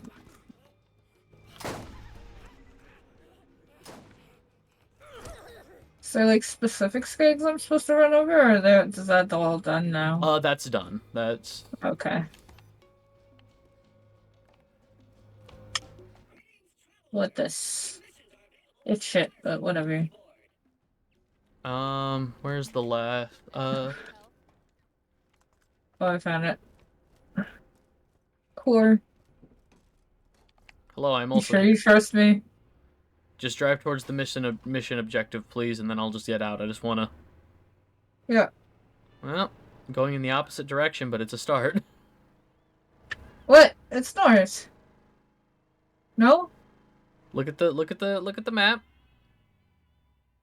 See, It says it's not. the diamond on my screen is behind us. It was north for me. Until I opened the map. Okay. Never mind then. Okay. It literally was overlapped with the end. Oh, weird. Yeah. Oh, ow. Okay. Alright, I'm good. If you want to go turn all these in as well, I think Shep and then the Firestone Bounty Board. Yeah. We have, I think, 3 missions? 2. 2 missions to turn in, and then... Oh, the last... Where's the last... The last recording is in some barrels. That's right. Wait.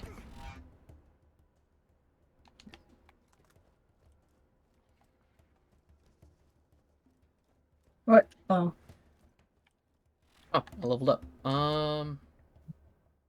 Oh, increase reload speed, please.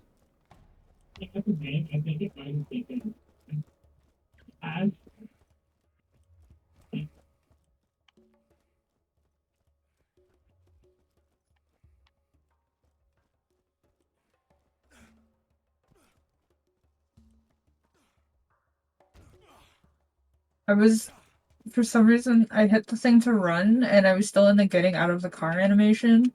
My character's feet hit the floor, and it still honked the horn. I was like, oh, okay. Where am I? What the fuck? Going too fast for the game. I don't know, where are you? Oh. Not where I wanted to be. I'm not magic. I can't see where you are. There, that should show you I where know to, where I am that now.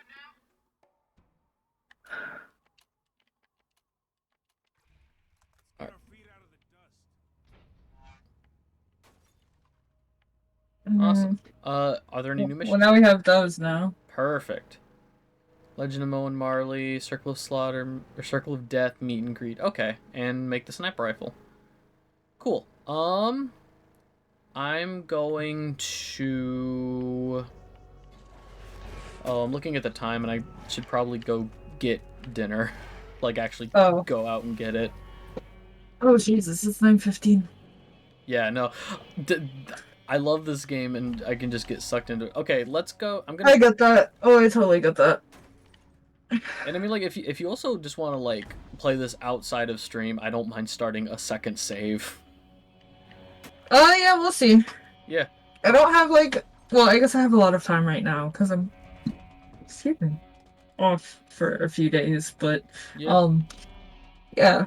I've just been, like... Yeah, I'm done. Like, when I'm not streaming, I've just been, like, playing, like, Monster Hunter World with friends and stuff, so, like, I'm down to play anything if, like, I'm kind of down for Monster Hunter. I'm still only high rank in that game. I never completely finished it. Me either, because I just started. Oh, well, yeah. I'm gonna take us to if you need a fourth. I'm gonna take us to a side area just so we have some place to start next time. Okay. But yeah, that was fun. I Yeah, you realize how chaotic and self-destructive I am. No, it's fine. Like, it honestly... I just running guns a-blazing. Whatever happens, happens. Exactly. We'll figure it out when we get there. Oh, stretch. Is my chair not up all the way? There we go. It's gotten me this far in life, which admittedly isn't very far. But I'm old now, so there's that. I survived. Alright. I want to thank people for stopping by and hanging out. I super appreciate it. We super appreciate it. Like, what else did we talk about? We didn't play games this year? What? We did.